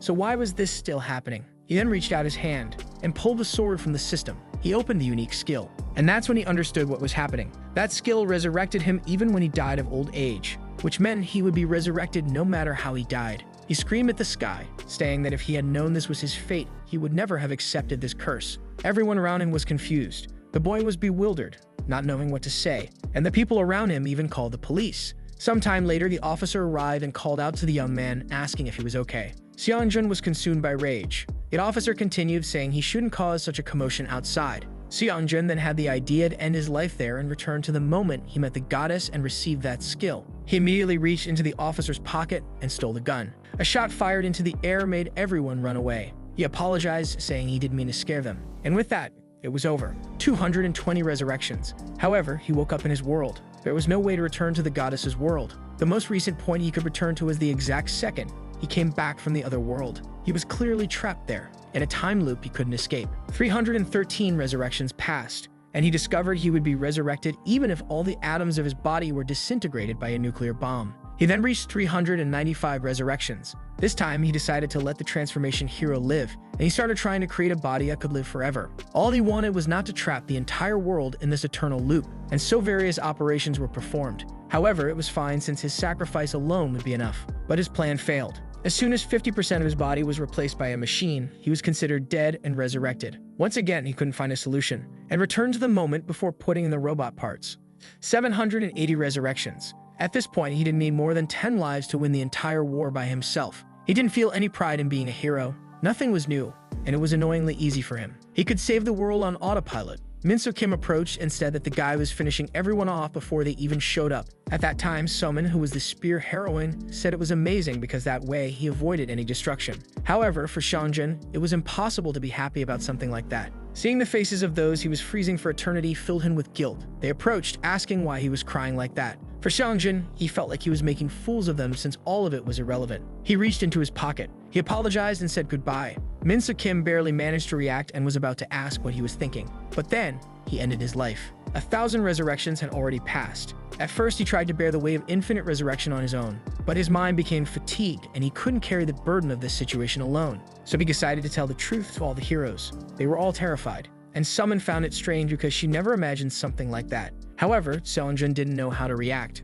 Minsu stood up and said that together, they would solve this. If they were heroes, they would soon find a solution. The heroes then gathered to help him resolve this. Everyone was by his side, and before he knew it, the entire group said they would dedicate themselves to removing this curse from him. But nothing ever worked. He was always back to square one. 1,716 resurrections. He drank his entire life away and died young due to liver disease. 2,150. He began experiencing multiple heart attacks as soon as he resurrected and died shortly after. With that, he died 2,150 times, resurrecting and having a heart attack immediately afterward. 3,711 times, he decided to distance himself from Earth to see if it would make any difference. With 5,600 lives, he no longer had any ideas. He then went to Ivan Pushkin and asked him to freeze him for eternity and keep him alive. But it didn't work, so he went to Damien and asked to be sealed forever with him. But nothing worked, and he continued resurrecting. Sometimes he believed that at some point he would find the limit of that skill. But more than anything, he couldn't bear the fact that he was responsible for holding the future of 8 billion people hostage.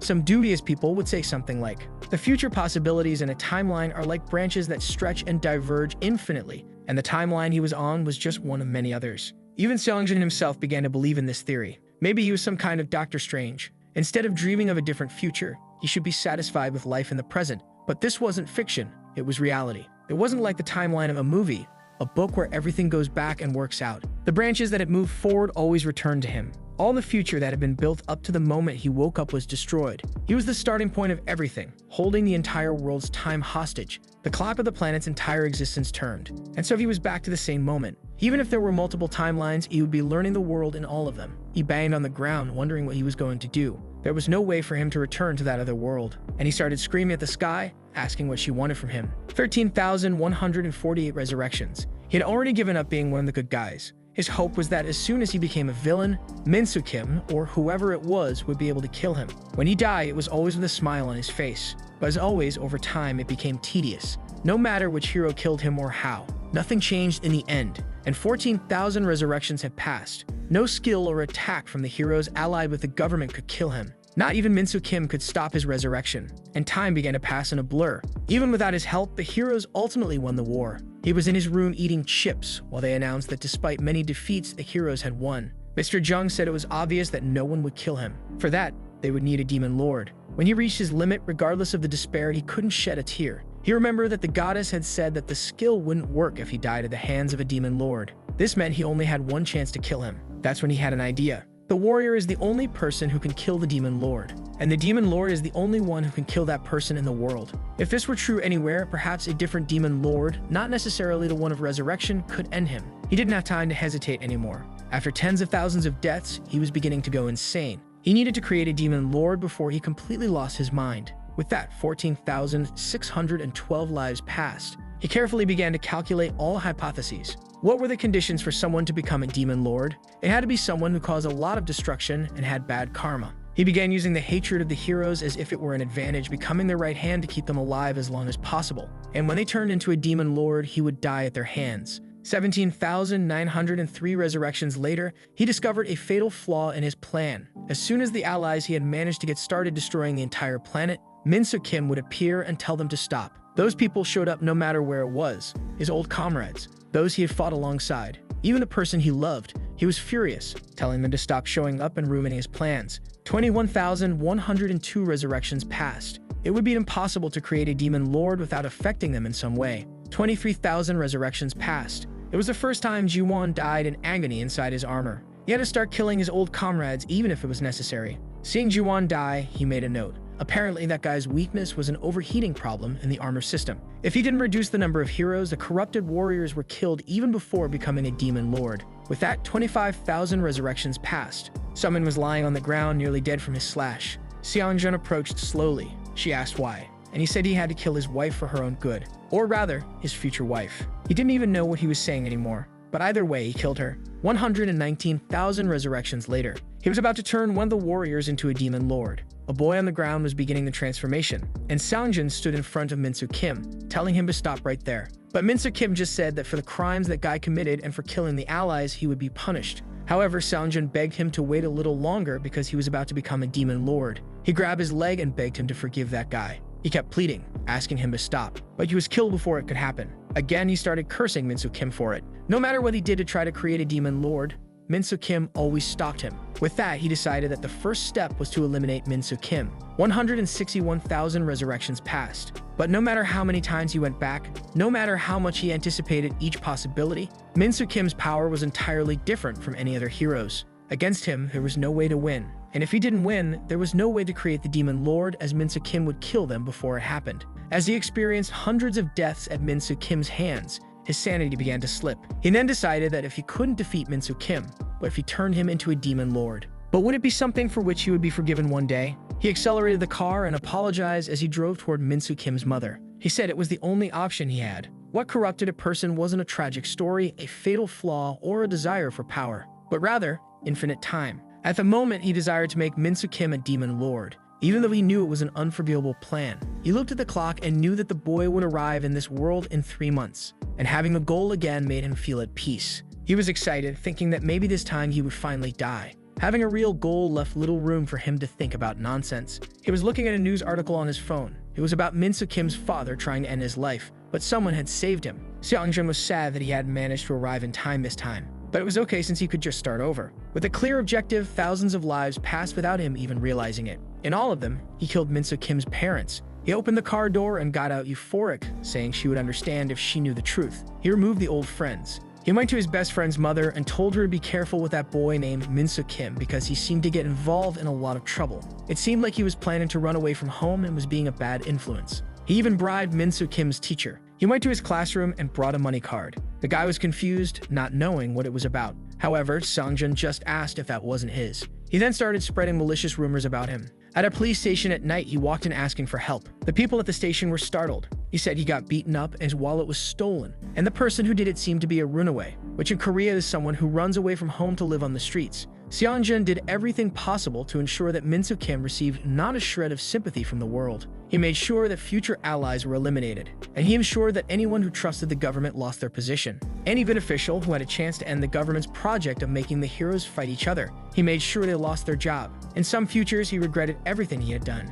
and in others, the pain was so great that he took his own life. But the resistance in those futures was dismantled one by one, and now, after 370,000 resurrections, what he had longed for had been created. Seongjun was walking through the north, decimating every city. He forged the weapon that, in theory, could end him once and for all. Now all he needed to do, he tells the spear hero that he's going to make him strong enough, and if he doesn't accept the proposal, he'll die. Once he's dead, time will start flowing again. With tears in his eyes, Jung-soo looks at him. Seongjin looks at the boat. There's a lot of noise coming from it. He knows he already has all the materials. He now needs to create the warrior who will kill Min-soo Kim in his demon lord form. He just needs to find a way to combine all of this. Eren asks what exactly he's trying to do. Before, he was talking about saving the world, but now he's going to train the spear hero. He says he already told her that as soon as all of this is over. She cuts him off and says she won't change her mind regardless of what he has planned. But he needs to explain it in 20 words or less, or she can't find the motivation to work with him. He reaches into his pocket and says he'll find motivation. With that, he pulls out a detonator and warns that the boat is full of bombs. If she doesn't help, he'll blow up all the relics. The crowd is just standing there watching, and he warns that this is their only chance to win, or everything they have will be lost. Jun-ho responds that they know they're falling into his plan. However, if he wanted, he could have already sunk all those relics or killed him. That means, for some strange reason, he still needs their help. She can't say if it's all due to his whims. The important thing in the end is for Jung-soo to get stronger. She helps him up, saying that just as he said, unfortunately, he's still weak. And that's why she abandoned her friends for his sake. Sometime before, someone touched her shoulder. It was the shield heroine, saying that she would have to conserve her powers, because someone would need them more in the future. Jung-soo clenches his fist and says she's right. He'll keep all this hatred to use against Min-soo Kim. The resurrection hero celebrates, asking if he's finally willing to cooperate. He raises his hands and says it's time for the first test. Jung-soo will have to kill him 100 times using only his hands and without dodging any of his attacks. As he goes to say he's about to start, Jung-soo already lands the first hit and says the count has started, and that was number 1. Among so many options in that world, the reason he chose Jung-soo Park was simple. He was still not fully developed as a warrior. He didn't have the right mindset or the right motivation, and he hadn't been a warrior for long. Still, despite all of this, the attributes he possessed were by far the most impressive, except for the sword hero. Among all the survivors, he had the most potential. Jung-soo has been preparing. He already recognizes even Seongjin's patterns. He'll try to move diagonally and then slash upwards with the sword. With that, Seongjin dodges to the side. He tries to slash with the sword, but Jung-soo manages to dodge backward. He extends his hand and slams Seongjin's face, just as he expected. He wasn't wrong about the boy, as they had surpassed 100 resurrections and he wasn't even using the spear. But there he went once again. He raised his hand and said that was the first test. He would have to defeat him 100 times without dodging any attacks. He was confident that with a few more 100 lives, he would eliminate his weaknesses. The first test was only completed after thousands of deaths occurred. He immobilized Jung-soo and said it was good for the first test. For him, it might be the first time, but they had already been there for over 1,100 lives. He then began to explain all the weaknesses in Jung-soo's fighting style. He said that he was extremely fast and exceptional in one-on-one combat, except for his tendency to lean his torso forward and a lack of flexibility. There wasn't much for them to work on, so he'd soon put it all on paper and explain it to him. If it weren't for Min-soo Kim's sword, he might have won. Obviously, before he became a demon lord, of course. Jung-soo is absorbing everything without saying a word. Seongjin then snaps his fingers. He warns that the opponent he will face now is no longer human. After all, there's a limit to the amount of damage you can deal in a one-on-one fight. Seeing Ivan disintegrate, Jung-soo asks how he died if he didn't see any movement from Min-soo Kim. Seongjin reveals that he unfortunately has no idea how it works or how to activate it. After all, he hasn't yet encountered Min-soo Kim in his demon lord form. Jung-soo then asks if he's bluffing about making him strong enough to face him. Seongjin laughs and says that of course he's not doing that. After all, when this training ends, he will personally face Min-soo Kim. Eren is startled and the other girls are confused by this plan. He says he plans to die to him, but not before taking one of his arms. He's going to livestream the entire fight so they can uncover the secrets behind his abilities. Jung-soo asks how he's going to die, especially since he thought it was impossible. That's when Seongjin reveals that it's one of the conditions of his ability. It doesn't work against a demon lord. But whatever, it's time for them to move on to the next test. Eren asks if Garam Lee has any large-scale weapons they can use. If not, they can build something. She says she has various AI technologies and multiple weapons. Eren then says she will share some footage of Min-soo Kim's fight. She asks if Garam can create something that would simulate a battle against him. However, there should be absolutely no safety measures as they need a real battle. If he dies in training, he can simply reset the timeline and start over. He then turns around and says that now everyone knows what they have to work on. He's going to take a break until the second test. At night, he was in front of the tent, making notes about how the fights had gone. When Jun-ho approached, he asked what she was doing there. Were they ready for the second test already? But Jun-ho just asks if they weren't once combat comrades. Seongjin is startled and says that she really is as smart as Garam Lee. Sometimes he forgets after so many resurrections. And yes, they once fought side by side. She says she noticed something strange about his ability and asks if he wants to die because of the guilt he feels. Seongjin remains silent for a moment, and she asks if he's trapped in some time loop, and that's why he turned Min-soo Kim into a demon lord. And if Min-soo Kim also fought alongside them. Seongjun's expression changes. He didn't want to see that look. He didn't want her to feel pity for him like that. Seeing someone react that way made his heart shatter into thousands of pieces. So he tells her not to get close because the timeline in which they were allies ceased to exist long ago. She was a warrior, and he was the villain, and that's how they would be remembered. Jung-soo Park would become the hero who would kill Min-soo Kim, and he, the resurrection hero, was just the person behind all of this. But she says that's too cruel. They remember one of the times when he went to kill the magic hero, and she came running, saying that killing him would be too cruel, and thinking that she's foolish not to realize it's her kindness that caused her to die in the past life. He wipes his tears and says he can't win against that endless kindness. So it's okay. He accepted the pity she felt, but she would have to return a favor. If she truly felt sorry for him, she needed to take these notes and deliver them to a girl named Summon Jong. At the government shelter, the guys were removing a lot of dirt to see if they could find more weapons. But amidst all that, they found a survivor. Summon was buried, but protected by a barrier. The scene shifts to Jung-soo Park's world.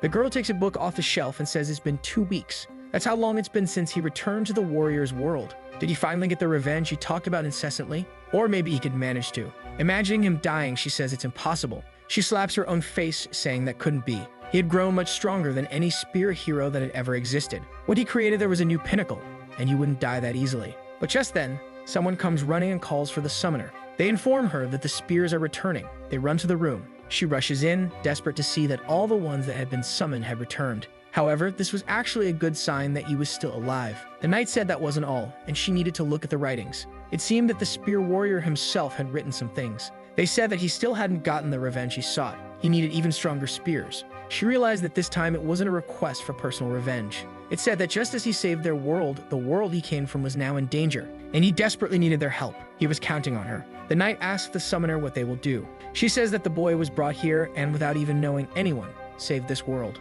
So they would have to do everything possible to save him too. She warned that they would use all the materials they had saved, and even if they needed magic stones, it would go to the dragon dungeons. They should gather all the blacksmiths and artisans from across the country. As soon as they knew they were helping the spear hero, they would heed the call. The desert training progressed correctly. Jiangsu was facing a giant machine. Meanwhile, from another room, Seongjun was analyzing everything. Garam Lee created a robot that would simulate Min-soo Kim's power extremely quickly, and the resurrection hero was constantly monitoring all the training sessions. He wanted to know if it would truly be capable of simulating Min-soo Kim. She said of course not, as it would be impossible to simulate the power of a demon king with technology from the past or future.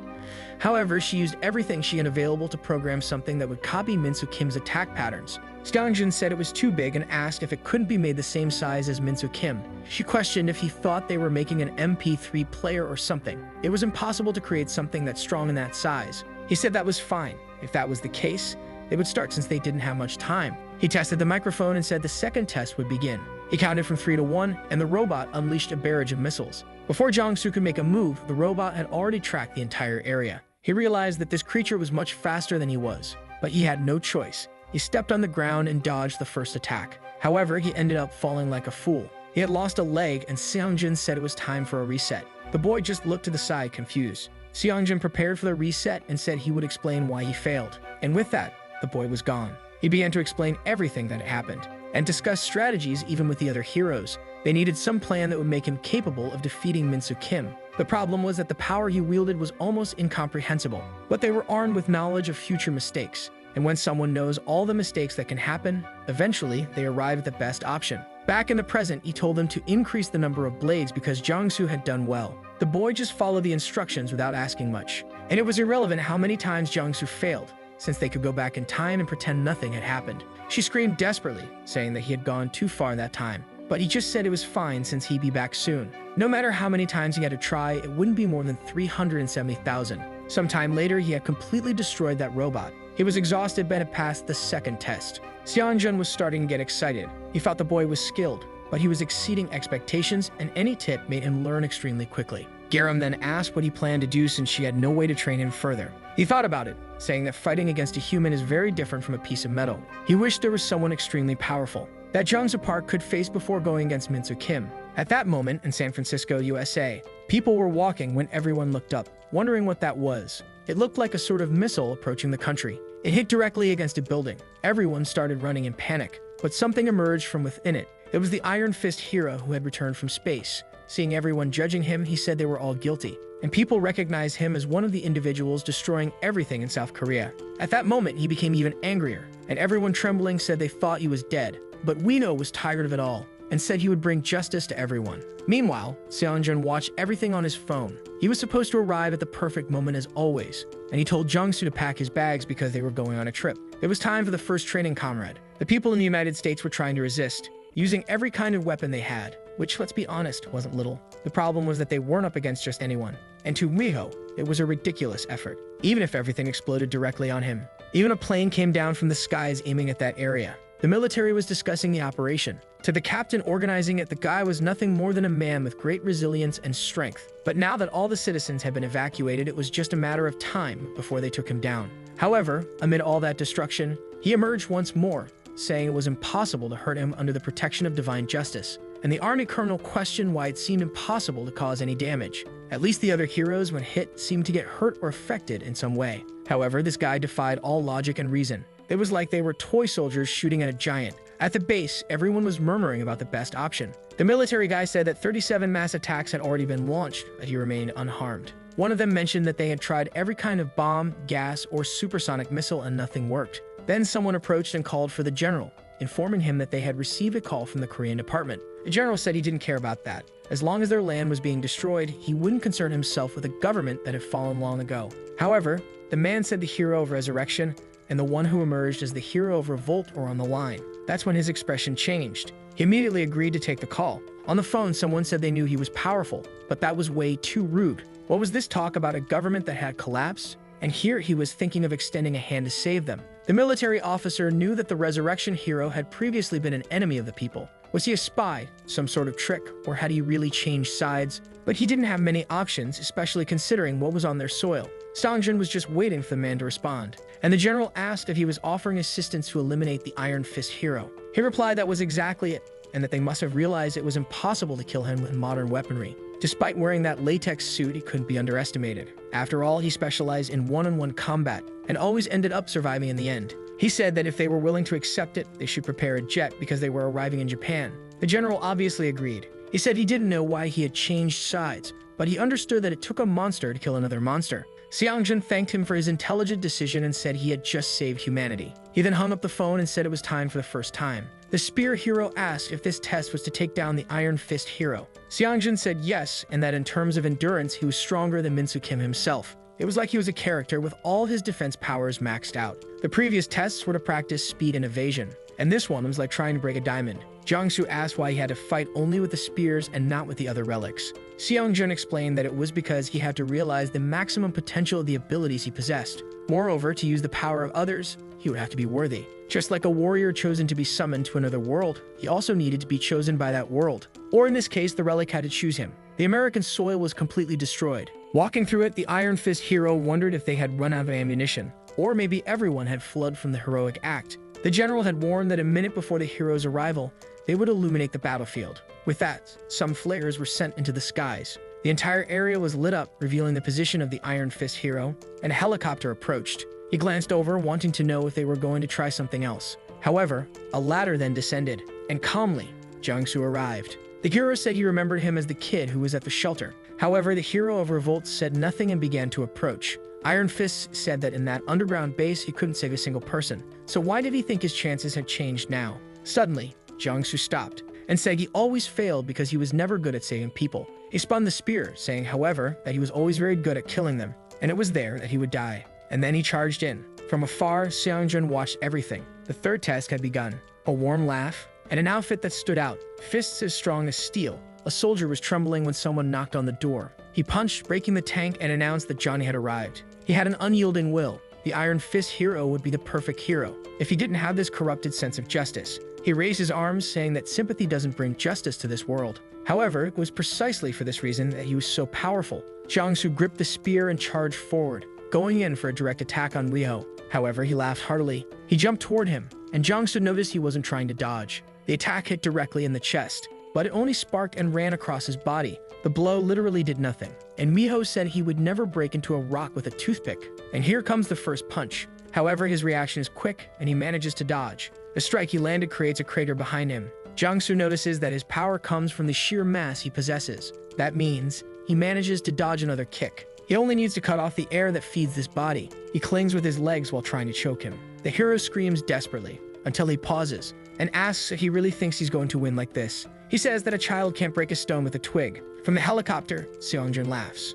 Bringing him there was a great decision since he's making the worst choices. However, this was the perfect opportunity for him to develop his problem-solving skills. So, what would be the hero of Revolt's next move? Seongjin knew that he wouldn't end him like this, but he was in a blind spot. He decided to take advantage of this, choking him with one hand. He raised the other and switched spears. With that, what emerged was Filgani's short spear, and he managed to land a slight stab. The problem was that he knew it was too short, but the iron-bred hero didn't like it one bit. Jiangsu knew it wouldn't be enough. He found it confusing that the guy was crouching down. At that moment, he jumped to the sky, and up there, he didn't see a good way to finish him off. Ironbred warned that when they fell, he would be crushed to death, and the bodies of the two began to descend. The problem was that Jaeva's body was extremely heavy, and he couldn't break free. He called for a spear swap as they crashed into the ground. As soon as Iron Fist looked, the boy had managed to save himself, but his shield was already breaking. However, not before he activated Ansili's shield slash, sending a direct attack to Yo's stomach. Once again, he called for the spear swap.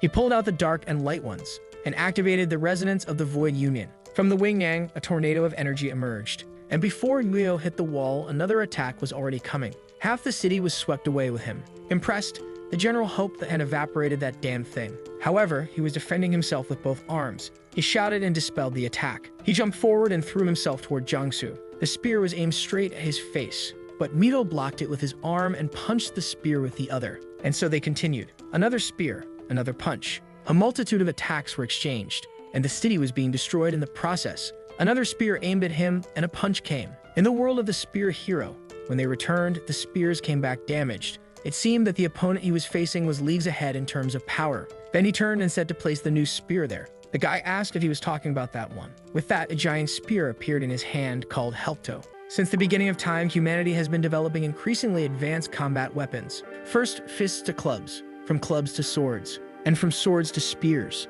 And this was the best of all melee weapons, until the long spears of knights were created. It came with a message that said it was a spear for powerful direct attacks. You just had to say charge and it would activate. With that, he said the word and the horse shone. A purple energy began to flow from it. Neither the Iron Fist hero nor Seongjin knew he had something like that. A horse had appeared for him. Seongjin was impressed.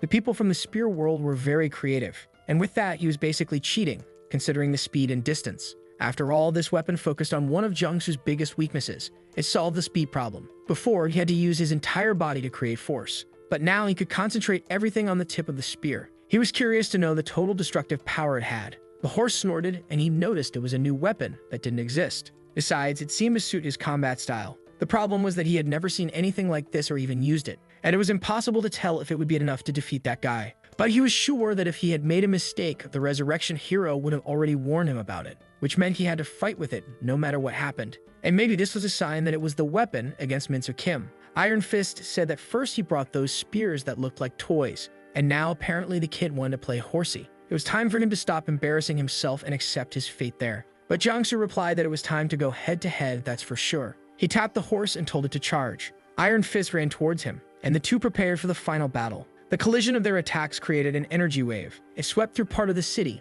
lighting up the entire sky. Even Seongjin's helicopter started shaking. It was thrown far away from the scene. He trembled inside it, but he was smiling, curious. He wanted to know who would win this. Would Jiangsu push forward, or would he be destroyed in the process? In the world of spears, everyone watched anxiously. A soldier asked if sending a new spear at a moment like this was the best choice. It would be his first time using it, and he seemed to be in a real fight. The summoner said it was okay. As long as he carried enough power, she would take care of the rest. And its tip was headed straight for Ryo's fist. He noticed it was spinning. It seemed to be accelerating more and more each time. He couldn't escape the situation. Cuts started appearing on his arm. At this rate, he would be drilled through like a power drill. So he did the obvious and raised his hand. He grabbed the tip of the spear and prepared another punch. He told Jiangsu that with this, the toy wouldn't spin anymore. But it wasn't just the spear spinning, it was his entire body. At that moment, the horse jumped and hurled itself at Ryo. He lost his balance and was being spun around. The attack eventually hit his chest and began carrying him. Jiangsu dragged him through the city. After crossing half the distance, he managed to leave him with a gaping hole in his chest, completely contorted and confused about how it happened. He began to lose consciousness. However, someone approached. A girl asked if that was all. She put her hand on his face and said he had made a promise. He had to kill everyone, including himself. With a trembling voice, he replied, "A champion of justice keeps his promises." We then see the story of this crazy guy in a school in South Korea. This was Yahello 3 years ago, reading comics about heroes of justice. That's what the boy loved to do, until someone came and kicked his desk, saying he was a disgusting nerd. They had already told him not to bring those comics to class. It was bad enough having to look at his face, and doing this made it even worse. Embarrassed, Yahello apologized. He was about to say something, but the guy covered his mouth and told him not to respond. He didn't want to smell a pig every time he spoke. He said he had no choice but to teach him another lesson. So they played the piggy farm game. With Yahello not having much fun, the guy told him to imitate a pig and stop crying. But Yahello wasn't happy. Unfortunately, he had no choice. The people nearby were just watching, and he promised that one day he would end them all. Everyone who did this to him, and everyone who just stood by watching and laughing. Later, he went back home. To him, life there was a daily torture. He wished for a hero like the Justice Guy. Or then the streetlights said he looked worn out. Did you want a hero to bring justice to these villains? He said that his imagination was getting crazy seeing this hero stuff every day like that. However, suddenly a girl came running. She approached and asked him to wait. He turned confused. She told him he had forgotten to take his Justice Hero magazine. She didn't know there was anyone else in the country who read this stuff, which didn't even have an adaptation. She thought it was cool to meet someone who liked the same things as her. She apologized for not being able to help before, but hoped he would forgive her for bringing it. To Yahello, it felt like a hero had appeared for him. And the girl asked why he was crying like that out of nowhere. The poor guy fell to the ground and just cried. She was so quiet and unassuming in class that everyone called her a ghost. But he knew how genuinely kind she really was. Once again, someone said he was fixing the pig's hair. But she wasn't a pathetic person who liked to just stand by and watch. One day, he was in the library reading some books, and excitedly did the hero's pose. To him, she was one of those people who naturally made you feel good just by being around. She took out a bandage and apologized for not helping before, and told him to put it on his wound. It was thanks to this kindness that he managed to survive the days there. But on one of those days, once again, he was on the ground, and the guys as always were messing with him. And nearby, the girl was crushing her notebook without saying anything, until suddenly she stood up. She asked if they didn't think they had gone too far. Everyone turned confused. Yahello didn't know what to do at that moment. He told her not to do that, but the guy asked if she was dating the pig. The scene shifts to an abandoned building. At the top, the whole class gathered, and the two were surrounded in the middle. The guy from class said they were so desperate that he decided to prepare a love nest for them, and told the two to start. Yahello said it didn't make sense and begged him to stop, that it was enough if only he took the beatings. But the guys just kept watching, telling him he better go ahead. But when Yahello looked up, he saw the Justice Guy walking through the crowd. Face to face, he watched the situation. He said it wasn't right, and said the name of the Justice Guy in front of everyone. People started laughing, saying he really was too much of a nerd. It seemed he was trying to escape reality, and Yahello didn't know what to do. He'd wished that guy would save him just this once. But once again, he got a smack on the face. The guy said that's why he was trash, spending his time reading these stupid things. He gave him a free massage and said that strength was justice. The real injustice was his stupid girlfriend, trying to defend others without having any strength. With that, he began to lose consciousness while he was looking at her. The reason he liked those stories since he was a kid was because justice always prevailed in the end. Knowing that something like that was possible made him excited. But then he looked back at those magazines and started to realize those so-called heroes never explained what justice really was. They simply defeated the villains who were weaker than them. And ironically, it was in this situation that he discovered the truth. Strength was justice, because the strong ones are the ones who choose what justice falls upon others. The guy told him to stop with that nonsense and listen one last time. He would either do it, or he would be finished right there. In the end, when he truly discovered the meaning of the justice he had sought for so long, he was given a choice. He could inflict unimaginable pain on someone else, or inflict that pain on himself. And he told the guy he would go with the second option. He was tired of it anyway. He slapped the guy's hand away and ran through everyone. He jumped from that place and went straight to his reincarnation. He escaped that world and immediately appeared in the Steel Man's army lab. But a year later, he returned to the world that had destroyed him. The guys from before were in an alley, hanging out. But now he was back. He crossed his arms and stared at everyone in that alley. The guys were confused by his size. A bald guy approached and asked if he was some kind of cosplayer, while people in the back were just watching. He seemed a bit weird, but soon realized it was the same guy from before and called him Yahello. He said he thought Yahello had really died that day, but apparently he was back. He got closer and asked if he spent all that time at the gym and was now here for some nerd revenge. Unfortunately, the only thing that had changed was that he didn't stink like a pig as much. Yahello just stood there, and the guy told him to stop with that attitude because he didn't like that face. But he kept standing there. Then the old classmate said it was time for another lesson. However, Yahello gave a little kick to his leg. The guy spun in the air, and he was split apart while he writhed in pain. Yahello said it was time for the animal farm. The guy screamed, asking what the hell he had done to his leg. But Mio continued, saying it was time for play. Today it was his turn to be a little pig. And with that, he crushed the guy. Everyone in the alley was terrified and started trying to flee. And Mio just said they still had a lot of time to play. Desperate, they started trying to climb the wall to escape, while Mio went after them, saying that strength was justice. At that moment, he felt happier than ever. He had finally taken down those he always wanted to. Everyone around ran away in panic. Armed, the police told him to stop. He told the officers that their job was to ensure justice. At this moment, he was justice. So if anyone made a move against him, everyone would die. Obviously, someone fired a bullet that ricocheted, and he warned them not to shoot. With that, they were crushed. On July 3rd, as soon as he returned, the steel-fisted hero began to destroy everything. After he finished off everyone from the school, he also eliminated anyone sent to stop him, including the innocent bystanders watching the scene. It's hard to say if it was out of rage. He wasn't motivated by something as silly as that. He just wanted to show the true power of justice. To him, anyone who tried to stop him was a corrupt person who didn't understand the power of justice. But that didn't matter because he had already dealt with everyone. No one could stand against him, the embodiment of true justice. Now the city was perfect because no one would get hurt there anymore. He no longer felt ashamed of who he was, and he was eager to see her again. He even prepared a gift. But in a hospital in another part of the city, that was where he found her sleeping in bed. He asked the doctor what was wrong. She didn't say anything, so he yelled and told her to answer right away. The doctor explained that she didn't quite understand the situation. She had been in a coma for over a year. He told her to explain what had happened. She said that it seemed there was an accident with friends on the roof where she fell. He immediately knew. It was that bastard in his hands who did this. He stared at his face, saying he shouldn't have let him go so easily, and asked the doctor if she was conscious and if she could talk. The doctor said yes, she occasionally woke up, so if he stayed, he would have a chance. He then turned to her and told the doctor to leave. He wanted to be alone, just the two of them. Of course, the doctor ran out terrified. A long time later, she woke up and saw him. Confused, she asked who he was. He was embarrassed that she didn't recognize him anymore. Excited, he said that today, she would meet the steel-fisted hero who brought the justice she had always been waiting for. She could be excited because he had a gift for her. The heads of the two bastards who left her in this situation and would never harm anyone again. Not just that, everyone who didn't help also paid the price. She stared at him for a few seconds without saying anything, and asked if she was dreaming. Even if it was just a dream, it was extremely good to hear those words. He grabbed her hand and told her it wasn't a dream. He promised to use the power he had to bring the hammer of justice to anyone she wanted. However, that's when she said something. She said the name, Livojan, and asked him to punish that bastard who ran away, leaving her to burn alone in hell. She hadn't abandoned him. She fought alongside him until the end, and that's why she hated him so much. He then went silent for a moment and said it was okay. He would finish off everyone who did harm or just stood by watching. All of them would receive the hammer of justice, and when that happened, he would take his own life. Back in the fight with the hero of the lance, the hero of justice appeared and said it seemed he took a pretty strong hit, and suggested that maybe if he tried to run, he might survive since his opponent thought he was dead. Weevil questioned running away. That was his specialty in the past, especially on that day. It was the best he could do. But what he's always been doing is running away. And he told her not to look at him with those eyes, that he could see the resentment. But regardless of that, he wouldn't run this time. Jiangsu was already walking away when he heard something behind him. He turned around to see. The steel-fisted hero was getting up. At that moment, he was confused. How was that guy still standing after all that?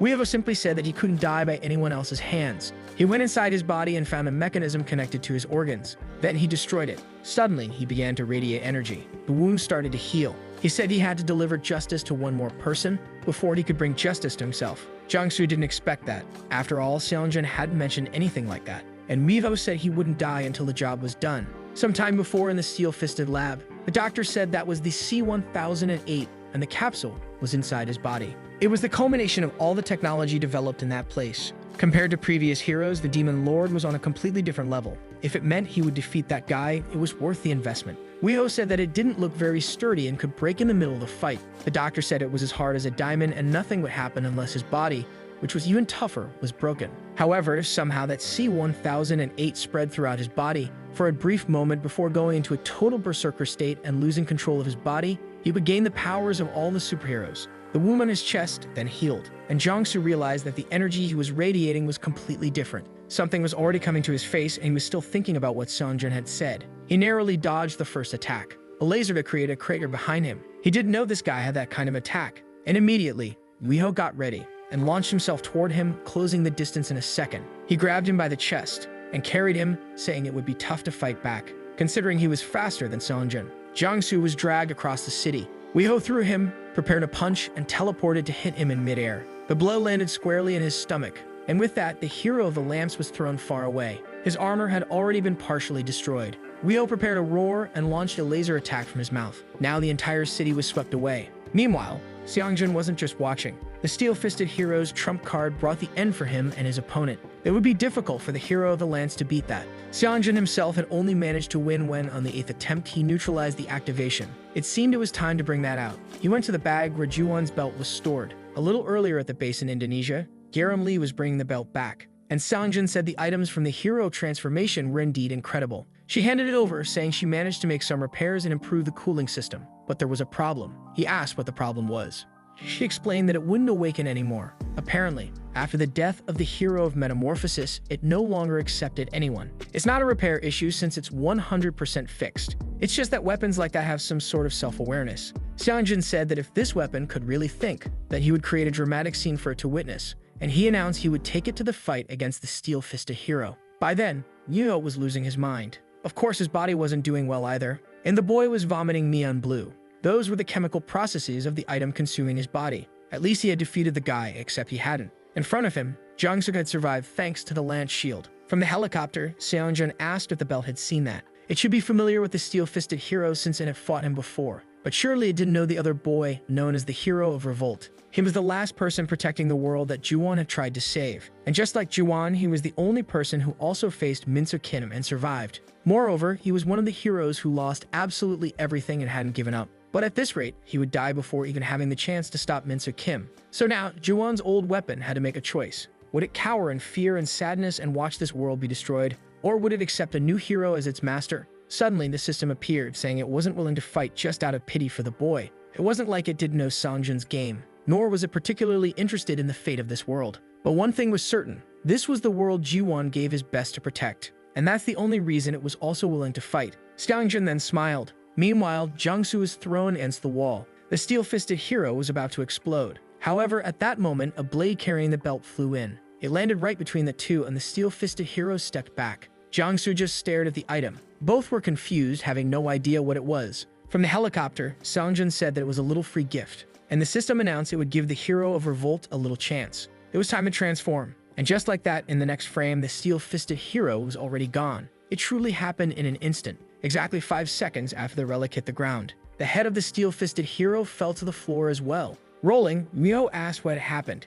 He didn't even know how he had died. Before the first second passed, Jang-soo jumped and accepted the relic. The choice Seongjin had made was the best possible for humanity. As soon as he touched the belt, it activated the transformation, and a flash of light blinded the steel-fisted hero. Transformed, there was no reason to hesitate. In 1.17 seconds, the steel-fisted hero started to prepare another attack. But the belt didn't even bother to compute it. It said that although he was new, he wouldn't hold back. They would go all out, reaching the ultimate power, and it was best he could handle it. All that was needed at that moment, and what Jang-soo needed to experience. The system went straight from 0 to triple acceleration mode. That was an overwhelming power. Jang-soo reached an unimaginable speed. The steel-fisted hero was still preparing his attack. But in 1 second, Jang-soo was already in front of him. While the steel hero still hadn't reacted, Jang-soo struck with his palm. He landed 5 touches on his chest and activated the Hell Pentagram ability ×5. With that, the hero began to burn. In 2.4 seconds, Jang-soo looked through the smoke and saw that the guy still wasn't dead. But he knew that this would make any subsequent attacks much more effective. When that guy finally recovered, he would be in danger.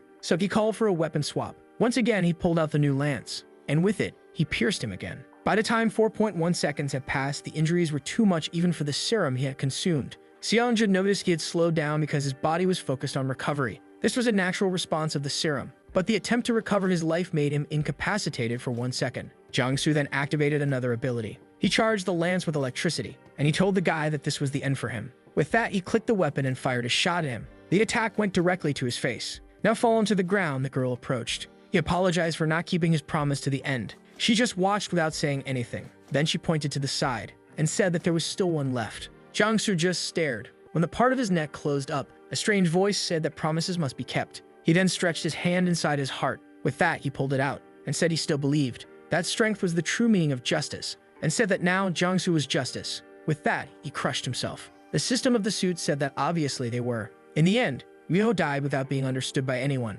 Perhaps a much worse death than when he was a lonely, chubby kid. but it was a deserved end. At least he really didn't run away in the end. During World War II in Germany, among all the soldiers, there were two who struck fear into the hearts of enemies. A sword warrior named Siegfried and the golem warrior named Jonas. In a room, a guy salutes and another appears to look at some information on some papers. These two heroes could change the battlefield. However, there was another who truly should be feared. It was the warrior of faith named Belges, who fed Germany during that time. Beside him is the toothbrush mustache, that you probably know who it is. The glacial hero, the transformation hero, and the crystal hero had to join forces to stop this guy. It's said that if they hadn't taken this action, Belges would have continued the war until he took over half the world. Amidst a field with numerous defeated soldiers, Belges is trapped inside a crystal stone. In front of him are all the warriors who participated in that battle. Alone, he nearly took out everyone. None of them came out of that battle unscathed. Mary gets out of her robot and asks if Pendragon's okay. Exhausted, he gets up and says they have to head to the palace. She asks him to calm down and avoid talking because he's in bad shape, but he replies that his wounds are beyond recovery. This is just the last request he'll make as a combat comrade. In the next scene, Mary is landing in another place, amidst a castle with Pendragon in her arms. Two people approach to receive them. The poor man is dropped to the ground and calls for the princess. Desperate, she runs and asks what happened. He tells her not to touch him because he's dirty and asks where His Majesty is. She says he went to attend the event about the end of the war. He then stretches out his hand and tells the princess to take it. It's the key that sealed the hero of faith. She asks why he's handing it over when he could hide it anywhere. He says that when Germany surrenders, the United States will gain much of the world's power since they led the attack. However, this is dangerous since Europe would be left powerless. To negotiate in such a situation, she would need some kind of bargaining chip. This key would be useful if something like that happened, or if an even greater calamity fell upon the entire empire. It could be used strategically. He coughs again and falls to the ground. He only asks the princess to be wise and to be a good leader. Meanwhile, Russia was in chaos. A helicopter was leaving that region, and a bunch of soldiers were inside it. One of them turns and calls for the leader, and asks if he's sure it's right to release a monster like that guy. The leader responds that he knows there will be casualties, but if they let Min Soo Kim invade Europe, it's the end of everything anyway. If they're going to stop that guy, they'll have to assume a nuclear war. Everyone was calmly walking when Belges' crystal fell in front of them. They wondered what the hell that was. Out of nowhere, it had fallen from the skies, but the stone started to crack, and he was then set free. In the next second, he started drawing in air, and said it was amazing to breathe something so fresh, a breeze touching his cheeks. It had been half a century since he had felt something like that, especially in front of a large audience. It was time for a new war. He opened his mouth, and there was a pentagram on his tongue. Hans Joseph Belges was the faith hero of the 20th century. However, the type of faith he brought was fascism. He was released as a way to stop Min Soo Kim, who at this very moment was approaching the city. From afar, he saw a strange glow consuming everything. He immediately realized it was another warrior. All the people in the city had been converted into soldiers, but he also noticed something looking into the distance. Another energy was approaching from that direction. He instantly knew this was the reason he had been awakened. He put his hand on the back of one of the soldiers and told him to transform. The soldier began to contort, and man, the guy turned into binoculars. Everyone clapped at what he did. He saw a hero in medieval armor with a powerful aura. It looked like he came from the same world as Siegfried. If it were just another sword hero, it would be easy to make him give up. The problem was that, for unknown reasons, the boy seemed to have become a demon lord. Now it was clear why they released him. They had no other choice. He dropped the binoculars and told them to transform back. And apparently the guy was coming back to life after all. Elsewhere, everyone was watching that scene. The princess asked how many people had been sacrificed by Belges so far. He explained that 150,000 Russian refugees who were fleeing to the European Union had been sacrificed, along with 120,000 from each of the two cities surrounding that one. The princess said that number was much higher than she expected, but it was too late for regrets. The hope was that Belges and Min Soo Kim would die in this fight. But of course, everyone was afraid regardless of who survived. The thought in that room was very simple. Min Soo Kim wanted to end the world through a massacre, and Belges wanted to dominate the world through war. These two predators could not coexist. While one sought apocalypse and the other sought world domination, it was logical that if one met the other, a desperate, bloody battle would begin. The best outcome would be for Belges to kill Min Soo Kim and be left in ruins. However, even if he failed, he would still be able to slow him down for a few moments. This was the desperate solution they reached after realizing that not even a nuclear weapon would stop Min Soo Kim. But Belges knew this was exactly what they were thinking. He had the idea of making Min Soo Kim his servant. With that, he announced that he would start World War I and march toward the sword hero. Suddenly, he stopped. From a distance, Belges opened his arms and greeted the 21st century sword hero. He introduced himself as the faith hero of the 20th century. He said he understood the pain Min Soo Kim felt and would like to talk to him a little. He probably hated the world that treated him like a monster. Min Soo Kim stopped for a moment. Belges asked if that was not the reason he became the Demon Lord. With that, They stood face to face. Belgis was confident that dealing with this boy would be easier than he thought. You just had to seal the deal. His first ability made any lie he told someone affect and transform the person into a believer. He began telling Min Soo Kim that, like him, he was tired of this world that did not accept superior beings. This place was ridiculous, and he would rebuild this pathetic world. Then he asked if Min Soo Kim would join him, already confident that Min Soo Kim was now his faithful follower. However, a quick slash passed by. Obviously, it wouldn't be that easy. Min Soo Kim just extended his finger. That's when Belgis noticed the obvious. That boy hadn't been human for a long time. Trying to use the power of faith on a demonic being wouldn't work. Min Soo Kim pointed his finger sideways and made a motion the other way. With that, Belgis disintegrated before him, while the army behind watched everything. However, he assumed another body, twisted his head, and returned to being himself. His second ability allowed him to revive whenever he died in the body of one of his believers. He didn't want to dance to the tune of those using him for this, but he couldn't let anyone destroy the world he was destined to rule. After all, if they released him to deal with this guy, it meant that if he defeated him, there would be no one stronger than him in this world. He then told his followers to prepare for battle. They should transform into jets and take to the skies. With that, many of them began to distort. Belgis's third ability allowed him to transform any follower into a weapon of war as long as that was his desire. With that, an army was coming. He said it was time for the storm to fall upon that world. With that, the cannons began to fire. The projectiles were made of followers. Min Soo Kim, on the other hand, extended his hand and created a network of slashes that went towards the projectiles. However, in midair, Belgis ordered everything to restore. With that, many of them reverted to being soldiers. Of course, few survived passing through the net. However, Belgis took control of one of the few who did. He saw another next to him, placed his hand on him, and transformed him into a sword. With that, he approached to strike Min Soo Kim. As usual, Min Soo Kim made a cut with his finger, but Belgis passed through him. Of course, he didn't survive that. However, the cut passed Min Soo Kim. He was the first to make him bleed like that. The guy laughed, saying he wasn't invincible after all. Min Soo Kim touched his cheek and saw that he had indeed been hit. Belgis laughed, saying he didn't even have to sacrifice that many believers to hurt his face. He disintegrated, saying that today would be the day he emerged victorious. An army continued to approach. They made a pile that he climbed. He reached the top of it, facing everyone below. The reason Belgis was considered the strongest hero of the 20th century was because he managed to start a war solely with his power. He didn't need an army, trained troops, or military resources. As long as his faith continued to spread and gain followers, even for a demon lord, even one created from the strongest sword hero. Once again, Min Soo Kim dragged his finger, and a slash passed through everyone. The battle continued with him disintegrating everything. The army barely left Belgis's base and was already falling. He began to get discouraged by it. He needed to maintain a very high number of followers, but they were dying much faster than he was causing damage. Blood was raining from the sky. Min Soo Kim kept walking. Belgis knew the world's population was finite. He began to realize that even if he turned everyone into believers, it might not be enough. For the first time, Belgis was afraid. A man who saw himself as the ultimate predator, who single-handedly started a war and spread fanaticism across the world. This man had lost faith. He ran toward his army. He saw the frightened leader and didn't inspire anyone, especially with Min Soo Kim approaching.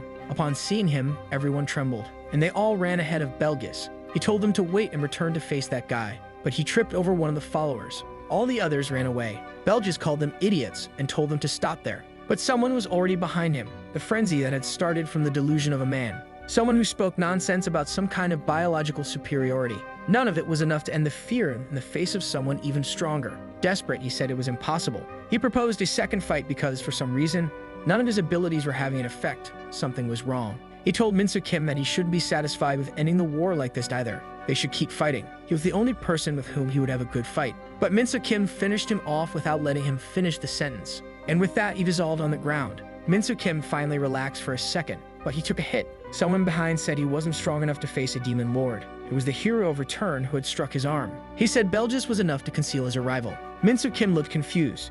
Seongjun passed the slash. The scene shifts to Jang-soo back on the island, while Seongjun analyzes everything alongside the relics, saying it's time for the preview. The hero of the revolt asked if this was really enough. He told him to look and see for himself. The attack he had made had split an entire mountain in half. Laughing, he said the boy would make people redraw maps like that. But he said that even if he didn't feel ready, they were running out of time. The last opportunity, they would have to tear off Min Soo Kim's arm. The chance would appear in 3 hours. Yerim said she brought the thing he asked her to build. He thanked her for preparing the relics, setting up the plan, and even creating the weapon he requested. It couldn't have been easy, considering the time they had. He said he wouldn't hang around bothering the three of them and told everyone to prepare for war. She asked if he wasn't afraid since he was heading straight to his own death. He just smiled. He told her not to worry about him since, in the end, he was a terrorist who annihilated an entire country. They were the heroes who would act and manage to stop him. Besides, death was the fate he had been seeking all this time. With that, he walked toward the army, but not before turning around and telling Dronzer Park to remember.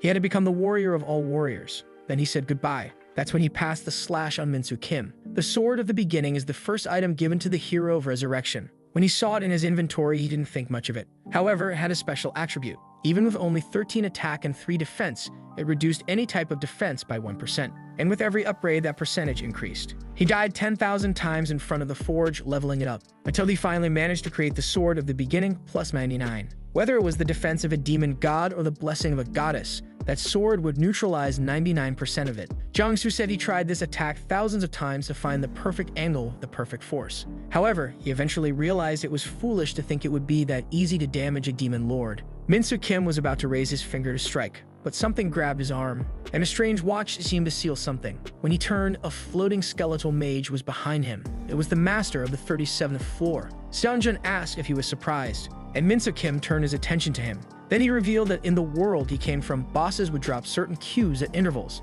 It was an item you could use to upgrade your own, but it had a certain bug. If, when using the upgrade cube, the upgrade failed, it would summon the floor master from where it was obtained. Those were the 4 horsemen of the apocalypse, from the 62nd floor. Seongjun said the most interesting thing about bosses is that they always target the strongest person in the area. And with that, the first attack headed toward him. Minsu Kim managed to block it with one hand. He activated his power, destroying the entire sword. And with that, the boss disintegrated. Seongjun expected nothing less from Minsu Kim, but in the end, it was nothing extraordinary. He then pulled out the lightning axe plus 99, and the frozen scythe plus 99. He told Minsu Kim that since this was their last fight, they would have to enjoy it. Just like in the old days, one of the horsemen shot an arrow. Minsu Kim dodged it, but another one, the scythe, appeared at his side. He watched the movement and once again managed to evade. However, as soon as he touched the ground, Seongjun was already approaching from behind. Of course, Minsu Kim noticed this, but the hero of return attacked with both weapons at once. Minsu Kim blocked one with his hand and raised his finger to destroy the other.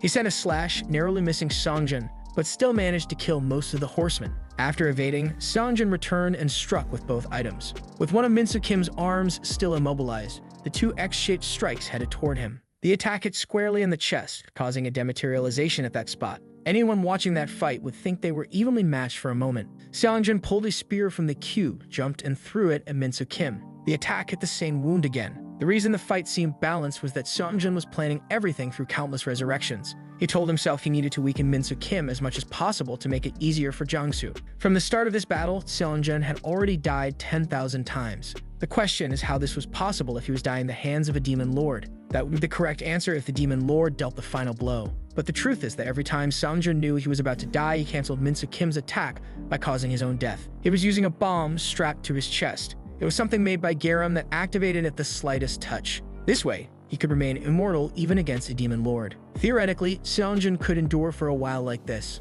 Perhaps he could even cut off an arm or cause more damage than that. He told them he would try to cut an arm or maybe even more, and they would have to focus on what would happen afterward. But everyone knew he was walking a fine line between life and death. What kind of human could endure such mental fatigue? While Seongjun was attacking, he thought to himself that the end he had always wanted was right there in front of him. Wasn't it okay to finally rest a little? His determination began to crack in the face of death's sweet siren call. The warrior had turned into a demon lord. He was training the person who would end him. For the sake of the chances of the hero of the future, he had to weaken this one. Once again, he sent an attack toward the arm. Minsu Kim moved his finger aside, cutting through the sword and the body. Again, Seongjun died. The device activated and he exploded. The clock rewound. The plan from the beginning was to break this cycle and end the 380,000 resurrections. But at that moment, he began to tremble. He started to wonder what he was doing and why he was hesitating. Just for this attack pattern, he had lost count of how many times he had tried to dodge. To narrowly avoid this strike and land even a single blow, he had to experience hundreds of deaths. And every movement Minsu Kim made always resulted in the same. Before him was the person who would bring the rest he had been seeking. The person who would break the chain of eternal regrets he had been carrying. So why was he persisting? Once again, the clock turned back. It wasn't like everything would end the moment he died. He dodges another attack and wonders, would the people left behind understand his outcome? They would feel much less despair than he was feeling. Once again, the clock rewinds. As soon as he reappears, he collapses with the sword to the ground. Jiangsu asks why he stopped if the fight was going so well. Garam explains that he was at his limit. She knew that to them, the fight seemed like everything was going right. But it was obvious that in those 2 minutes of combat, he must have died thousands or tens of thousands of times. The problem is that he was trapped in an extremely short timeline, repeating life and death. That was enough to destroy someone's mind, no matter how resilient they were. Seongjin says that's why he hated fighting Min Soo Kim. The stress of this battle was frying his brain. With that, he went to remove the device from his chest. All he wanted was to rest a little. He said he would leave the rest to him, but he wondered if he was sure he wouldn't regret this. He told himself he couldn't do it anymore.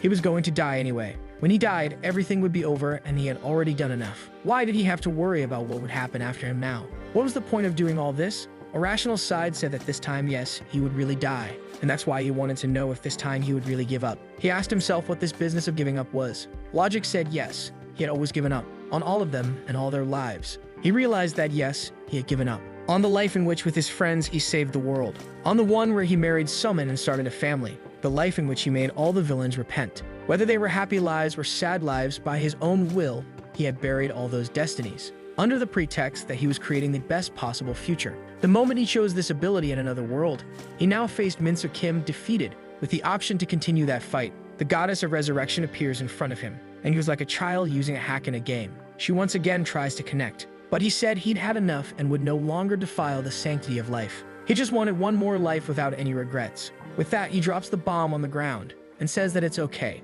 It was the last life with no regrets. He summons the cube and commands it to open the entire inventory. At that moment, he starts to grow, creating a box around him. From afar, Min Soo Kim observes it expanding, and a blue light takes over the entire area. He covers his eyes but notices that something is different. Seongjin seemed to have transformed. For the first time, he equips the Demon Lord Tartarus armor, a legendary item that could not be upgraded. The question is why the hero of resurrection is so weak. Perhaps because he has a body that is easily destroyed, or because he has no elaborate techniques like other heroes. The hero of resurrection always appeared weak because he never needed to be strong. Resurrection was the only fuel he needed for the next life, an ability that made death a benefit. He puts his hand on his face, saying that the 37th floor was very difficult. He had died 37 times, but once again, he had won. He had intentionally chosen to be weak to extract the most from this ability. He said he was very tired, so maybe it was better to restart this floor. And now he who had always been sacrificing the present for the future, had, for the first time, given up on all future to fight in the now.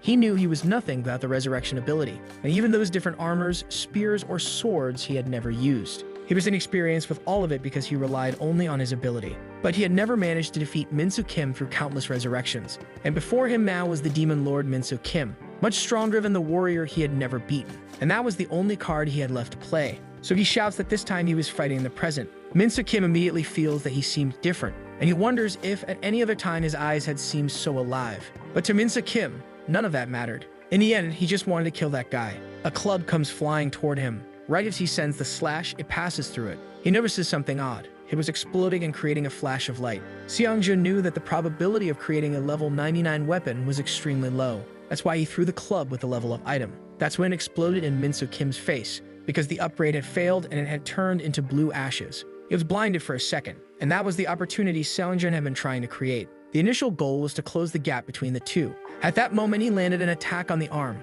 For the first time, the blade seemed to be penetrating. Min Soo Kim raised his other arm and sent a claw attack, throwing Seongjin back. He appeared to be cut in half, but he had used the doppelganger potion, which created a clone, and part of it had been consumed. Min Soo Kim didn't know what was happening. At that moment, he felt something else from behind. He turned and called Seongjin a rat, but Seongjin just smiled and said it wasn't over yet. With that, he installed 2 cubes on him. They started flashing and the evolution of both failed, creating an explosion. The shoulder guard fell to the ground. Finally, the arm was exposed and the armor was destroyed. While fighting, Seongjin felt more lucid than ever, knowing that there was no future left and focused on the here and now. He was finally facing death head-on. All his senses were heightened and it was as if time had slowed down again. At that moment, he was more alive than ever. He struck a hammer blow on the hand, making Min Soo Kim miss the attack. He knew there were multiple attacks he could execute and multiple options. He pulled out a knife knowing he had to choose the best path because there was no other. With that, he landed another strike on the arm. He had always been foolish to rely on that ability, when he could have relied on clear focus like this.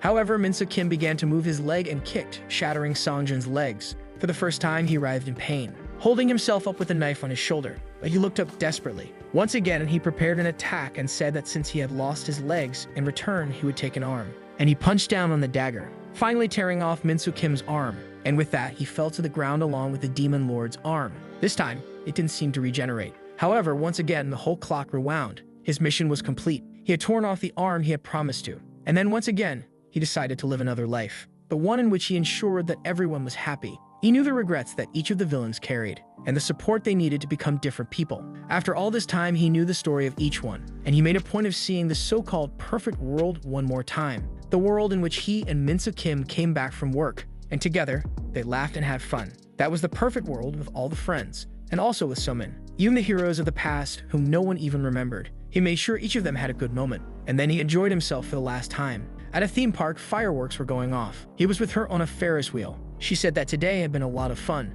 but he just looked at her and didn't speak for a second. He leaned in and kissed her. She asked why he was in such a hurry. They had so much time, but he remained silent and said he shouldn't have done this. But he really wanted to see her one last time. She was confused and asked what he meant by that, but he replied that he had to go back to the hell he created. And with that, he jumped. He had been doing everything possible to finally die, and after tens of thousands of lives, he had forgotten the feeling of regret, because this is a feeling only those who enjoy life to the fullest can feel. But this time, he regretted it. Back on the battlefield with Minso Kim, the moment he saw that he had lost the arm, Seongjun was screaming on the ground, and Minso Kim said that from the desperate look on his face, it seemed he was finally going to die at the hands of a demon lord. He was silent for a second, and kicked his sword away. It spun and landed next to Seongjun. Minso Kim told him to take his own life, and go back to the moment his allies had died and prevent everyone's death. If he stopped all that from happening, he wouldn't have to go this far. But Seongjun said he refused, because thanks to him, he would finally be able to see all the people he cared about. Minso Kim was furious, and said that if that was the case, he would die extremely slowly, and in the most painful way possible. Gradually, Seongjun disintegrated, realizing that this cruel bastard would take a decade to kill him. But that would give him time to say a few last words to Minso Kim. He should say something to him. Maybe and I'm sorry, but that would be too trivial. No apology could sum up the emotions he felt. The feelings he carried for Minso Kim were far more complex. Maybe a thank you for killing me, but that was too selfish. Was it something he was truly grateful for? Perhaps he should say that in the past, they were friends. But after the resurrection, none of that had happened in the first place. It was all meaningless. But then he had the perfect idea of what to say. He called Minso Kim by his name, but slowly he lost consciousness. The hero of resurrection had died. Until that moment, he had caused the death of 1.4 civilians. Or maybe it was billions. Even though he would be remembered as a villain, the future of humanity was finally no longer stuck, and no other resurrection hero would be summoned to the world of the void. He turned and said there was no need to thank him, because he had done a lot of bad things too. But now, only one hero remained, the only one capable of facing Minso Kim. He was standing in front of the pool of blood, observing the disintegrated Seongjun. His heart felt strangely heavy. Unlike those who were desperate, begged for their lives, or showed hatred, he died with a calm expression. What the hell did this guy want? With this thing about not returning? Did he want him to become a demon lord? But why? Maybe he wanted to see the world end. But if that were the case, why did he bother cutting off that arm? He began to wonder how long this bastard had been messing with his life. He screamed while punching the ground, asking how long he had been doing this. How far had he been playing with his life? The entire ground in the area exploded. Minso Kim was sure he shouldn't have given him the death he wanted so much. He should have kept him alive some other way, kept him as a tool. But it was fine, no matter what his intentions were. He didn't want to see the end of this world since he tried to kill him. And now it was clear. He started running towards the city, saying he would bring more and more destruction than ever before. He would be more cruel and sabotage the whole world just as his life was sabotaged. After this fight, Minso Kim went back to destroying everything even faster. In a place where everyone was being evacuated, it was the large-scale evacuation of Europe. A soldier grabbed a child and told her not to cry. She had to live to see her relatives again. In another area, people were boarding the plane. The queen asked how the evacuation process was going. The man said they were currently focusing on evacuating most people to the United States and Canada. The problem was they didn't have enough boats and planes to evacuate an entire country, so they were also trying to send some by land, to South Africa by bus or train. She said she didn't want to know how many were going and what percentage had left. He said that so far, only 40% of the population, and considering the speed of the sword warrior, they would lose 30% of Europe's population. She asked if there was no way to delay him a little more by sending the military. A man explained that most of the army was helping with the evacuation, and the few that were left had a caveat. She asked what it was. He explained that if they sent everything they had, they would be unprepared for the future. They would be weakened on the international stage and end up with the same fate as Russia. She told the prime minister that she didn't want to interfere with his work as the leader of the armed forces, but she asked him between a country that abandons its citizens to preserve military power and another that risks all its international power to save its people. Which one did he think the world would respect more? And she left, saying she didn't want to live with any regrets. That's all she asked for. In a meeting in the United States, a man said they would have problems accommodating so many refugees but would survive for at least 3 months. Another said that the European Union was facing defeat after defeat, but they were gaining much more time than they had expected. even though it was at the cost of thousands of lives. Someone asked if they were ready to launch the full military offensive. Another replied that the entire naval, air, and land army was prepared and they were just waiting for the signal. All the soldiers had been informed of the extremely high risks of death and the rewards their families would receive, and the spirit and determination he saw in the army were stronger than ever. The president told him to send a message thanking each of them for their sacrifice, and that regardless of what happened, America would take care of their families. He then informs them that they are ready and tells them to notify the hero of revolt's team about everything that is happening. Yeji-an then said she would explain everything. The training was complete, and the forces began to arm themselves for the final battle. No one there would be disappointed. The scene shifts back to the island. A few drops of blood touch the ground. An armor similar to Garam's had been installed. She tells Jiangsu that the surgery was complete and to try to move. He tries to move the mechanical arm. Exhausted, he says that she really isn't a complete fraud. He had equipped an arm around his chest with 2 extra arms, and Garam explains that it's impossible to put a human brain into a machine body with the technology of this world. But he needed to remember that the brain he possessed was made to move 2 arms and 2 legs. This means that the nervous system would be strained if he tried to control these prosthetics beyond the limit. It would probably lead to brain death. However, he says she must already know how insignificant these concerns are. And with that, he equips all the weapons of all the warriors. He says he will stop ManhwaCapped no matter the method. They are all going to die anyway. With that, they go up to the surface. The door opens and he is loaded with gear. It seems it took him a while to get through the door with all those extra arms, and everyone asks why it took so long. Yurin says that he was the one who called everyone there for the training, and Junho says that it seems the surgery went very well. So after the training, she will check his wounds. With that, an entire island begins to rise from the lake. The whole army was ready. He looks up and says that regardless of which side comes out victorious,